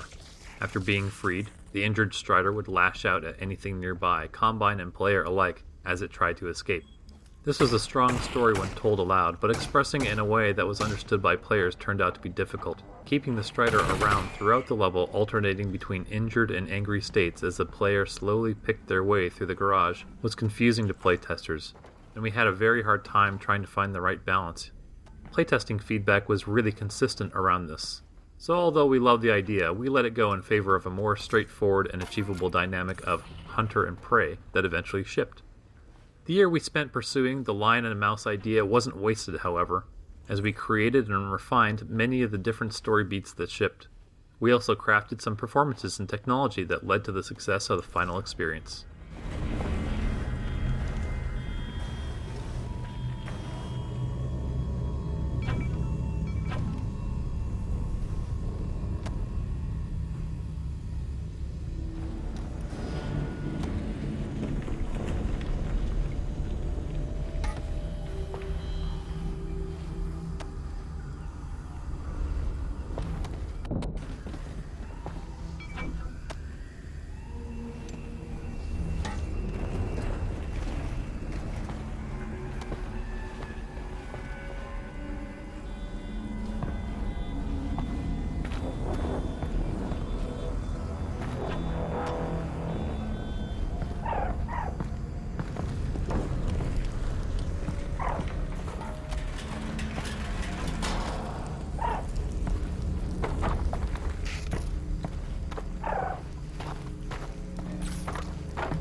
The Strider encounter boils down to a set of performances and the Strider's AI-driven minigun.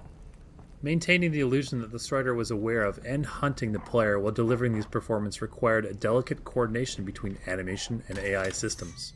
We used a variety of approaches to make the Strider feel like an intelligent creature hunting the player. Players in VR move very slowly by first-person shooter standards, so we have the Strider alternate between chasing performances, following the player through the level, and then hunting performances, focused on tracking and firing at the player, or looking for them. Triggering the different stages of this pursuit took a lot of playtesting. We paid close attention to how playtesters would move through the level, and then built the triggers and iterated on the animations to support the most common behaviors. It was very much a back and forth conversation to evolve a beat into something that most players would believe the Strider was truly hunting them. Early playtesters would grow weary of being shot at without any downtime or contrasting experiences. So we identified the beats that would create that contrast and layer them in when we saw playtesters become fatigued. Things like the Strider bashing the wall, walking over you, chasing you up an elevator shaft, all acted as ways to break up the experience and surprise the player. Whenever we had feedback a playtester was growing or looked bored or fatigued, we would brainstorm different ways to insert these beats, and then test it to verify that they were paced correctly. One of the tools we used was a sophisticated look-at system on the Strider. The system tracked the player and would procedurally orient different parts of the Strider to face the player. The body, minigun, and Gauss cannon all had different look-ats to break up the effect when the Strider lost or acquired the player. These could be independently enabled or disabled at specific times to make it feel like the Strider was directly addressing the player. In each animation of the sequence, the look-at on the minigun and body would be enabled or disabled based on whether the Strider should be able to see the player at that point. It was important to communicate clearly to the player that they were being hunted by the Strider at this point. We wanted players to see the Strider dust itself off and fixate on them, so that there would be no doubt that they were now the prey. This elevator ride was a useful tool to achieve this, as it is one of the few moments of the game that we have a captive audience. The elevator door facing the Strider was carefully designed to provide enough protection, so that players would feel safe, but enough visibility to see the Strider's performance.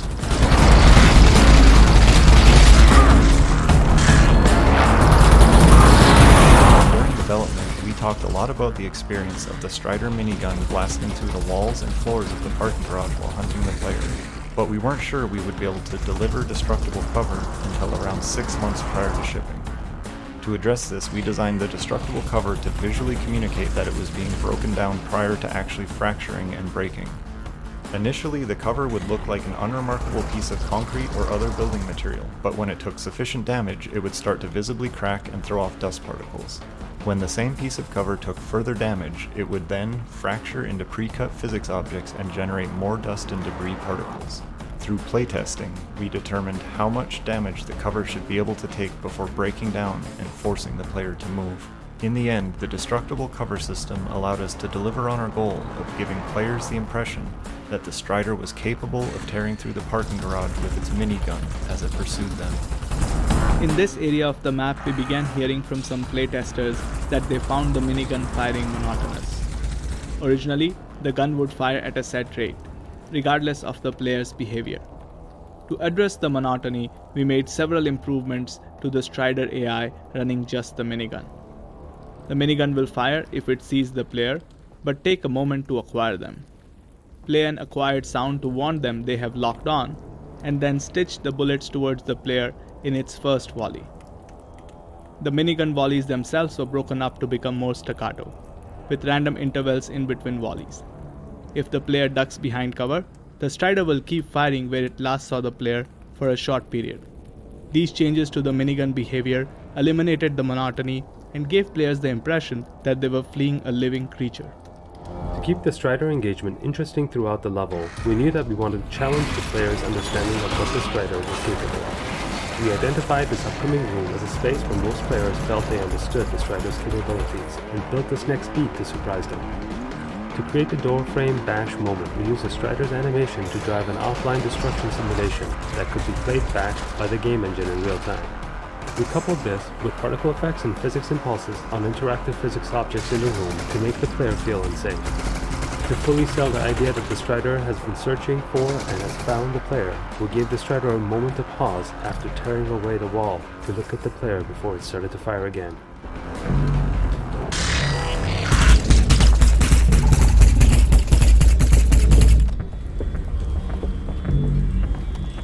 When playtesting the Strider encounter, we learned that players enjoyed fighting a challenging enemy but responded negatively if they took damage in a way that seemed unfair.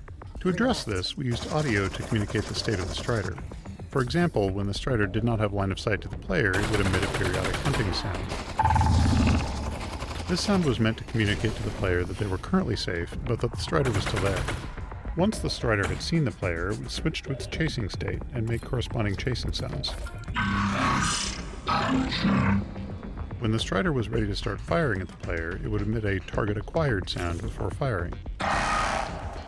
Players quickly learned this pattern of sound cues and no longer complained about being caught unaware of the Strider's targeting state.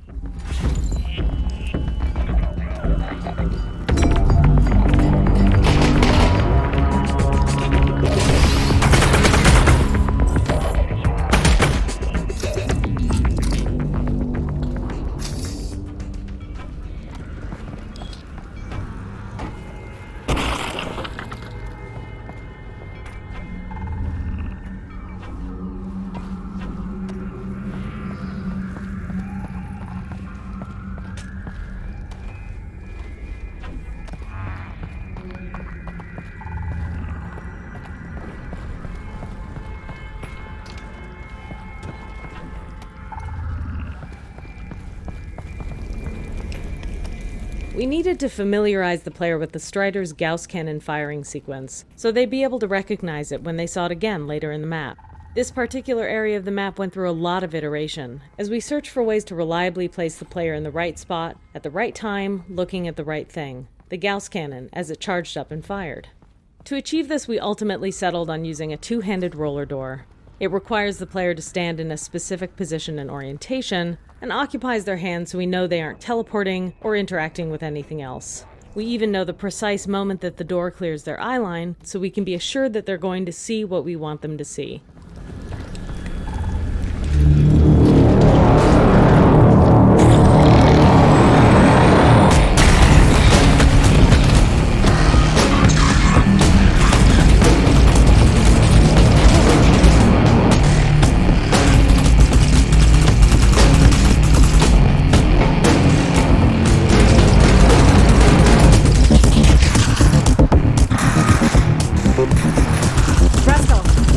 central theme of this map was the lion and the mouse. The encounter with the Strider ended at this point. The Strider simply exited off into the sunset. We intended for the Strider to reappear in a subsequent fight, perhaps even attacking the Combine alongside the player. But this idea was only pursued briefly before being cut. The problem was that playtesters felt cheated that they didn't get to destroy the Strider after being hunted and harassed by it for so long. In the final map, once the player steps into the rat maze below, the Strider reappears and begins hunting the player again. Because Alyx does not possess any weapons that can damage the Strider, we explored a variety of ways that the player could take out the Strider using something found in the environment. These included ideas like triggering missiles on a downed Combine helicopter, using a Combine mortar emplacement, or kicking off some type of physics event to sweep the Strider's legs out and kill it. We built prototypes of many of these ideas, and eventually narrowed down to the mounted gun solution that shipped. It was simple, repeatable, and was one of the easier solutions to train under fire. In this sequence, we wanted the player to end the encounter by killing the Strider in a dramatic boss fight using a weapon found in the environment. This meant that we had to introduce a new weapon which was more powerful than the player's equipped weapons, and which had to remain in the environment after the fight. A mounted gun on an abandoned Combine vehicle made the most sense, and after some initial tests of the downed Combine helicopter repurposed from Half-Life 2, we settled on the armored personnel carrier, since one had already been built for use in another section of the game. Since the gun mechanism itself would be seen for the first time while under pressure from the Strider, it had to have an aiming and firing mechanism that the player would understand immediately. We prototyped a variety of designs, from a machine gun that auto-fired as soon as the player grabbed the handle, to a gun that fired a sticky bomb that had to be detonated by the player after it had hit its target.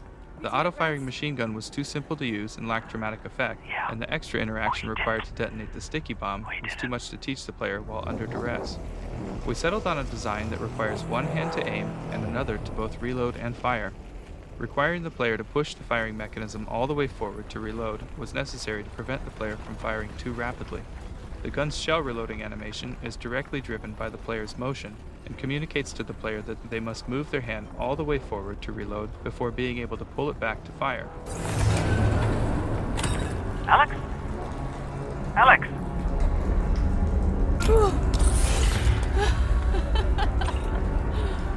We did it, Russ. Yeah, we did. We did it.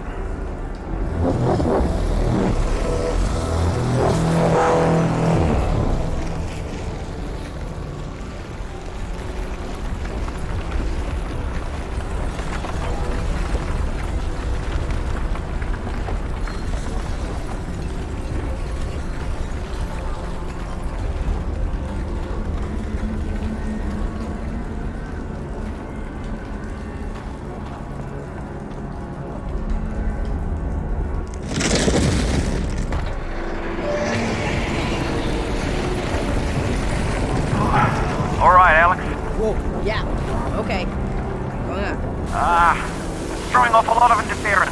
I might not be able to talk to you in there. No, probably not. So, this is it. Yeah. And then you'll come out with Gordon safe and sound, so everything is gonna be... Everything will be fine, Russ. Talk to you soon. Stop her! What? Why? Dad? Dad?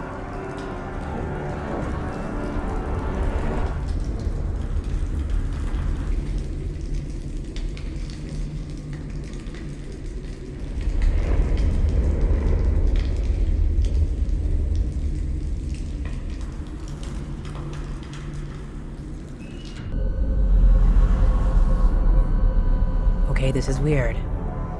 But as the player enters the vault and is immersed in its warped reality, they lose contact with Russell. With Russell no longer available to explain what the player was seeing, we had to communicate the important concepts of the vault through the use of visual effects, physics, sound design, and music. The most important concept was that the errant bursts of uncontrolled energy causing anti-reality events was spillover of the Vortigaunt energy being used to keep the prisoner in the vault, as his influence occasionally gained the upper hand through cracks in the field. Starting from the vault crash in the prior map, we used this piece of musical sound design to represent the newly uncontrolled Vortigaunt energy being released from the vault.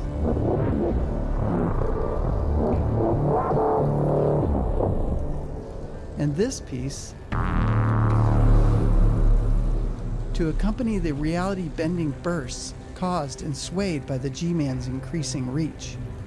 Within the vault, we repeat these motifs to reinforce the Vortigaunt energy mechanic that the player is ultimately able to use as a weapon against the Combine, short circuit to release the prisoner, save Eli, and complete the game.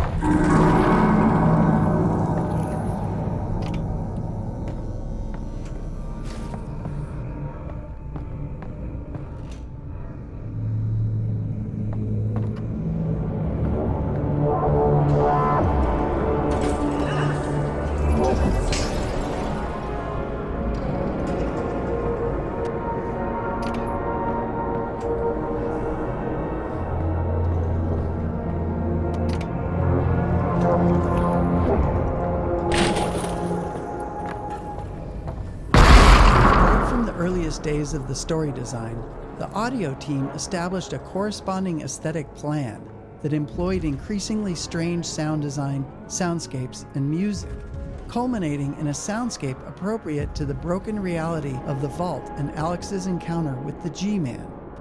While the vault level was being designed, it became apparent that the accompanying music would be crucial to selling the surreal nature of the vault. Most music in the vault is based on the musical palindrome you hear in the Sideways room.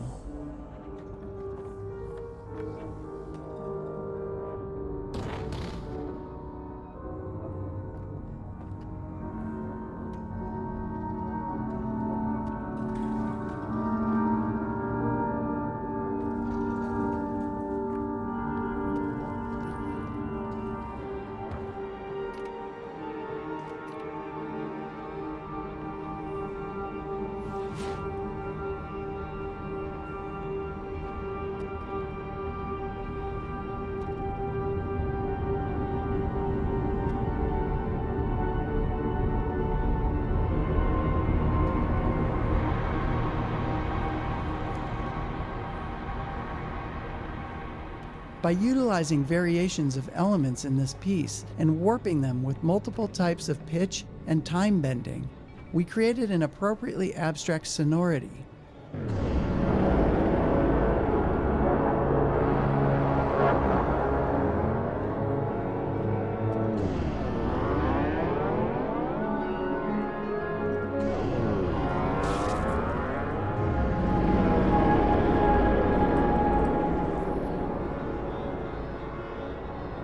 While strange and dislocating, it was still consistent unto itself, as well as conceptually relevant to the multidimensional nature of the G-Man and the Vortigaunt energy imprisoning him.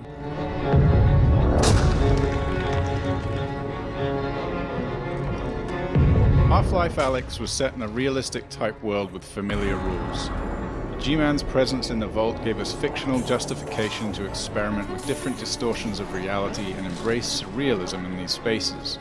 Early experiments with gravity anomalies and distorting spatial expectations were promising as the immersiveness of VR worked to exaggerate their impact. The surreal environments proved to be fertile for puzzle solving as well, but they tended to stall the pacing at the point in the game we needed it to be ramping up, so they weren't included in the final release. The most notable of these was in the mirrored apartment. Players originally had to spot and correct differences between the top and bottom apartment spaces in order to escape that area. Instead of surreal interactive puzzles, the first half of the vault became a journey through an increasingly bizarre set of spaces that were once the apartment building the G-Man was captured in.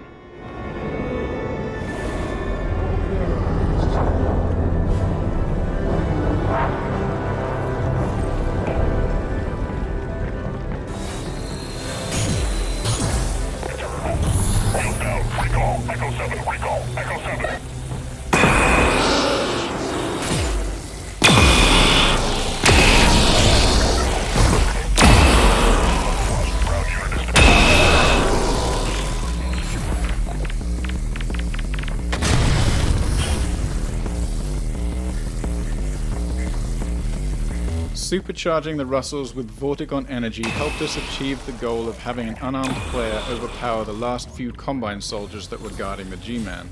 Initially, grenades and a zero-gravity hallway was how we achieved this. Separately, we'd been experimenting with using the Russells to pull and throw energy bolts from Vortigon energy nodes. This was a natural fit for the Vault combat section since it evokes the concept of supercharging the gravity gun at the end of Half-Life 2 and works with the player's well-mastered Russells throwing mechanic. This new mechanic was introduced at a point where pacing was critical, so it had to be intuitive to pick up and quick to master. Giving the player the Vortigon energy attack not only helped to tie together that this was Vortigon energy containing the G-Man, but helped to further solidify the deep Vortigon connection to Alyx. It also gave the player a chance to briefly feel like they had superpowers and be able to use that ability in a visceral, deeply physical way that's impossible in real life.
this thing.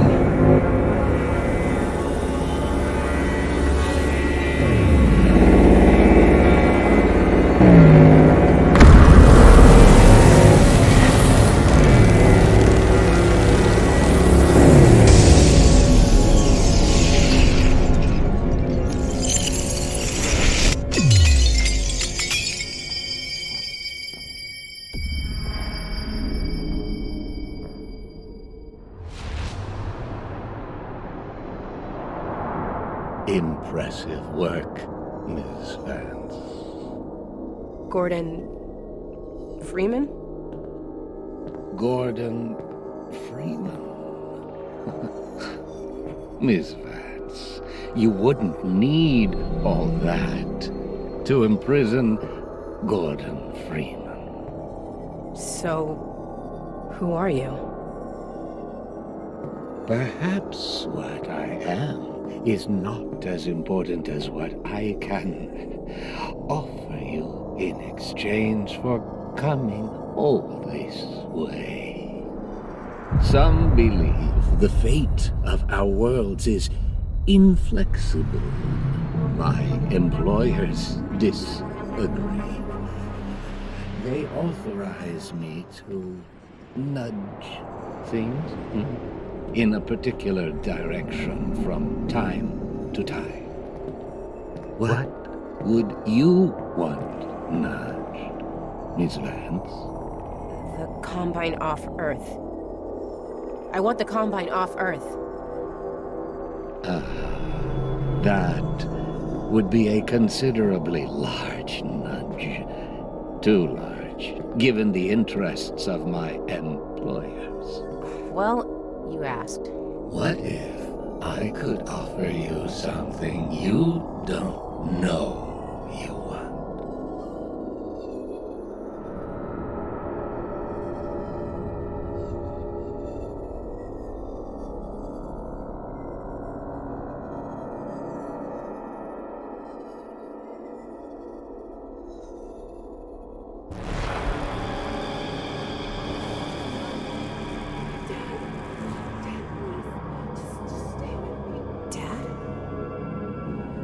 Dad? What? Is that me?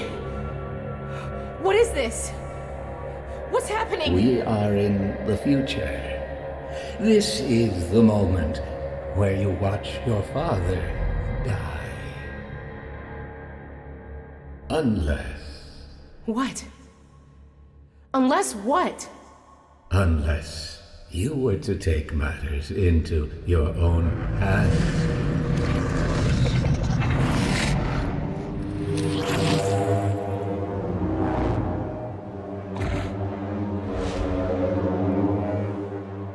Release your father, Miss Vance.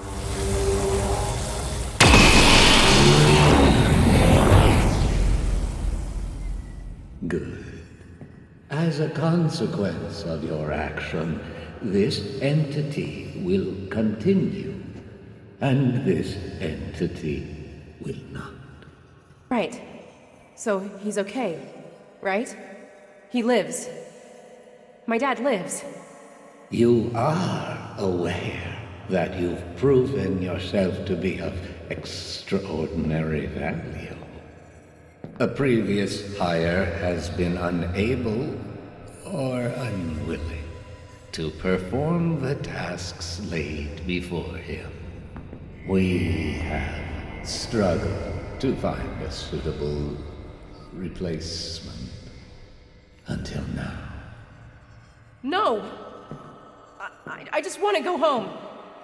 Send me home! I'm afraid you misunderstand the situation, Miss Vance. Wait! Hey, wait! Wait! Wait!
Vital signs critical. Seek medical attention. Gordon! Gordon! Wake up, Gordon. She's gone, Gordon. She's gone. Son of a bitch, it has unforeseen consequences. I knew it. When I get my hands on him, I'm gonna kill him. I gotta figure this out. Now. Come on, Gordon. We got work to do.